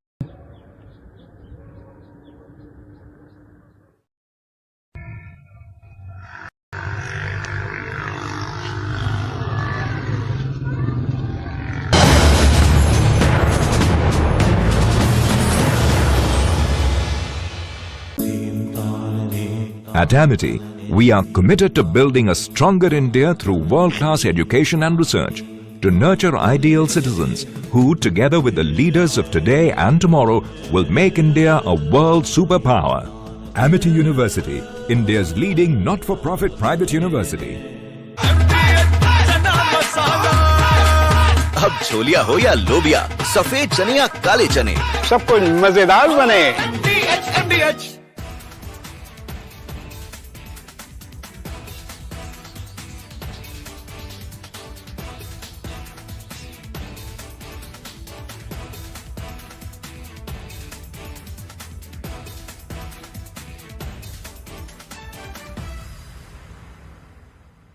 दादी के हाथों का जादू और खुशबू से महकता घर, माँ की मुस्कुराहट और खाने की सुगंध। MDH गरम मसाला, क्योंकि हर रिश्ता है स्वाद से जुड़ा।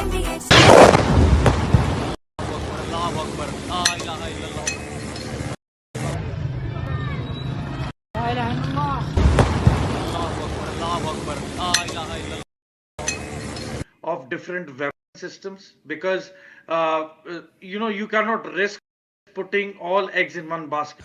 ये मस्जिद तैयबा मरकज उमर करा के अंदर ये नुकसान है। Not risk putting all eggs in one basket.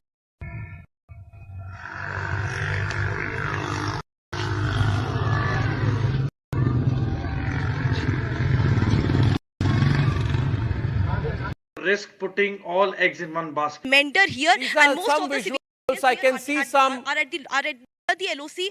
No. This is a long shot. I can see in the sky there's somebody who shot something to light.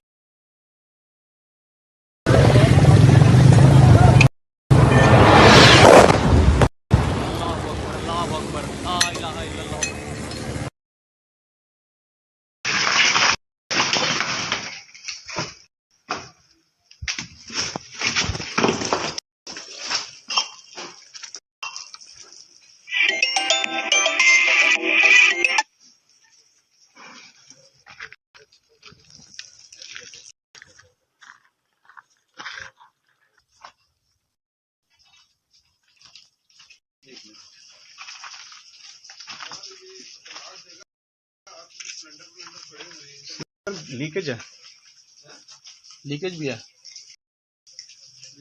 हाँ लीकेज है।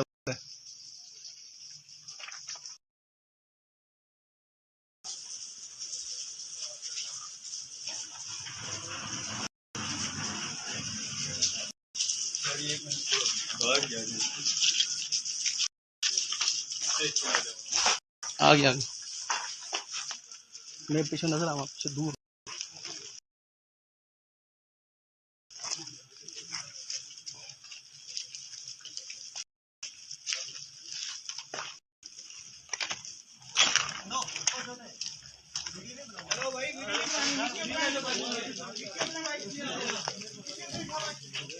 पीछे ये नुकसान, ये 9 number.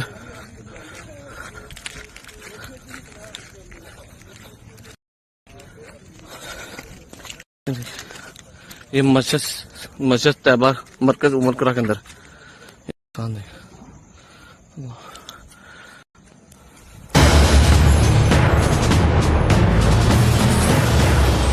Mahi sir, how much do you love your fans? Honestly, I love my new fans.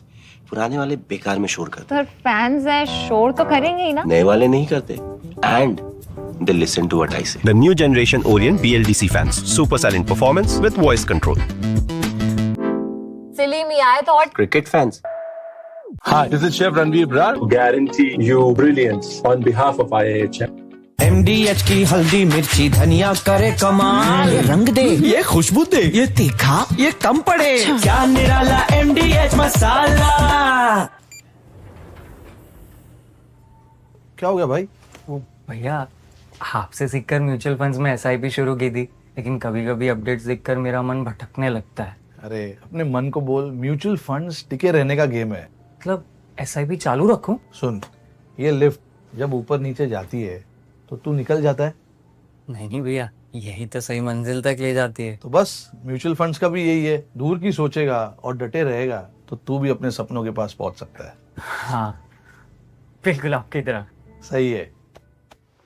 Mutual fund निवेश बाजार जोखिमों के अधीन है। योजना से जुड़े सभी दस्तावेजों को ध्यान से पढ़ें। ये है सीक्रेट रेसिपी MDH का जीरा सिर्फ जल जीरा मसाला।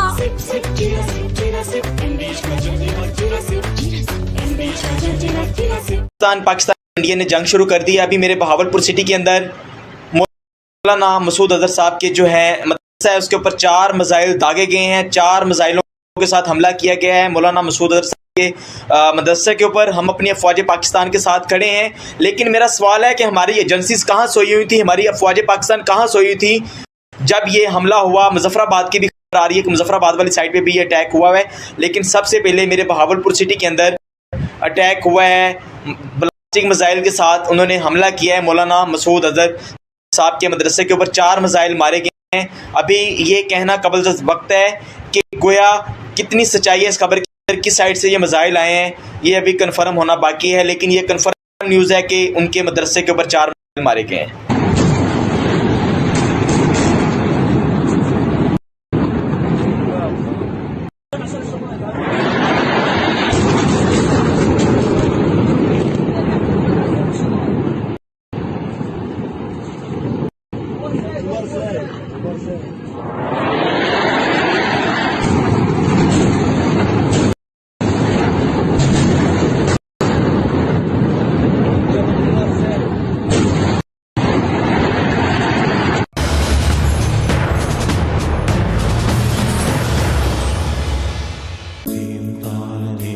At Amity, we are committed to building a stronger India through world-class education and research to nurture ideal citizens who, together with the leaders of today and tomorrow, will make India a world superpower.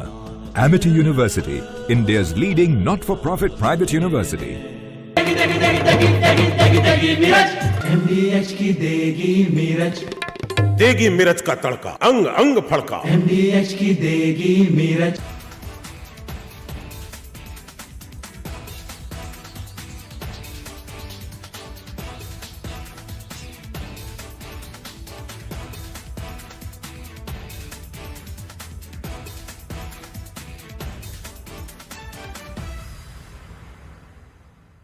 Unlike in 2019 when we had hit Balakot, which was in the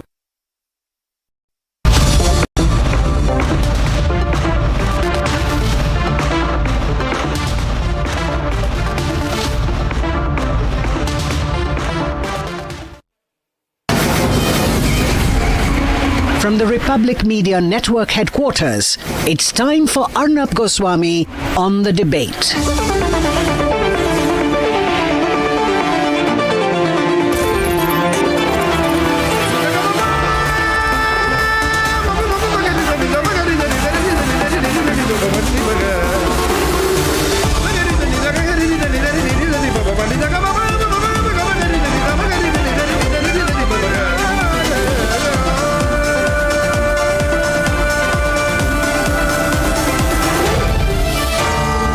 Arnab Goswami on the debate.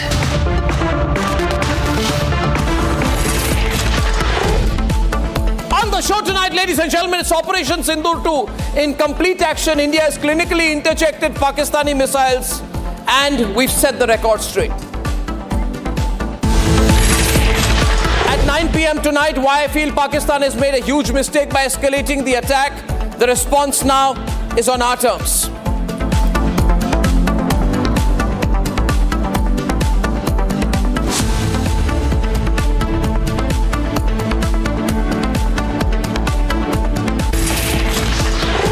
Ladies and gentlemen, good evening and welcome. I just want to begin by saying that this Sindhu 2 operation which has started is entirely and totally because of Pakistan's decision to escalate the conflict. We didn't want to escalate, but they escalated it. And they escalated it by, in the stealth of darkness, early this morning, they tried to carry out an attack on 15 Indian towns and cities. They wanted to attack civilians. They wanted to kill millions of Indians. And therefore, we have to set the record straight. Viewers, the places where they tried to target, and these are the visuals of the interceptions. The Pakistani missiles were intercepted in various areas. That particular visual is over Amritsar, where they tried to attack Amritsar, and they wanted to attack Awantipura, Srinagar, Jammu, Pathankot, Amritsar, Kapurthala, Jalandhar, Ludhiana, Adampur, Bhatinda, Chandigarh, Nal, Falodi, Uttarlai and Bhuj in Gujarat. They were trying to attack all these Indian locations using drones and missiles, and these are the visuals of the debris which has been collected in various parts. These are missile debris, projectile debris, and found in open fields. Some of these visuals are from Punjab's Amritsar. This is not social media news. This is factual ground-based reporting. Our reporter Vivek was reporting from Ground Zero and sent us these visuals. All of these All of these interceptions that we have done is because of a very effective system called the S-400 missile system. Not a single projectile from Pakistan landed on target, thankfully, and they were all intercepted by the system which is called the Sudarshan Chakra defense system, which is the S-400 Sudarshan Chakra defense system. This is like Israel's Iron Dome in a way. It can track missiles from about 600 kilometers away and intercept these missiles within a 400-kilometer range. This is a Russian-based system, and it's a fantastic system and a beautiful system. Now, we were compelled to target and attack Pakistan back. The visuals from Pakistan from very early this morning show visuals from different cities in Pakistan getting attacked by India. Now, these attacks by India are not on civilian locations. They are not on military installations. They are not on civilian targets. These are not on hospitals. These are on air defense systems of Pakistan. We have targeted the air defense systems, the air defense radars and systems in various number of locations in Pakistan, and we have done so publicly. Pakistanis have been recording the Indian attacks. We have attacked Gujranwala. We have attacked Chakwal, we have attacked Chor, we have attacked Atak, but most importantly, we have attacked Karachi, we have attacked Bahawalpur, and we have attacked Rawalpindi. The air defense systems in these places are now severely damaged, and Pakistan is very, very vulnerable. If we choose to attack, we can clearly attack them extremely hard. It's therefore natural to be scared. We had videos of Pakistani YouTubers. I don't know if we can play that particular video. There was a video of a Pakistani YouTuber where he said, how is it that when India attacks, then we are totally, our systems don't intercept them. But when we attack, then the Indians can intercept every single system of theirs. Well, the reason is because we have the Sudarshan Chakra system. They have nothing that is comparative. In the Pakistan Assembly today, some politicians stood up and they started crying. They started weeping. The scenes in the Pakistan National Assembly were pathetic. This is a defenseless country. It knows that its army has collapsed. Its air force is not working. And therefore, they were saying, may Allah help us. They're now turning to God. But the visual that I want to play that soundbite of that YouTuber, which is very, very revealing. Let's play the soundbite where he questions why Pakistan's air defense systems don't work. कल रात India ने पाकिस्तान के ऊपर 24 missile हमले किए और हैरानगी की बात यह है कि तकरीबन सारे मिसाइल अपने टारगेट के ऊपर जाके लगे। इंडिया ने जो टारगेट सेट किया हुआ था, इंडिया ने वो टारगेट अचीव किया। और इससे बढ़ के हैरानगी की बात यह है कि पाकिस्तान का दिफाई निजाम, हमारा डिफेंस सिस्टम एक भी मिसाइल को इंटरसेप्ट नहीं कर सकते, एक भी मिसाइल को हम रोक नहीं सकते। सारे हमले हम रोकने में नाकाम रहे। एग्जैक्ट जो इंडिया ने टारगेट अचीव करना था वो अचीव किया है। वो जो कहते हैं ना कि इंडिया ने घुस के मारना था, इंडिया ने वाकई घुस के मारा और हम उसके मिसाइलों को रोक नहीं सके। ये हकीकत है। दूसरी अफवाहें ये फैलाई जा रही थी, सारी रात को पाकिस्तानी मीडिया लगा हुआ था, सोशल मीडिया के ऊपर तमाम झूठ पॉलिसी लगे हुए थे। वो पाकिस्तान ने इंडिया के जहाज गिरा दिए हैं। वो सारी पिक्चर्स मैंने देखी, कोई 8 महीने पुरानी है, कोई 3 साल पुरानी है। हमने इंडिया का वो जनरल हेडक्वार्टर गिरा दिया, पता नहीं क्या गिरा दिया। वो मैंने सर्च किया, वो भी फेक न्यूज फैलाई हुई है। Ladies and gentlemen, that's a Pakistani YouTuber, and he tells the story. He asks us relevant questions of his government. And then in the Pakistan National Assembly, there were terrible scenes where they all started crying. There was collecting weeping in the assembly, and they said, will God help us? Will Allah help us? And then one after the other, Pakistani senators were weeping and crying and asking, the ghost of Jinnah to come and help them. They were asking God to come and help them. And here is a clip. This particular man, for example, is a ex-Pakistan Army major who is now a senator, and just look at the body language. His name is Tahir Iqbal. तो इसलिए जनाब speaker ये बात waza कर देनी चाहिए, हमारी कौम यकजा है। मैं इन सब से कहूँगा कि मिल के चलो और अपने रब से रजू करो।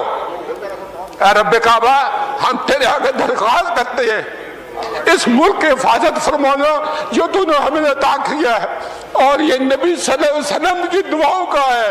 आपने कायदे आज़म को इंग्लैंड में मुलाकात की, ख्वाब में आए और उनको कहा कि जाओ वापस और जाके पाकिस्तान का मामला हल करो। आप खाना कलात को ख्वाब में आके ये हुक्म दिया कि तुमने पाकिस्तान की सरना ये मुल्क बन के रहेगा और तुमने तो ये ऐसा बड़ा मौजज़ा है कि अल्लाह पाक ने ये हमें अता किया है और अल्लाह पाक इस मुल्क की हिफाजत फरमाएंगे। दुनिया में जहां भी देखें शायद हमारी कमी है, हम मजबूर हैं, हम गुनाहगार हैं, लेकिन रब्बे काबा हम तेरे हबीब के उम्मती हैं। खुदा का वास्ता हमसे रहम का मौला फरमा। आप चले जाएं उधर फिलिस्तीन में चले जाएं, कश्मीर में चले जाएं, जहां भी जाएंगे मुसलमानों के साथ वो ऐसे हो रहा है जो हम सोच भी नहीं सकते. These are the kind of scenes that we've seen. These politicians so weak, they're running a weak government. Their army has been exposed. Nobody is there to help them. But the Pakistanis have no shame. They will continue to do this. I want to say send the next visual. There were about 50 senior army officers of the Pakistani army when the funeral was held at the headquarters of the Lashkar-e-Toiba. Can I play those visuals, please? When you see these visuals, you will see that there are about 50 army officers led by the Lashkar-e-Toiba. There is, after this, no question which can be asked of the military political establishment. The leaders, that is Masood Azhar's brother's coffin, which is carried in a Pakistani flag. Masood Azhar's brother, ladies and gentlemen, Rauf Azhar, his coffin is being carried. This is the man who was responsible for the parliament attacks, for the Pathankot attack, for the Bahawalpur strike, for the IC-814 hijack. This is his picture out there. He's the operational head of the Jaish-e-Mohammed. And when his coffin was being carried, it was carried by Pakistani soldiers, ladies and gentlemen, and it was wrapped in the Pakistani flag. So the whole Pakistani game is up. Viewers, I'll break this program up into two parts. I will first analyze right now, after this quick news report, what has happened, which led to the situation as of right now, which is Sindhu 2. And at 9 o'clock, I will discuss what could happen, whether there will be Sindhu 3 and Sindhu 4, and how far this can escalate.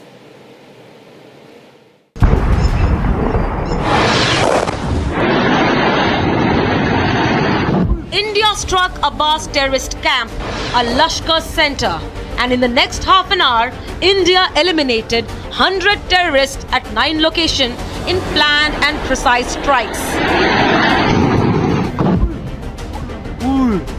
In a big victory, terror dens were decimated, terrorists eliminated, Kandahar hijack mastermind and Jaish-e-Mohammed chief Masood Azhar's brother Rauf Azhar was also killed in one of the 9 locations. Pakistan in fact exposed itself by giving a state funeral to terrorists, and Pakistani army and ISI officials attended it. India put out an official statement detailing that Indian actions were measured, restrained and calibrated, and that no civilian site was targeted. Our intention has not been to escalate matters. We are only responding to the original escalation, as I said, and our response has been targeted, precise, controlled and measured. Only no military targets have been selected. Only terrorist infrastructure in Pakistan has been hit.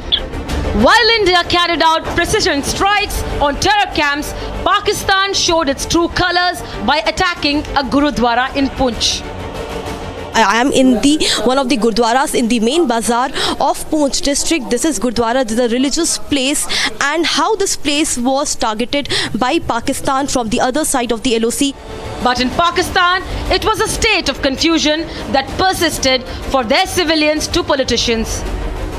Pakistani और India ने जंग शुरू कर दी है। अभी मेरे Bahawalpur city के अंदर मौलाना मसूद अजहर साहब के जो है मदरसा है उसके ऊपर 4 मिसाइल दागे गए हैं। 4 मिसाइलों के साथ हमला किया गया है मौलाना मसूद अजहर साहब के मदरसे के ऊपर। हम अपनी फौज पाकिस्तान के साथ खड़े हैं। Pakistani politicians took the delusion to another level when they falsely claimed of shooting down Indian jets and quoted social media as a source of information. It's all over the social media, on Indian social media, not on our social media. The debris of these jets fell into Indian occupied Kashmir, and it's all over Indian media today.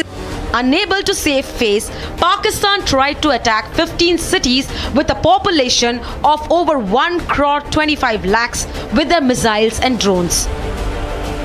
On the night of May 7th and 8th, India slept peacefully with zero impact and woke up to the debris of Pakistan's failed projectiles. 3 feet की इसकी लंबाई है और ये रात के 1:10 के आसपास ही गिरा हुआ है, जब लगातार आवाज सुनाई गई थी धमाके की। उसके बाद पूरे शहर में, ग्रामीण इलाकों में, उसके अलावा पूरे शहर में ब्लैकआउट कर दिया गया था। रॉकेट लॉन्चर के जो पीस है वो मेरे घर के छत के ऊपर, वो जो आसपास के गांव के छत के ऊपर वो उसके टुकड़े मिले। पुलिस को कॉल की और पुलिस आई और वो जो जितने पुर्जे थे वो सारी रिकवर करके लेगी। तो सुबह से ही हमारे गांव में, अमृतसर में वो दहशत का माहौल बना हुआ है।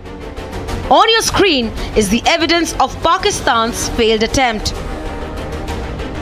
On the other hand, Pakistan woke up to complete chaos. There were reports of explosion, destruction and fire. We said it, we did it. In the afternoon, Indian forces confirmed that Pakistan air defense system was decimated by India. India has demonstrated considerable restraint in its response. However, it must be said that the Indian armed forces are fully prepared to respond to Pakistani misadventures, if any, that will escalate the situation. India's S-400 Sudarshan Chakra air defense systems neutralized all targets moving towards India. Remember, just like the Rafales, S-400 was not available to Indian Air Force during the 2019 Balakot air strikes. Along with the beyond visual range capable missiles atop the Rafales, S-400 and Akash provided the kind of defense shield that helped IAF inflict costs on Pakistan and take down their air defense systems. India is clear. It's an ongoing operation. कुछ inquiries, कुछ information मांगे हैं। रक्षा मंत्री ने कहा है कि ये ऑनगोइंग ऑपरेशन है, इसलिए पूरे एक घटना को अलग से ब्रीफिंग या अलग से उसको प्रेजेंटेशन करना सही नहीं है, क्योंकि घटना चल रहे हैं, आप सबको मालूम है, इसलिए उसको उस तरीके से ब्रीफिंग नहीं होते हैं। इसमें पॉलिटिकल पार्टीज का ब्रॉड कंसेंसस के लिए ये बैठक था। Fear has gripped Pakistan. Their politicians are already crying. दुनिया में जहां भी देखें शायद हमारी कमी है, हम मजबूर हैं, हम गुनाहगार हैं, लेकिन रब ने कहा हम तेरे हबीब की उम्मती हैं, खुदा का वास्ता हमसे रहम का भला फरमा। India's action and communication is crystal clear. Our response was targeted and measured. It is not our intention to escalate the situation. However, if there are military attacks on us, there should be no doubt that it will be met with a very, very firm response. We have not escalated it. Pakistan has, and the terror nation must brace for response. India is hitting Pakistan hard and is going to unmask the TRF facade next. Pakistan is also home to a very large number of UN proscribed as well as UN proscribed terrorists, as well as terrorists proscribed by a number of other governments in the world.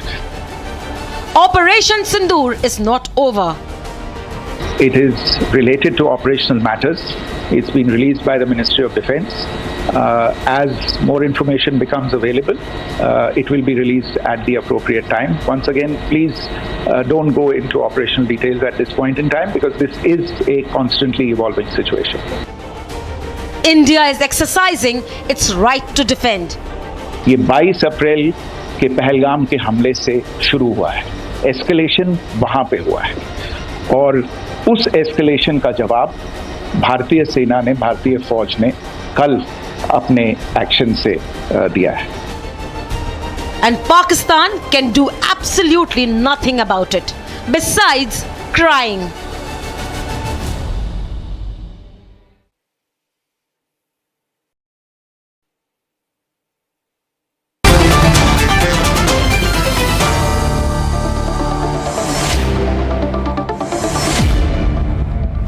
A few questions in our mind this evening. The first question I will address is, who has escalated the tensions so far? And joining me on this part is Shravan Sen, who's our senior editor. Thank you, Shravan, for joining me. Quick introductions now. Abhishek is with us on the program this evening, and we have with us General KK Sinha. On a remote location, we have General GD Bakshi, I think, who's also with us this evening. And I think, who are the other guests? I think we have Deepak Vora with us. Ladies and gentlemen, very astute diplomat. And the first question is, who has escalated tensions so far, and what has happened in the last 24 hours? I'll ask with a quick summary. Maybe Shravan and Abhishek can in 1 minute tell us the 6 headlines of the last 1 hour. So between Shravan and Abhishek, off your phone, please. Thank you so much. And Shravan and Abhishek, please. Thank you. Shravan, over to you. So the escalation basically started from the Pakistani side. Around 1 o'clock this morning is when they started targeting military installations in India. And there's a pattern. 15 cities is what they had selected. All of it essentially had military installations, starting from Kashmir to Jammu. Then you have in Rajasthan, and we are given to understand even in Gujarat. All of it was being targeted by the Pakistanis. The air defense system immediately thereafter picked it up, and we're given to understand. And by 7 o'clock this morning, we started neutralizing the same very places from where the missiles were launched. Yeah, Shravan, also, in fact, I would say, Arnab, that the escalation obviously first one came from Pakistan when they carried out this Pahalgam terror attack. Then, of course, the escalation came last night when they have launched this massive strike. And look at the broad sweep along which they have, the axis along which the Pakistanis have launched this attack. Of course, successfully repulsed by the Indian Air Force from Jammu and Kashmir, where they have targeted Srinagar and Avantipura, to Bhuj and Nalia in Kutch. That's almost about 2,000 kilometers of distance, and 15 cities targeted. Indian Air Force, of course, repulsing all of them. In fact, escalating in a manner that the Pakistanis have really paid and have a bloody nose with their air defense systems taken down in at least 5 or 6 locations, 7 locations actually. So escalation came from Pakistani side.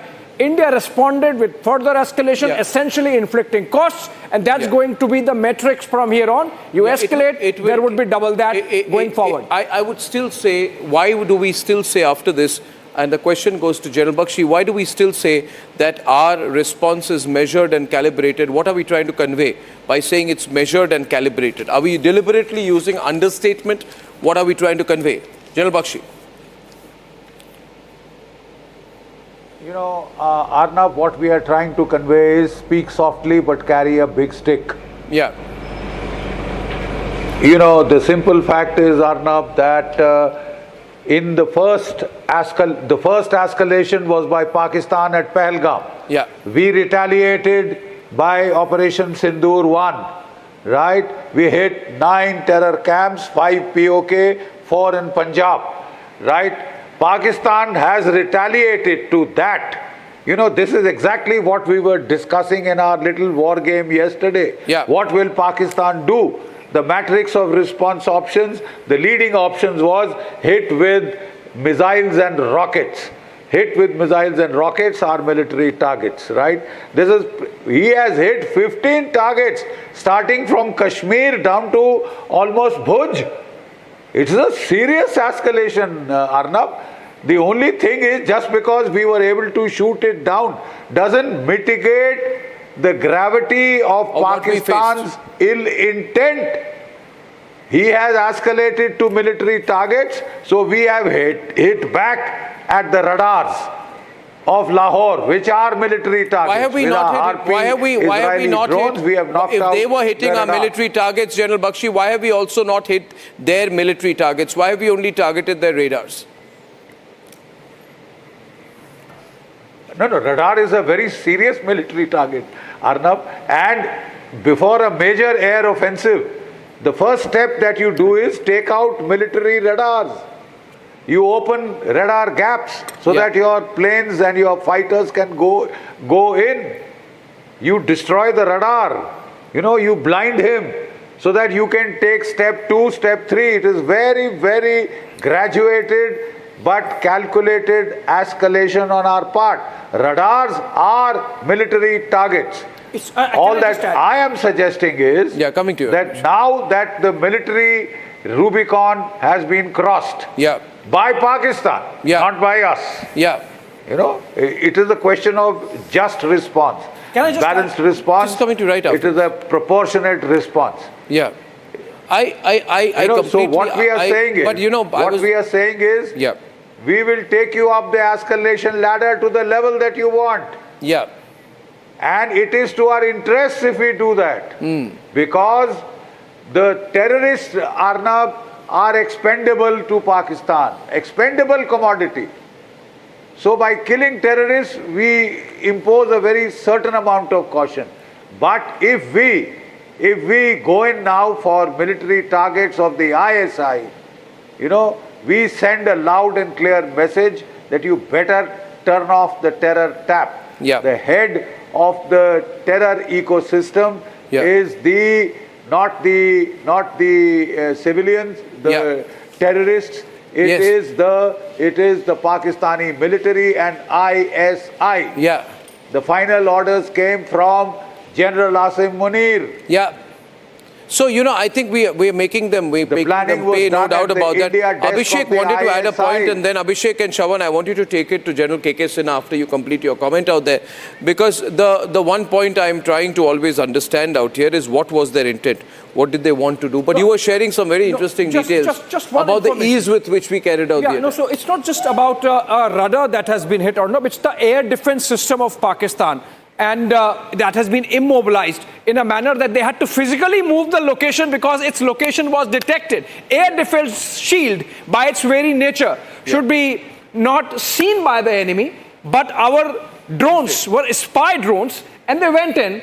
And because the Pakistanis in their smartness thought that let's engage with them, they opened their missile defense system to engage with the drones, and so ended up exposing the location of their missile defense system, and that's how it was neutralized. So it's the air defense system of Lahore that has been neutralized, not just one radar, and that's a big one. Well, what could they do next? This is a question. You know, we've been hearing here. There were some reports about, our air defense systems in India have been completely activated right now. What can we expect from Pakistan is the question, next 24 hours. Because they know their air defenses are weak. Either they stop now or they escalate now. We're in that very critical moment of Operation Sindhu 2, where it can go either way. What do you expect from their side, and what should we do now in response? Should we go all out? Our air defense system, I have been just told, is very much on. Our air defense systems have been activated along the entire Jammu area. Is that for a specific reason, the Jammu area particularly? I'm getting some reports that are unconfirmed. When I have them confirmed, I'll put it out from our own sources. Yes. See, we have, what we are doing it, we are carrying out a review of the situation in a military parlance, we say. And then we take, actions. We are doing the military, review of the situation. The review of the situation is that, it has been told that, 22nd of April, then we have gone on 7th. 7th, after that, they have come back to you, and this time a military targets. 7, I've got a report coming in from Gursimran where they are told that there are some visuals of explosions around Jammu airport. If I get the visual, I will put it out. Let's put Gursimran out, because we appear to be getting some breaking news inputs from Gursimran. I will not go only by the visuals there. I will have 2 levels of authentication before I put out the report. Ladies and gentlemen, I'm awaiting news which we are hearing here that there has been electricity shut around Jammu. Parts of Jammu, there are air raid sirens surrounded that have been sounded in Jammu as we speak, as we are bringing you this broadcast. There are air raid sirens which are sounding in Jammu. We have some visual optics out here. I will get the video. Do I have the video right now? Gursimran gave us one video of what appears to be an interception. We have an interception near Jammu. I want to play it out, ladies and gentlemen, and immediately after that, Abhishek, please look closely at the visual out there. This is around Jammu. This is around Jammu. There are some visuals which are coming in around Jammu. These were sent by our reporter Gursimran. These seems to be air defense systems because they are surface to air from our side. Can you, by looking at this, we are playing the video. Can I get the audio up and let's get Gursimran in fast, please, ladies and gentlemen. Gursimran in fast. Gursimran, you are there with us. Gursimran, can you hear me? Can you tell me, Gursimran, what is happening in Jammu? What is your location? What is happening? Gursimran. Now, Arnav, what we are picking up from the sources in the Jammu and Kashmir police that there has been some explosions that have been heard near the Jammu airport and soon after that the air defense system has been activated. That is, we can confirm for now that the air defense all of this system seems like a Pakistani attack. An alert was sounded by the authorities and see, it cannot be said primarily, but yes, air defense system has been activated for now. That is what we can confirm. And also, if the air defense system has been activated, if the air defense system has been activated around Jammu, that means this could be an attempt by the Pakistanis to target the Jammu airport area. I'm hearing we have intercepted some missiles. We've been told there have been missile interceptions. General, there are missile interceptions in Jammu as we speak. Your first response to this? The visuals seem quite clear. Let's get out the 5 window and get to the visuals, please. General Dayal, please. Thank you. Visuals. Jammu, Amritsar and Firozpur have... More windows, not 5 windows. Thank you. Jammu, Amritsar and Firozpur has always... Visuals full frame. Including Pathankot. And Pakistan has always targeted... These are latest visuals from Jammu Airport, near Jammu Airport. This looks please mark it to the video. Please, producers and desk, do that immediately. What are we looking at here, sir? These are latest visuals from Jammu. Air raid sirens have been sounded. Air raid sirens have been sounded. We have the audio there, and Shawan will be joining us with fresh breaking news inputs on the story to tell you exactly what's happening in Jammu. Okay, Shawan, you have details. Shawan. Just not Jammu. I just got a confirmation from the council of Jammu. They're saying that multiple locations. Multiple locations. Swarm of drones. That's the exact line that we have been told. Swarm of drones have been launched by the Pakistanis. The air defense system is on right now. Not to create any panic, but it seems that they have been able to control certain areas. All the phone lines are perhaps right now. All the agencies then this is a call for war by the Pakistanis. They have, what we are telling here, sources telling us, a swarm of drones is, put Shawan on air, put the small windows. Come on, Aditi. A swarm of drones. A swarm of drones have been fired by the Pakistanis at multiple locations. We have got the visuals from Jammu, but there are many other locations as well. This is breaking news, ladies and gentlemen. There are multiple drone droppings, multiple drone attacks by the Pakistani army near Jammu. This is getting very serious indeed. The places where, he'll come with swarm drones. This is open escalation now. There's no looking back. General KK. See the trajectory. It is going from our side in Pakistan. See the trajectory. This is important. And people have that we are firing inside the Pakistan. I do not know what they have done in Jammu airfield, but this trajectory is very clear. It is going from India to Pakistan. This is our defense system. This is L-70 oblique Pichora firing onto the Aryan target. These are the ground to air air defense system.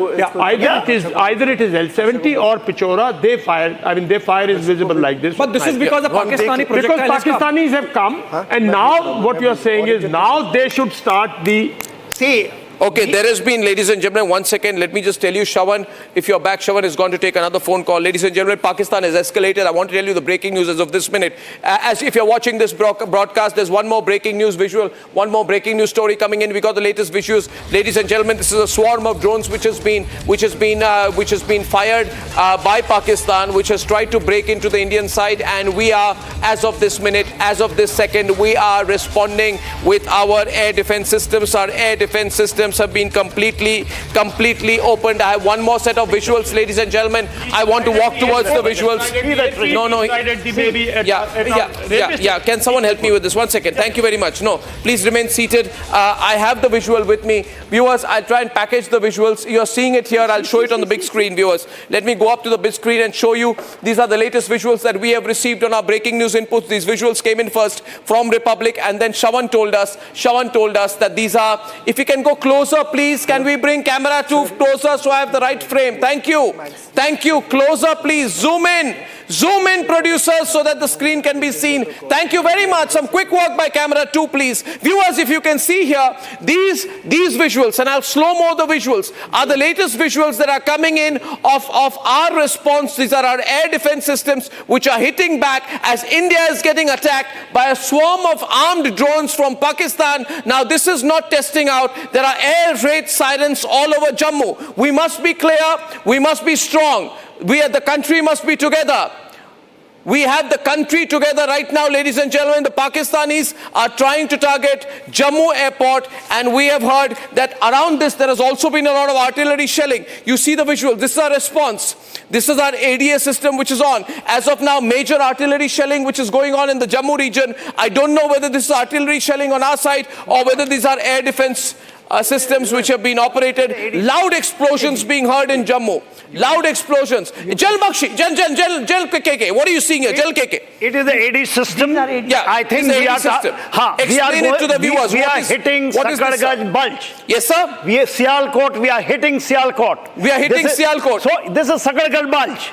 This is the area. You know this area, sir. Explain it to me. You know the area. You know the area well. See, Jammu. Yeah. Jammu. 1 minute. Shawan has more breaking news input. Shawan, over to you, Shawan. We have louder, Shawan, louder. We have a confirmation now coming from Chani Himmat is the one more place where we are being told that there has been a drone strike. And RS Pura, these are the two other locations I've been just got the information where there have been drone strikes that have taken place. General, I think so. This is what they're basically targeting is the military installation because there's a CRPF. Take all visuals for God's sake. Don't ask me. I cannot be directing right now. Production team, put the visuals on air without asking me. This is a war situation, viewers. The production team must understand that. Take it full frame. Full frame. Different sets of visuals coming in right now. As of now, I'm breaking the news inputs as I'm getting them. You are seeing on your screen in this dark images, this is the night sky around Jammu. Pakistan has tried to target the Jammu airport. There is heavy shelling which has been on. And India, latest input coming in, India is intercepted. We are hitting back hard. Ladies and gentlemen, a Pakistani F-16 that took off from Sargodha is down. A Pakistani F-16 that took off from 09 Squadron of the Pakistan Air Force is down. We have been hitting back. This is victory for us. Pakistani drones have been intercepted at 3 locations. The 3 locations include Jammu Airport and RS Pura. What is the third location? Now, what is the third location? Chani Himmat. Can he be on windows? Small windows, please. Thank you. So the visuals stay and the reporter is also on air. Thank you. Aditi. Yes. Sean. Chani Himmat is the third location that we have just got details of. This is also in Jammu region. I'm just getting another call. I'm just getting more details. Multiple locations, 3 locations right now. Gursimran is back live with us. Shawan. Gursimran, what's happening around you? What are you seeing? Gursimran.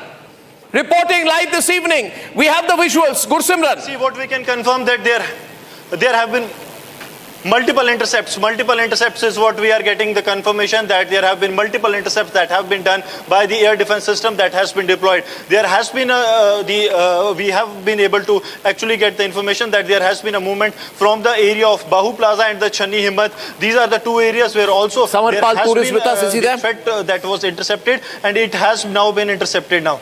Okay, this is what you're seeing here. I can get a confirmation. This General Bishambar Dayal and General KK and General, this is our air defense firing, which is an activation. Major air defense firing, which is in activation. So this is a suspected drone, and we are firing and hitting it back. But now, what does this mean in military terms? This is open escalation. They should be ready for a serious hit back right now. Serious act of war. It is war. They've tried to hit a civilian target. They've tried to hit our airport. They've tried. Very important thing you brought out. Sargodha. Yes, Sargodha. Sargodha. It is just behind Lahore, and it is in front of Amritsar. Yeah. So we had F-16. Yeah. If that is true, if it is information, confirmation, I do not know. F-16, very serious. Sargodha was hit in 65, in 71, completely it was taken out. Sargodha, very important. What should our response be right now, sir? This cannot be, we cannot calibrate this anymore. Either we go and hit them right now, or we do nothing. I mean, how do we push this? See, this must be, we must hit them back, firstly with air power, secondly with our missile power. They are hitting our airports, we should hit theirs. So we should hit them, we should hit them hard. And thirdly... Sir, just sorry to be interjecting. Protection and safety measures are being taken. Our Akash air defense system and the S-400 both are active. S-400 is the Russian defense system, and Akash is indigenous Atmanirbhar air defense system. Both are activated and operational now in this sector. Absolutely. Let's not confuse people. S-400 will come into action when we have strategic targets like F-16. Like F-16, like his missiles coming into us. presently Akash, Pichor, we have number of systems today in our air defense. Akash is active, sir, I am told. Yes, Akash, L-70, it's airfield. Akash, upgraded Akash. Upgraded Akash, but it is an airfield. Tanuska is there. All our airfields. Yeah. Okay, Gursimran has some more information, ladies and gentlemen. Gursimran. This is the time for us Gursimran. On the move, Gursimran in Jammu region. The call is dropped right now. General Bakshi, I'm getting more inputs. I'm going to put it all together. We have the Akash system. We have the braking. Samarpal Tur also joining us right now. Samarpal Tur, it's open right now. We're told this is a big drone attack. How can we respond? What do we have? Samar. On date, we can open up with our artillery systems at the moment. We can bombard the hell out of their posts and also into their concentration areas where their militaries are there, where their tanks have been lined up. These are the basic targets which the artillery can actually take them out. We have the intel, we have the satellite imageries. Samar, I'm going to have to stop you right now because there's been explosions. 6 explosions reported in Jammu. Gursimran is on the move as the very latest details from all his contacts in the Jammu region. Gursimran, our Jammu Bureau Chief. Gursimran. Honorable, 6 explosions have been heard before the interception. 6 explosions, that is what we are getting the confirmation from the authorities that were very close to the airport. See, airport was already on the high alert. There was a tabletop that was done 48 hours prior to this incident. That is what we are also getting the confirmation that the exercise, the grid was completely intact. There is no, at least for now, there has been no breaches. That is what we can confirm. But they also sent a F-16. They also set an F-16 from the Sargodha air base, which is now down. So, that means our air defense system is fully active, and we will not allow them to take off with F-16 or J-17. This is the ground situation of our air defense system. But now we need to have counteroffensive also, simultaneously. We cannot.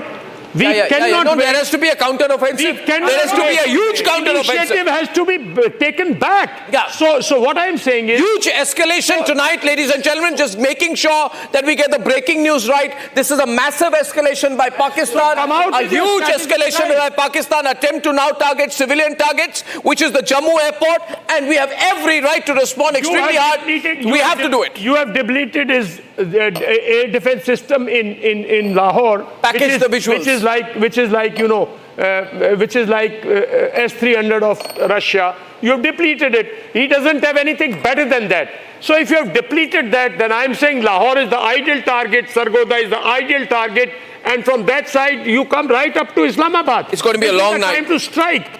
This is not the time to wait for him. This is war. I mean, we have to chase him back. We have to hit him hard. Okay, latest information. Deepak Vora is joining us on how he's looking at this overall in terms of the overall war dynamics. Latest information before I come to you. The whole Jammu airbase in Satwari has been totally sealed. The drones are being engaged by the army as we speak. As Gursimran told us, how do you view this escalation and what we need to do right now in this war situation, sir? We're clearly in a war situation right now. Thank you very much, sir. It's an undeclared war. You have all the wonderful generals here who have enormous experience, and you yourself know much better than I do. I do believe that this is the time we would have already activated our embassies, our ambassadors all over the world. We would have called in people here saying this is an undeclared war.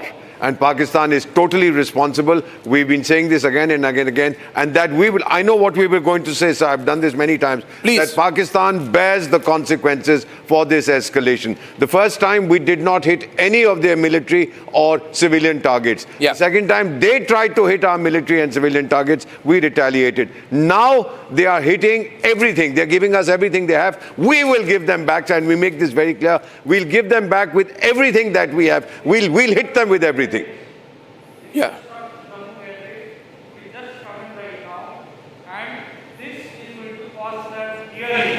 Dearly. And S-400, mind you, 400 kilometers of radius and 30 kilometers of altitude.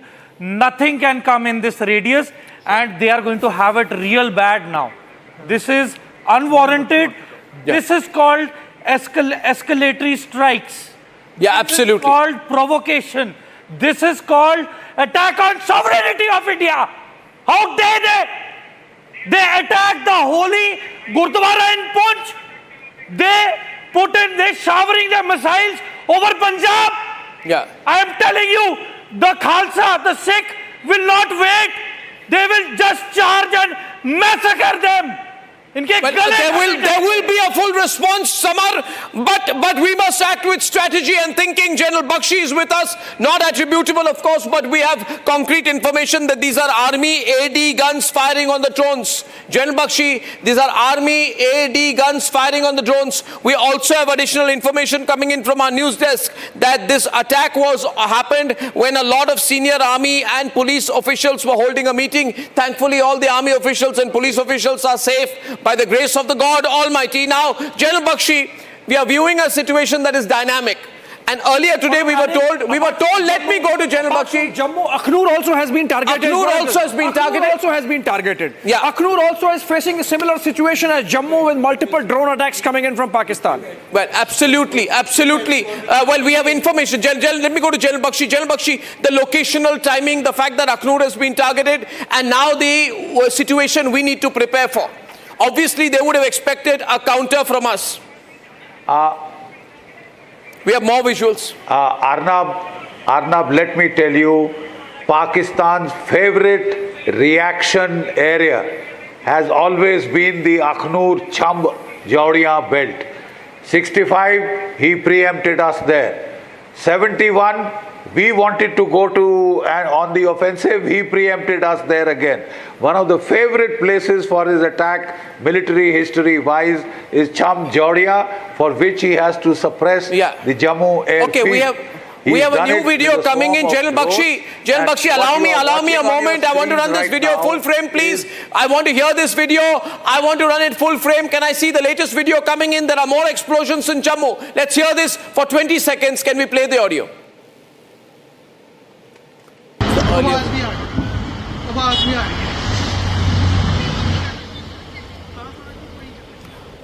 This is counter fire. This is our air defense shield activated. This is Akash system. Okay, what you're seeing here, and Abhishek will explain to you, what you're seeing here from left to right, you will see that there is a projectile. What is that? It's our air defense system which has been activated, which means anytime there is anything coming in from the Pakistani border or the LOC area, we catch it at 400 kilometers and usually we down it within Pakistani territory. Yes, so this is a smart munition, Arnab. This is part of our air defense shield. This is the indigenous Akash system, and there could be many more. In fact, the S-400, as you rightly mentioned, gets activated at a higher level. These are heat-seeking munitions. They sort of check the projectile coming, lock it and intercept it, and demolish it. Then and there that's demolish what is happening. Yes. Then and there demolish it. Gursimran is with us. He's reaching the airport. We're going to stay live with him. Gursimran is moving in towards the airport. He's got out of his car. He's going right into the area. Gursimran is going. Gursimran, you're live. Be safe. Gursimran, you're live. Be safe. Gursimran is going straight into the Jammu area. Gursimran, keep talking to us as you're moving. I request Sarjivan to come this way. That air defense system has been activated at the Jammu airport. Yes, Gursimran is now at Jammu airport. Come this way, because this is the Jammu airport that we are showing you. Yes, we are at the Jammu airport. I request Sarjivan to come this way so that we can show you that in the skies now the air defense system has been activated. Loud bangs, Sarnab, can be heard even as we speak, because this area, this is the vicinity of the Jammu airport.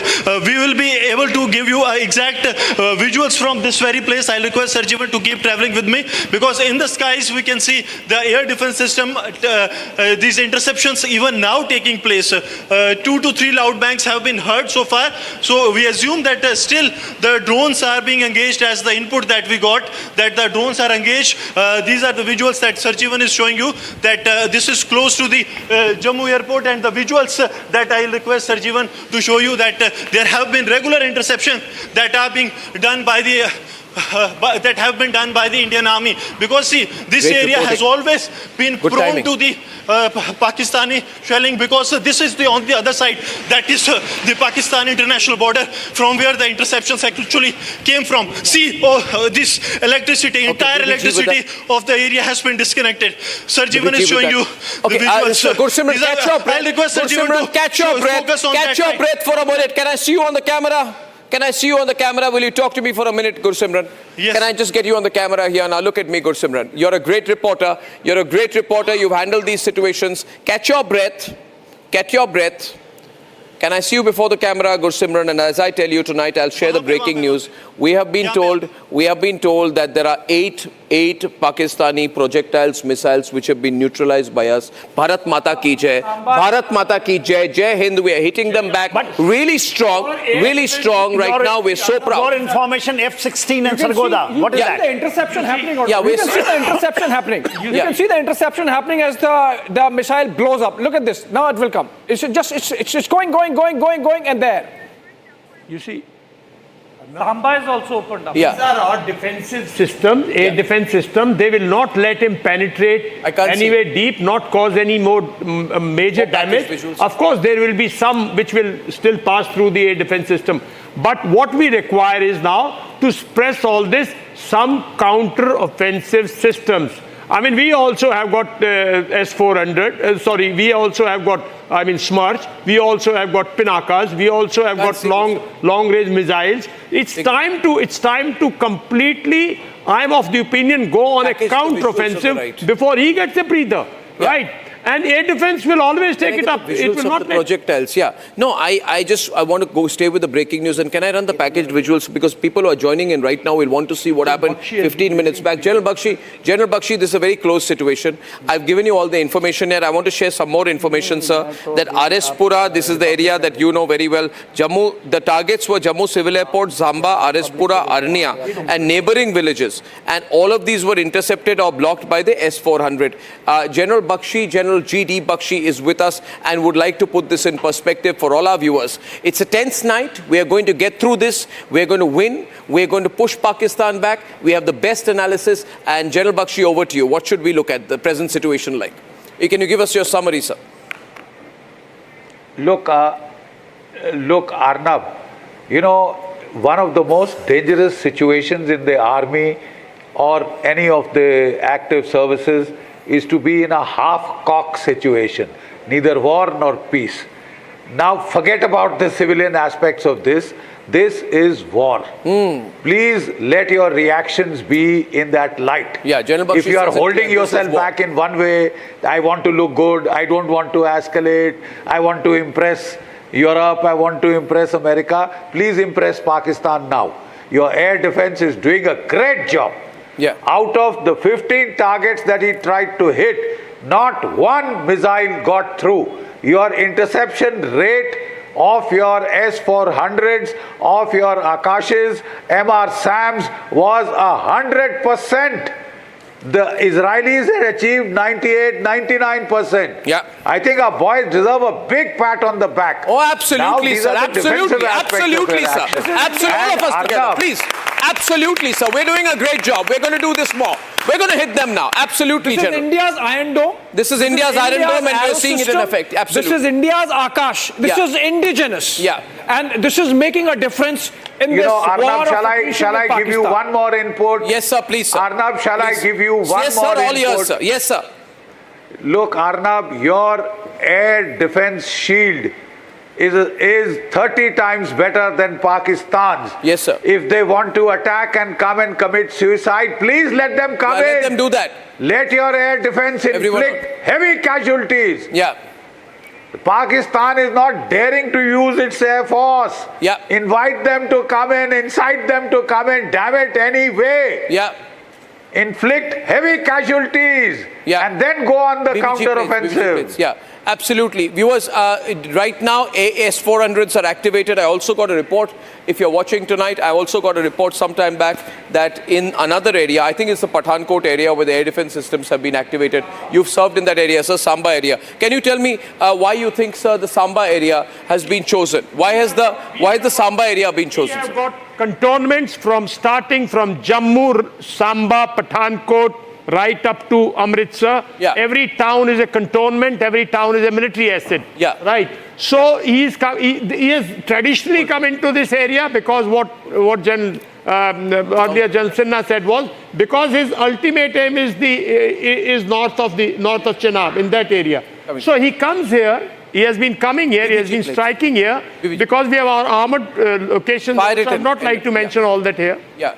Absolutely. Well, we have someone who has just come back here with more information into our studios today. We typically got more experts tonight. We were not expecting this, Shravan, but now here we are in this unexpected situation about 10 minutes to 9 tonight. Shravan, you have more info. They've also opened up in Punjab is what the latest information coming in. The drones were moving towards Punjab. That has been brought down is what we are being told. The other is as far as the ammunition depot, Major Tur, I was just saying that ammunition depot was also the target at Channi Himmat, which happens to be in the Jammu region. Well, this is all moving very fast. General KK wanted to add something there. General KK, take a break, I think. You spoke something about the Sakadgal Bulge. It's just in front of, your Jammu region. See, it can be cut from both the sides. This is the most vulnerable area. 65 it was captured. In 71 it was captured and had given to them. We have also hit all in Sialkot, which you call Sialkot. It is a bulge. It is intruding inside from Jammu, Pathankot, and from this Amritsar. This is the ideal target. Sargodha, you said F-16 down. Yes, sir, I did. S-400 has been, I think, before they must have taken off, S-400 can hit them on ground. If that news is correct, I think the great job done. Great job done. When takeoff, in takeoff also it can hit, movement it takes off. Before they even start in the engine, it can hit them. Okay, I want to take a very short break. Things are moving very fast tonight. I'm glad that we are all here in the studio. And I think we might have a little bit of a long night because we don't want to disappoint our viewers. So I want to make an announcement that we are going to go into full breaking news mode. There's going to be no repeat of this because this is a long night. This is the big night. This is the night when we expect to hit back. Now, I said we will hit back at our time, at our choice, at a time that works for us. But Pakistan has escalated this. They're going to get it back. And how? Back in just a few minutes. Time for a quick breather. Arnab will be right back with the debate. Hi, this is Chef Ranveer Brar. Guarantee you brilliance on behalf of IIHM. Mahi sir, how much do you love your fans? Honestly, I love my new fans. पुराने वाले बेकार में शोर करते sir fans हैं शोर तो करेंगे ही ना नए वाले नहीं करते and they listen to what I say. The new generation Orient BLDC fans, super silent performance with voice control. सिली में आए तो Cricket fans. आधे बाउल दही में 4 चम्मच MDH चटनी पुदीना मसाला डाला, स्टर करो, पुदीना चटनी तैयार। MDH चटनी पुदीना मसाला। यार मार्केट कैसा ऊपर नीचे होता है। याद रख, करियर, इन्वेस्टमेंट और लाइफ में ऊपर नीचे होता रहता है यार। वो तो है। बस भाई डटे रहे, तभी तो अपने सपने पूरे कर सकता है। सही है। लाइफ और म्यूचुअल फंड्स में लॉन्ग टर्म सोचना सही है। सही है। हाँ। म्यूचुअल फंड निवेश बाजार जोखिमों के अधीन है। योजना से जुड़े सभी दस्तावेजों को ध्यान से पढ़ें। अब छोलिया हो या लोबिया, सफेद चने या काले चने, सब कुछ मजेदार बने।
Co-powered by best internationally recognized hospitality education brand in India. Hi, this is Chef Ranveer Brar and I'm here to tell you that also gives me the license to guarantee you brilliance on behalf of IIHM. Join International Institute of Hotel Management. दादी के हाथों का जादू और खुशबू से महकता घर, माँ की मुस्कुराहट और खाने की सुगंध, MDH गरम मसाला, क्योंकि हर रिश्ता है स्वाद से जुड़ा। Mahi sir, how much do you love your fans? Honestly, I love my new fans. पुराने वाले बेकार में शोर करते सर फैंस हैं शोर तो करेंगे ही ना नए वाले नहीं करते and they listen to what I say. The new generation Orient BLDC fans, super silent performance with voice control. silly me. I thought cricket fans MDH की हल्दी मिर्ची धनिया करे कमाल, ये रंग दे, ये खुशबू दे, ये तीखा, ये कम पड़े, क्या निराला MDH masala.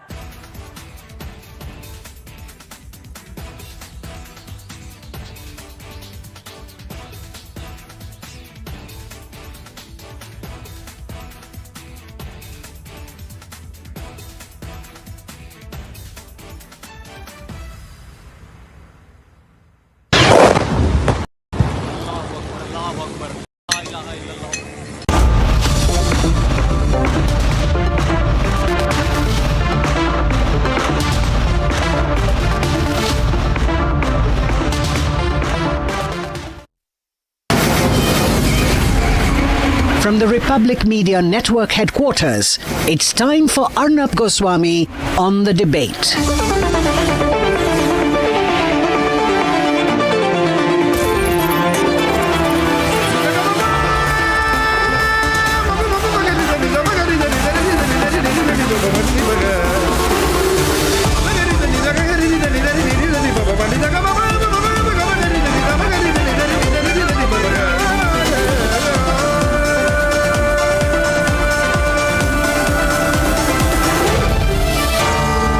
Arnab Goswami on the debate.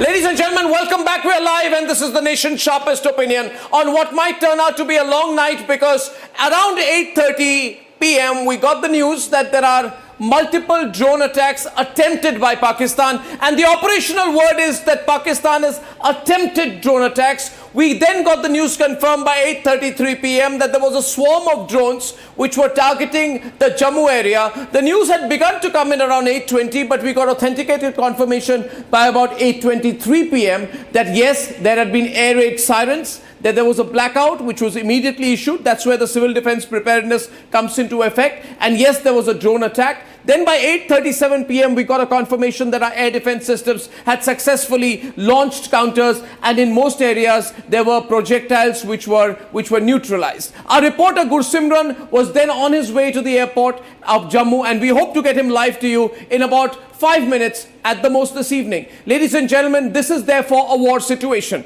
There may not be an open and formal declaration of war. What the government of India is saying is that we are in a continuously evolving situation. We are told that there is momentum to the situation, but to assume that the crisis is over would be unreal.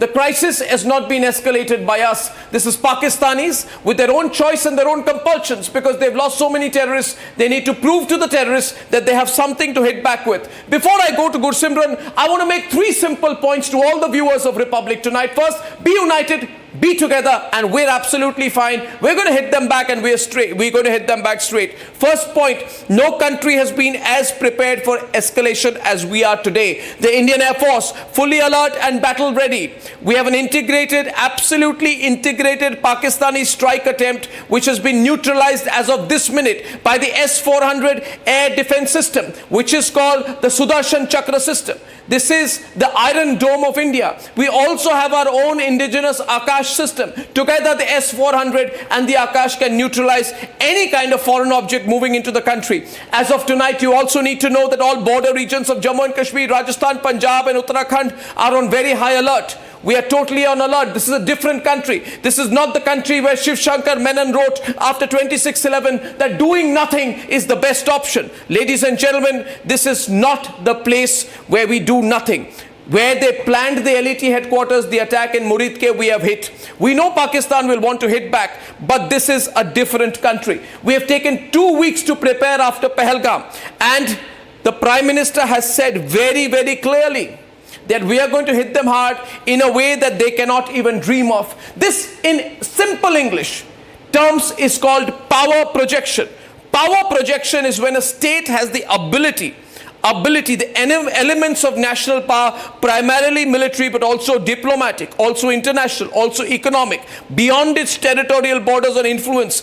That's when we begin to use that influence. Then we are a country that becomes a great power. This is India's movement from being a middle power to a great power. That is because Narendra Modi, as Prime Minister of India, is not afraid of projecting power. This is not the country that Zia-ul-Haq wanted to bleed with 1,000 cuts. That policy has backfired. India is only beginning to execute its power projection. In the next 1 hour, I'll bring you many live reports and some fantastic analysis.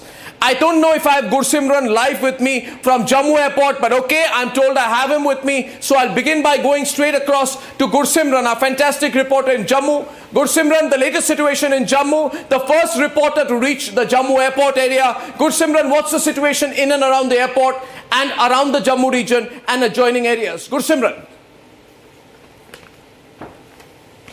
Arnab, right now we are outside the Jammu airport. The airport has been secured for now. I'll request Sarjivan to quickly shift to the visuals that this is the Jammu airport which has completely been secured for now. There have been launches even a couple of minutes back. We have seen the launches of these air defense system that is here, but now we are told that the situation is under control. There has been a complete blackout that has been placed in Jammu. Reason being that this is to avoid any of the collateral damage. Now we are hearing that the ambulances have reached inside the Jammu airport. Also, the quick reaction team of the Jammu and Kashmir police and the special operations group, they have entered the Jammu airport premises. We can confirm that with authenticity that the additional deployment has now entered. That means the threat for now is over. Now they are going to scan the airport thoroughly. But for now, everything has been put on standby. There was a key meeting that was going inside the airport premises, very close to the airport premises. That too was stopped. That was senior officials of the Jammu and Kashmir police and the Indian Army. They were holding a meeting. At that given time, there was a barrage of drones that came to the Jammu airport. Also, the other target was one of the divisions of the Indian Army. I'll request Sarjivan to go to the visuals. You see that this is the special operations teams that are now entering. Go to Gursimran. The white light that you see. Go to the video. The white light that you see is of the special operations group.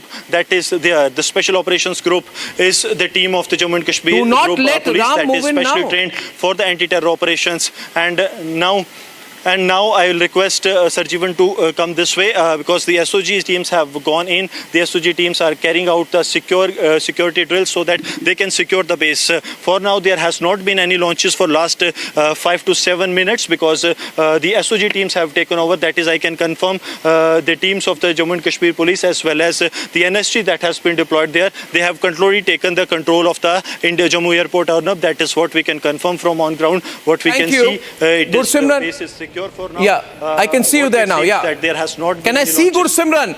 Can I see Gursimran? We're repeating the visuals. Can I see Gursimran? Thank you, Pradeep. Thank you, Pradeep. Gursimran, please continue. Yes. We've been running the visuals on a loop, but I haven't seen my report, and right now naturally the I'm teams concerned. have entered the base. We are having the NSG that has secured the base. Another important thing is that within 30 minutes to 30 minutes is the odd time, 30 to 45 minutes that they have secured this base. The Jammu airport is now secure. The Jammu airport, that attempt was made from the Pakistan side to launch an attack. There were two simultaneous attacks that were launched at this very place. One was aimed at the Jammu airport. The second attack was aimed at the division of the Indian Army that is very close to the Jammu airport. So two installations were targeted. Also one other target was the Sunjwan army base of the Indian Army, but there the missile has landed but it did not explode. That we can confirm. Also the Badi Baramula base of the Indian Army, that was also on the target. That is in the Samba district. That was also a target. So at a couple of places there was a drone target, and at other places there has been a target of missiles. So Gursimran, what is quite clear from what you are saying, and this is a ground report, is that they have clearly tried to target multiple military locations. There's no doubt about that. This is a pure military installation targeted attack. Thank you, Gursimran. I'm going to come back to you. The first question on my screen tonight, viewers, is what can one expect going forward, therefore, in Operation Sindoor 2? We have with us, of course, our fantastic panel. Do we have General Bakshi also with us? Should we go to him first? Okay, let's go to everyone. We don't have General Bishambar Dayal. Your attention to that question we have the situation, ground situation. We are under attack. This is pure military installations being targeted. What do we expect tonight, tomorrow? Arnab, I'm absolutely clear. This is not act of war. This is war. Pakistan has declared war, like General Bakshi said. In 1971, when he did this on 3rd December, we declared war and we took actions what were suitable. Air counteroffensive through air does not require 2 days, 3 days, 1 day. It is well rehearsed, well prepared. We suppress them by our own fire rather than just be on the defensive. And mobilize the ground forces, cold start, occupy your sensitivities and then take his sensitivities before he realizes. Absolutely. You must go offensive. In fact, I would say we have more visuals coming in from Jammu. I think he's given us an opportunity out here. I had another set of visuals before I go to our next guest tonight. Can we play the latest set of visuals with the audio also up for just 15 seconds? Yeah, there you see, ladies and gentlemen, there we are hitting back and people are excited. Thank you, I got the audio there. Thank you very much, don't lead me on to it. And I'm now going across, we're hitting back and the people are excited out there. Thank you. And the people are extremely excited out there because they're seeing our forces hit back. Deepak Vora, a declaration of war tonight. I think they've given us an excuse or an opportunity to hit them really hard now in Operation Sindhu 2. How will we calibrate it? Didn't the Prime Minister meet the army chief today? Yes, he did. And if he did, I'm sure they would have discussed the next steps. This is our normal process. Yeah. If we are going in for a declaration of war, let me assure you that South Bloc, the Ministry of External Affairs, will be very active, sending out cables to ambassadors in all countries, especially the ones that matter most to us, so that we can tell them. And when there is a situation like this, sir, we all sometimes wake up the ambassadors of those countries in New Delhi, summon them and say, this is what we are doing. So I believe if we are going to go to war, this, as your colleagues in the military have said, this is war without a formal declaration. This is war. I have former Air Chief, Air Marshal Bhadoria also with us. Good evening, sir. Now you're seeing the pictures. We got some latest visuals. From what you're seeing, from the visual imagery, what do you think has happened in the last 45 minutes? Very clearly, they have now decided to... Yeah. And I think yesterday was a bad decision of their part. This is even worse. Why is that? So why is it worse? Because they haven't realized what we are going to do. In response to yesterday, what they did, they calculated some of their critical assets. Although it was still a measured response. We only went through their air defense. Only air defense, and that too only some. Yeah. We could have gone to 10 times the target, but it was a measured response. Yeah. It was in order not to escalate beyond a point, and also give them opportunity to de-escalate. Yeah. Very clearly, because government has said very clearly, we are not interested in escalation. Yeah. We hit terrorist targets. Yeah. You better stay off. But this is not a face saver they are looking for. I want to go across to Kamal Sibbal tonight, who's a fantastic diplomatic voice. Kamal Sibbal, good evening, sir. How are you? And can you tell us, sir, now that you're seeing this, we are evaluating it from diplomatic, political, and military views, all three. Kamal Sibbal, we've just heard in the last 45 minutes to 1 hour, a lot of drone attacks targeting military installations, almost all unsuccessful in Jammu, in the Aknur area. We're in a state of preparedness with our air defense targets in Pathankot, all adjoining areas. We're very alert.